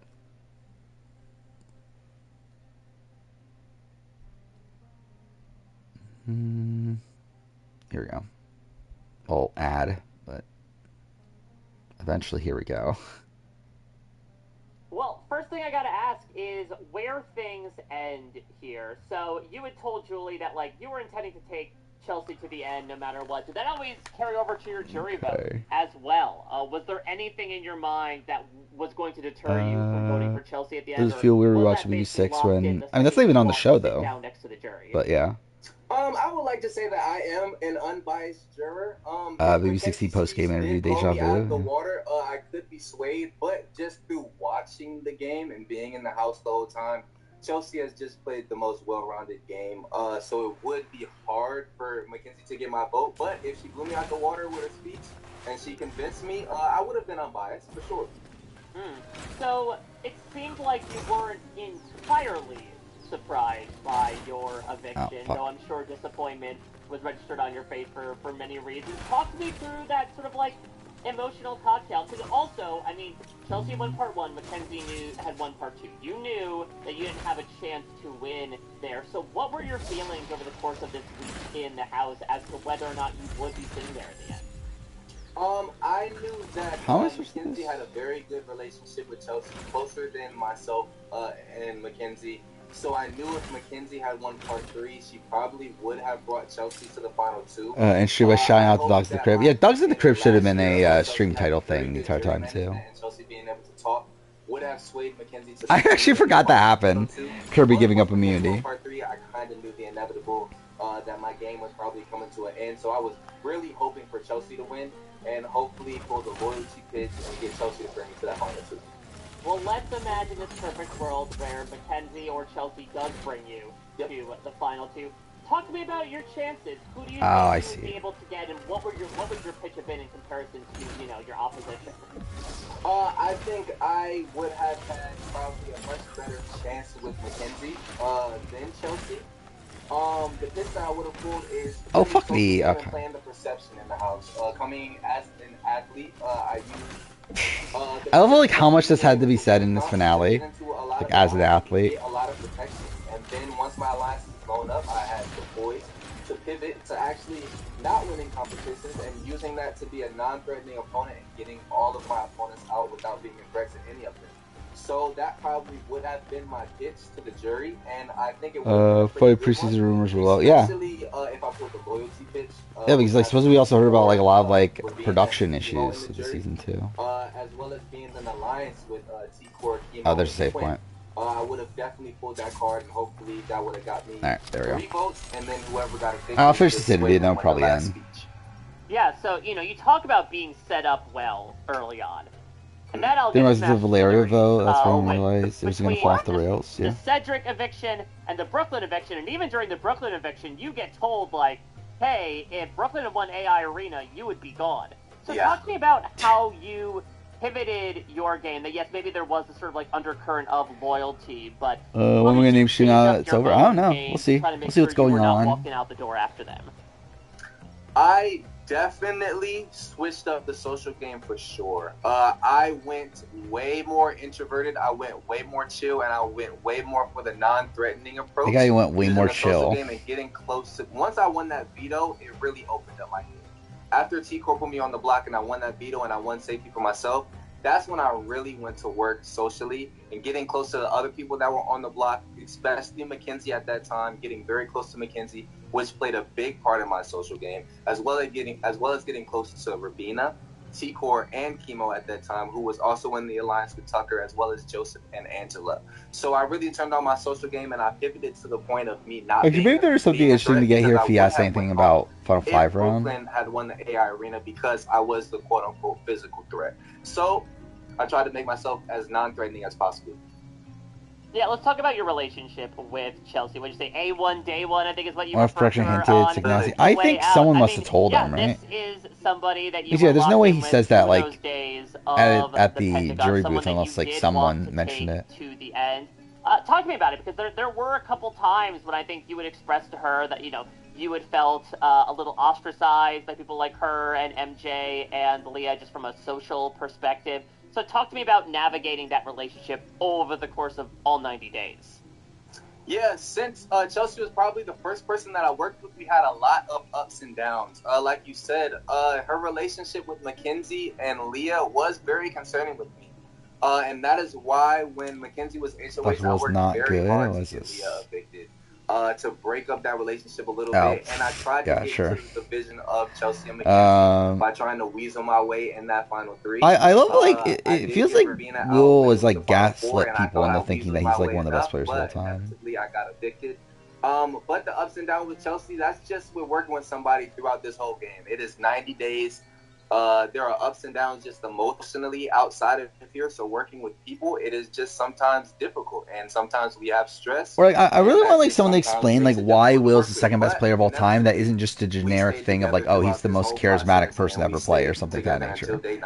Or like he's also like the first person to do it. When it comes to your perception, I'm not sure if you're aware of this because again you had such short time with the jury, but once Angela was evicted, she was really spreading the gospel about how she felt that you were a floater, and there was certainly a lot of conversation among the jury of like, Cam was really when people stop being high on Dick, Mackenzie and probably around like Chelsea. I don't know, maybe 16-ish. Measure up. Was this a perception? That is where I stopped seeing people rate him as high. And how were you trying to work against that if that was the case towards the end game?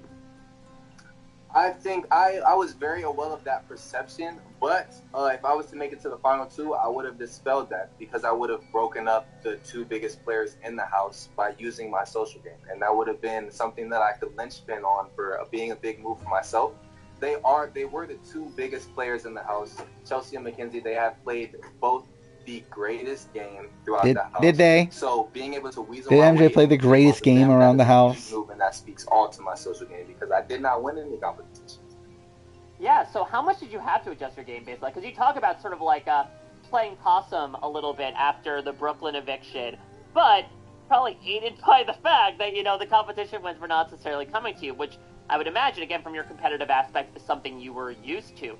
How did that end up getting incorporated into your game? Because I believe you were also told about this by Mackenzie, that she was debating putting you up at the Final Five because she was that angry about you losing these competitions and feeling you were actually throwing them. Yeah, You're so stupid. I think that I played it very well to my advantage. I definitely wanted to win a bunch of those competitions, and when I lost, I just was like, okay, how can I flip it to a positive? Well, now our very lucky why BB is having slog to try to watch that that benefited my live. game, even if I didn't win. So the reason why Mackenzie I mean, like, didn't put me TV up show wise, I feel like because, Janelle still comes off. Well, both Janelle and Will, I still think Rabina come were off both fine. on the It's mostly like block. feeds They were a wise. trio. So I think she you'll find wanted some to more break questionable up the things. trio. So it would have not been a smart decision for her to keep either Chemo or Rabina and me get evicted at the Final Five. So I made sure that all my targets were in front of me and literally the last possible option, and that would be the final three, and that is inevitably what happened. I didn't see my plan all the way through, but playing possum did play to my advantage.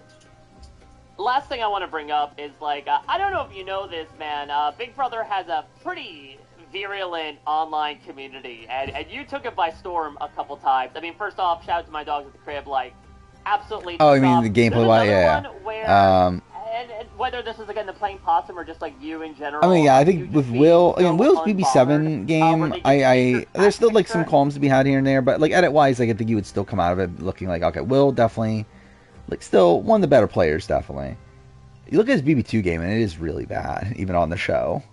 Like, even though, like, I mean, to be fair, by the back half, you do get him like really gloating about things, and like, again, it's kind of BS, but I can see how you kind of buy into that, but like, yeah, it's not that good. Janelle's a game player. She never comes off particularly well if you really analyze it. But I guess it's like also the thing of like nostalgia / like people like to root for the underdog sort of thing, and like, you know, she wins all these comps, saves herself all the time. You want to kind of like her as a player, but you realize like, oh, she's actually like really shit. This is, Cam winning the lottery versus Cam, getting gum on his shoe, and it's the exact same photo. It is your cast photo. So I mean, the world is going to be open to you. You're going to be seeing all this, but what's your initial reaction to this? Because I would imagine in the house, you're not primarily concentrating on the way people are looking outside. I mean, the thing is, I don't think almost any players aren't as good as what people say they are. I think it's the reality. I think a lot of people really saw you for what you were, memes and all, and really enjoyed what you brought to the season. I'm hyped. Literally, hearing you say that, I'm excited because, yeah, Daniel Reyes. I've already said before, I think Daniel Reyes is very overrated. Big Brother community is a community that rides so hard for the Big Brother. Like, I think Daniel Reyes has a lot of holes in her BB3 game, and also BB7 itself is also very flawed just inherently. Make an impact, and also the Zen approach. I think like also her reappearance in Reindeer game shows that she's like probably susceptible to overplaying like every time she plays. But in the house in general, I wanted to be very poised. I don't know what I'm getting from this question. This is like a nothing question. I wanted to be very poised. And Angela coming in, blowing up. Tucker coming in, blowing up throughout the house. Quinn having blow-ups. Everybody blowing up throughout the house. I mentioned that earlier. That's pretty insane. Guided meditation for people in the house because I wanted. That's only been PLC winners since the. I wish that this was, diversity the most mandate. ideal outcome with you walking out of here $750,000 richer, but it seems like. Actually, that's no. It's five. Five out of 8 finalists have been black, right? For 90 days. That's so still I'm sure you have so much to really, wrap your head and 6 around. out of the 8 have been I'm grateful that you PLC. at least had some time today to chat with me about this game and how much, again, we really just enjoy watching you as a person. Obviously Matt and You got Mackenzie a are great head on your shoulders, and I can't wait to see you take on the world, Cam. Man, I thank you so much. I am so excited to talk to you. I was stuck in the house for 90 days, so you don't know how. Imagine Cam gets a deep dive with Taryn. Imagine that's a thing. Uh, but yeah, all right. I'm winning game Chelsea. I have her at 4. In terms of player, I was debating. Initially, I had her 11. I think after listening to her exit press, I might move her down to 12 or a little bit lower, maybe even. But she's like somewhere in that sphere. I think she's like 11 to 13.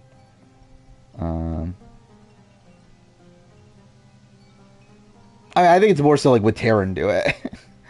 But yeah, it seems like Cam's like super excited to be talking about stuff. Yeah, I think June was the one I was like really debating at that point because yeah, I think I am probably gonna move her below Vanessa. It's just a question of like, is she better or worse than June? And I think the thing is like Chelsea obviously had more winning scenarios than June. Again, Chelsea seems to beat everybody, probably maybe with outside of chemo, but even then, who knows? While June only had like one specific scenario. I do have more faith in June's strategic ability to play optimally.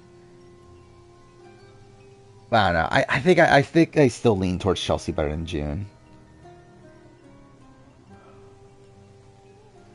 I don't think it's by much, but I think I do still lean towards it. I think June, just again, like having like very little win equity against anybody but Allison, I think is something that's tough to reconcile there in comparison to Chelsea. And yeah, Chelsea's better at comms. I mean, strategic player, I think, is there anyone that's a good strategic player on this season? I think it's the thing. And I think Cam is the number 2 player of the season. I don't know what if we're like just solely talking about strategy. Like really, probably the best strategist of the season is probably Joseph. But that doesn't really matter. If we're just basing it on just strategy, I would say it's what Joseph, then probably Chelsea. Then like. Ugh. Yeah, it's rough after that. I mean, they're all bad. I think it's the thing. I think Joseph's the one I would have the most faith into like recognizing what he should do strategically, given the correct information. I think the problem with Joseph is that he gets overconfident. Where like I think his issues are not strategically, it's socially and also like his ability to read his position in the game. But like if we're just saying like who I have the most faith in to create with the correct strategic call based on their like the position that they're given, I would put that on Joseph. Where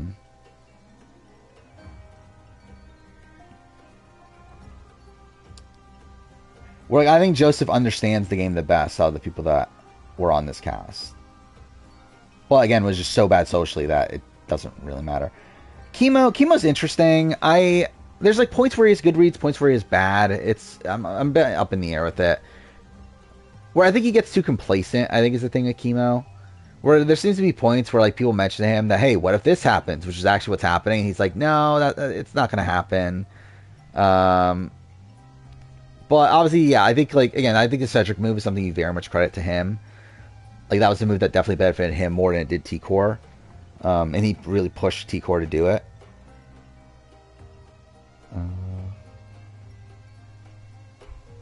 Yeah, as long as it doesn't involve talking to Quinn, yeah. I mean, the thing about Chelsea is that for everything good she does something bad. Is the problem with Chelsea. It's like every single time she, like, again, makes a decision, target Quinn or Leah, she then proceeds to try to keep Quinn in the game.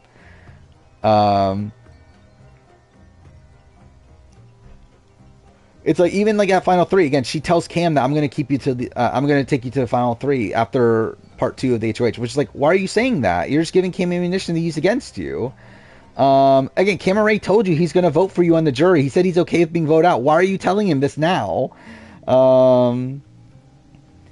don't know. It's like I just think like for everything good she does, there's also like a strategic fallacy along with it, and that's why the review's so long. It's because there's so many people to talk through about all the fucking idiotic things they do. And Chelsea's along with that. To where, like, yeah, it's like, I want Chelsea to be a better player, but then she just talks more, and then you realize, shit, she's not actually doing it. Like, she's not thinking about it optimally.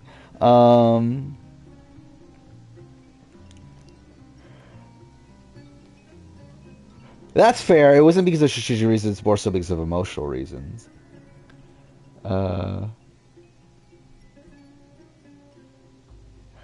Rest of the top 5 of what? Of, like, strategic players? I have no... they're all fucking bad. It doesn't matter. And this cast is probably one of the worst strategic casts in the history of the show.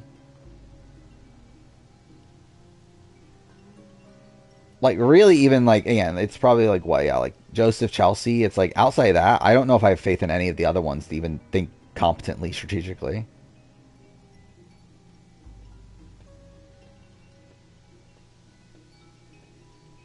I say 7 above 26, but yeah.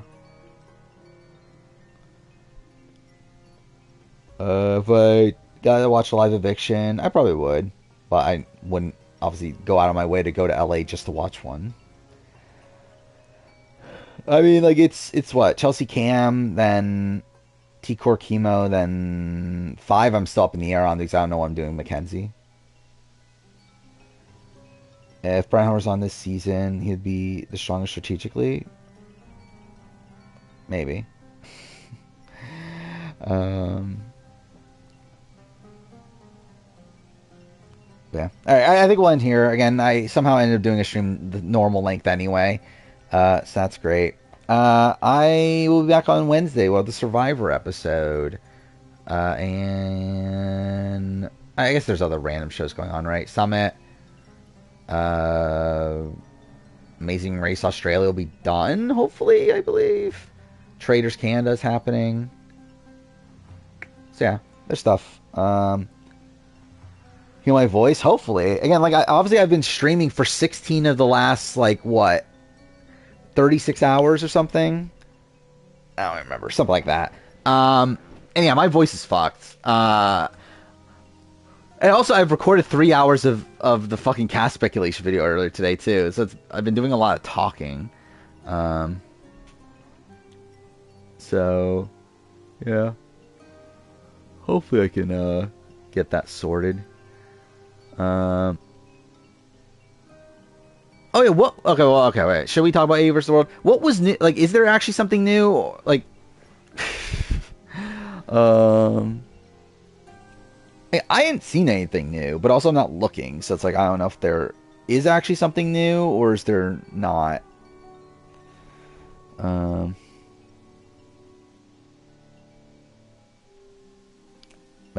I guess yeah, it doesn't really matter.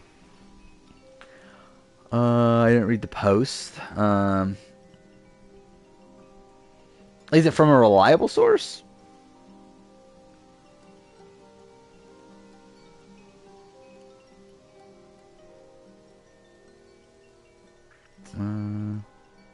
Yeah, I'm not gonna spoil it without giving a warning first, but fake bootless. I mean, I know that the list that we were talking about before is supposedly fake. That the result is probably true, but the actual full list itself is probably fake. Is what I saw. That's the last I've heard about AE vs. the World. Yeah, so.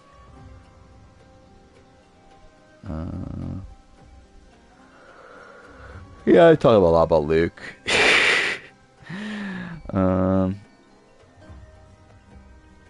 It's really not fake. I mean, like, it's just, by fake I mean it's not all true, which means that the person probably made it up and just used the other spoilers to, like, make their list.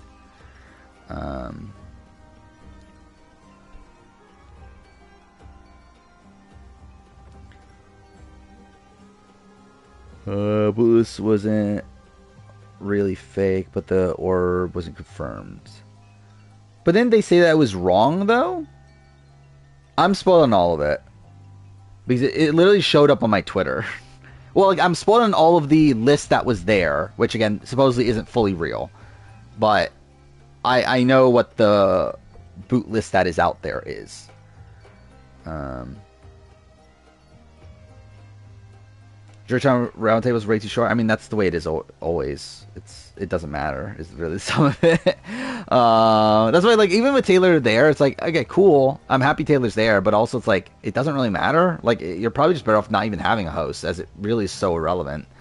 Then again, we did get a good moment of like Taylor telling like Angela that she's bitter and everything. So at least there's that.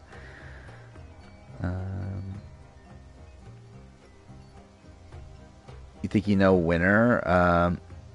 Yeah, I got spoiled through. First, there was a challenge account that was responding to the boot list that at that point was only up to the final 5, I believe, was it? Or was it actually the final 3? I don't remember anymore. Either way, it was like most of the boot list. So I saw that. I was like, fuck, okay, I guess I got spoiled on that. And then later, it literally just posted on my For You page on Twitter, literally the entire boot list, including the final 3 and the winner. Or no, the final 3. At that point, it was only the final 3. And then later, I saw the winner.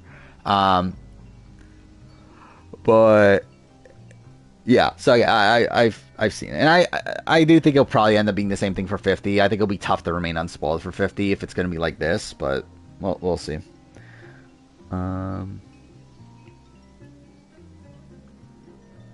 Yeah.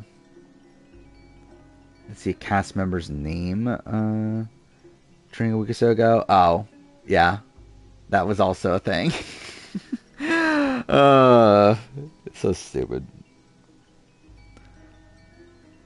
Because yeah, I did see that name too. Sure, Roundtable hosts tell a player they're bitter. It's definitely questionable, right? Like for the integrity of the game, no.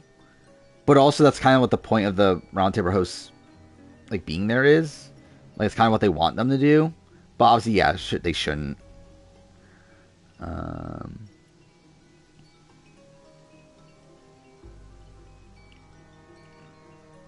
Yeah. Yeah, there was a... Oh, yeah, Sandra would be spoiling 50? Probably, yeah. That's usually how it goes. If I know Sandra, she's going to go to charity events and just tell everybody what happened. That's essentially what's going to happen with 50.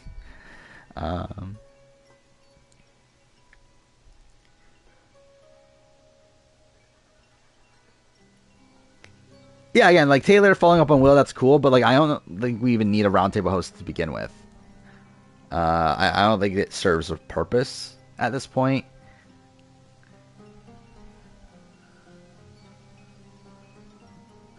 Why should you do that? Because that's Sandra.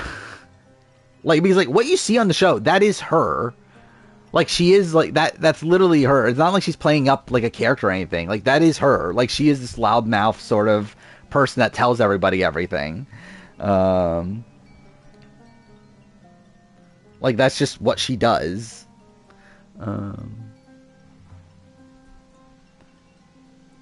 If I know Spell 42, I don't believe so. Like, in terms of the actual person that did it, I don't believe so. I don't think you ever know who actually spoils it, right? I mean, like, I believe, like, at 41, the rumors that it was, like, Xander's friend or something, right? But, like, just in general, I feel like you never really know. I mean, like, too, for, like, All-Stars, we know, like, Jeff Farner spoiled it, supposedly. And then, like, with Here's the Villain, supposedly, like, both Sandra and Russell spoiled it. But, like, I feel like with most recent seasons, though, I feel like you never really know where these sources come from.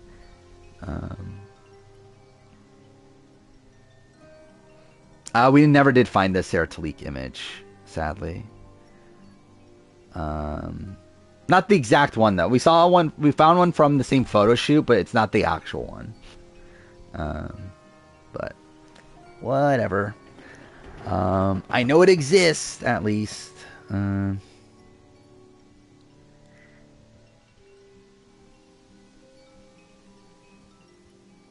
Oh, actually, I feel like I do remember that. Yeah, the cat. Yeah, a cat from A 2016 spoils things. I forgot about that until now.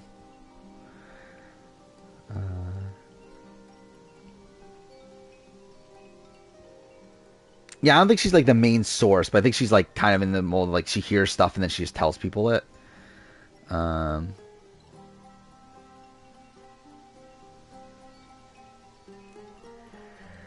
Probably, I think that's probably likely. Yeah, people on the production team, or at least like family members or like people that are friends with people on the production team, ask for results. They bet on it, and that's how the betting odds happen.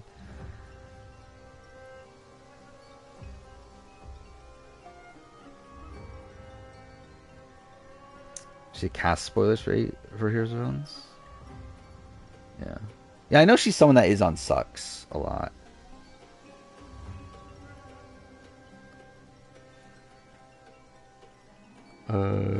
Yeah, again, Mackenzie. I mean, too, like Mackenzie hated. I guess it's still a one-sided rivalry. But yeah, Mackenzie hated like Angela from the very beginning, right?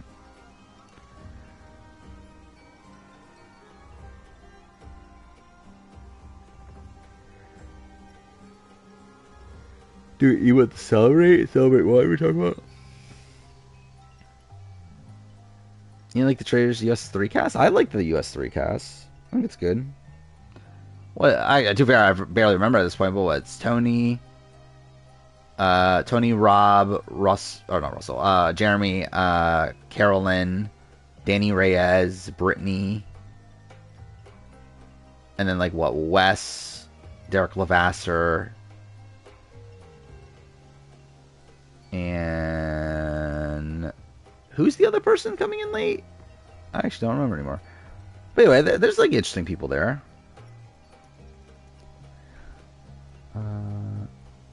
There's also like a lot of random other people.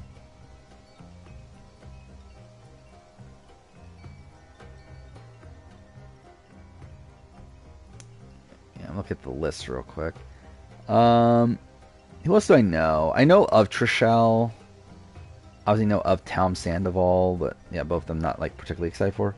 You know, I believe Trishelle, or Trishelle, whatever her name is. I believe she is like a big reality TV fan though.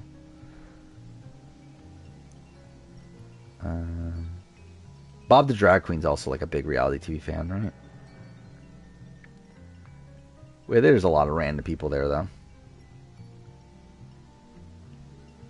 Wasn't it 3 people? Wasn't it? Oh, it was Wes, Derek, and Rob. Rob comes in later. That's what it was, right? So yeah, that's what it was.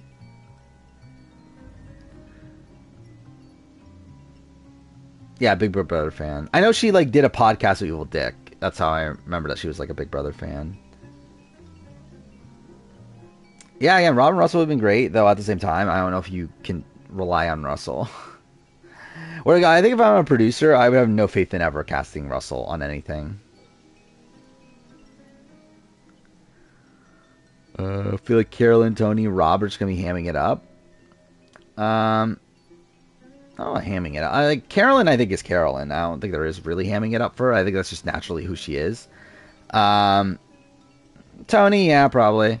Rob, probably, but to be fair, they're probably not going to be there for that long. Is the reality. At least like Tony and Rob.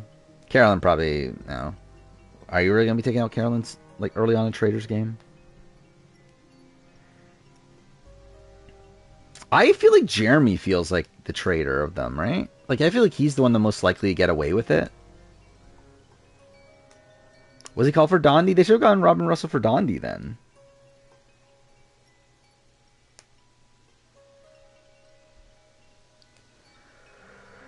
Yeah, alright. Alright, we'll end here. I'll be back on Wednesday. All the normal stuff to talk about. Russell Decline, that doesn't sound very Russell of him. But yeah, we'll continue on with this game, I guess. So yeah. Till then, see you guys next time.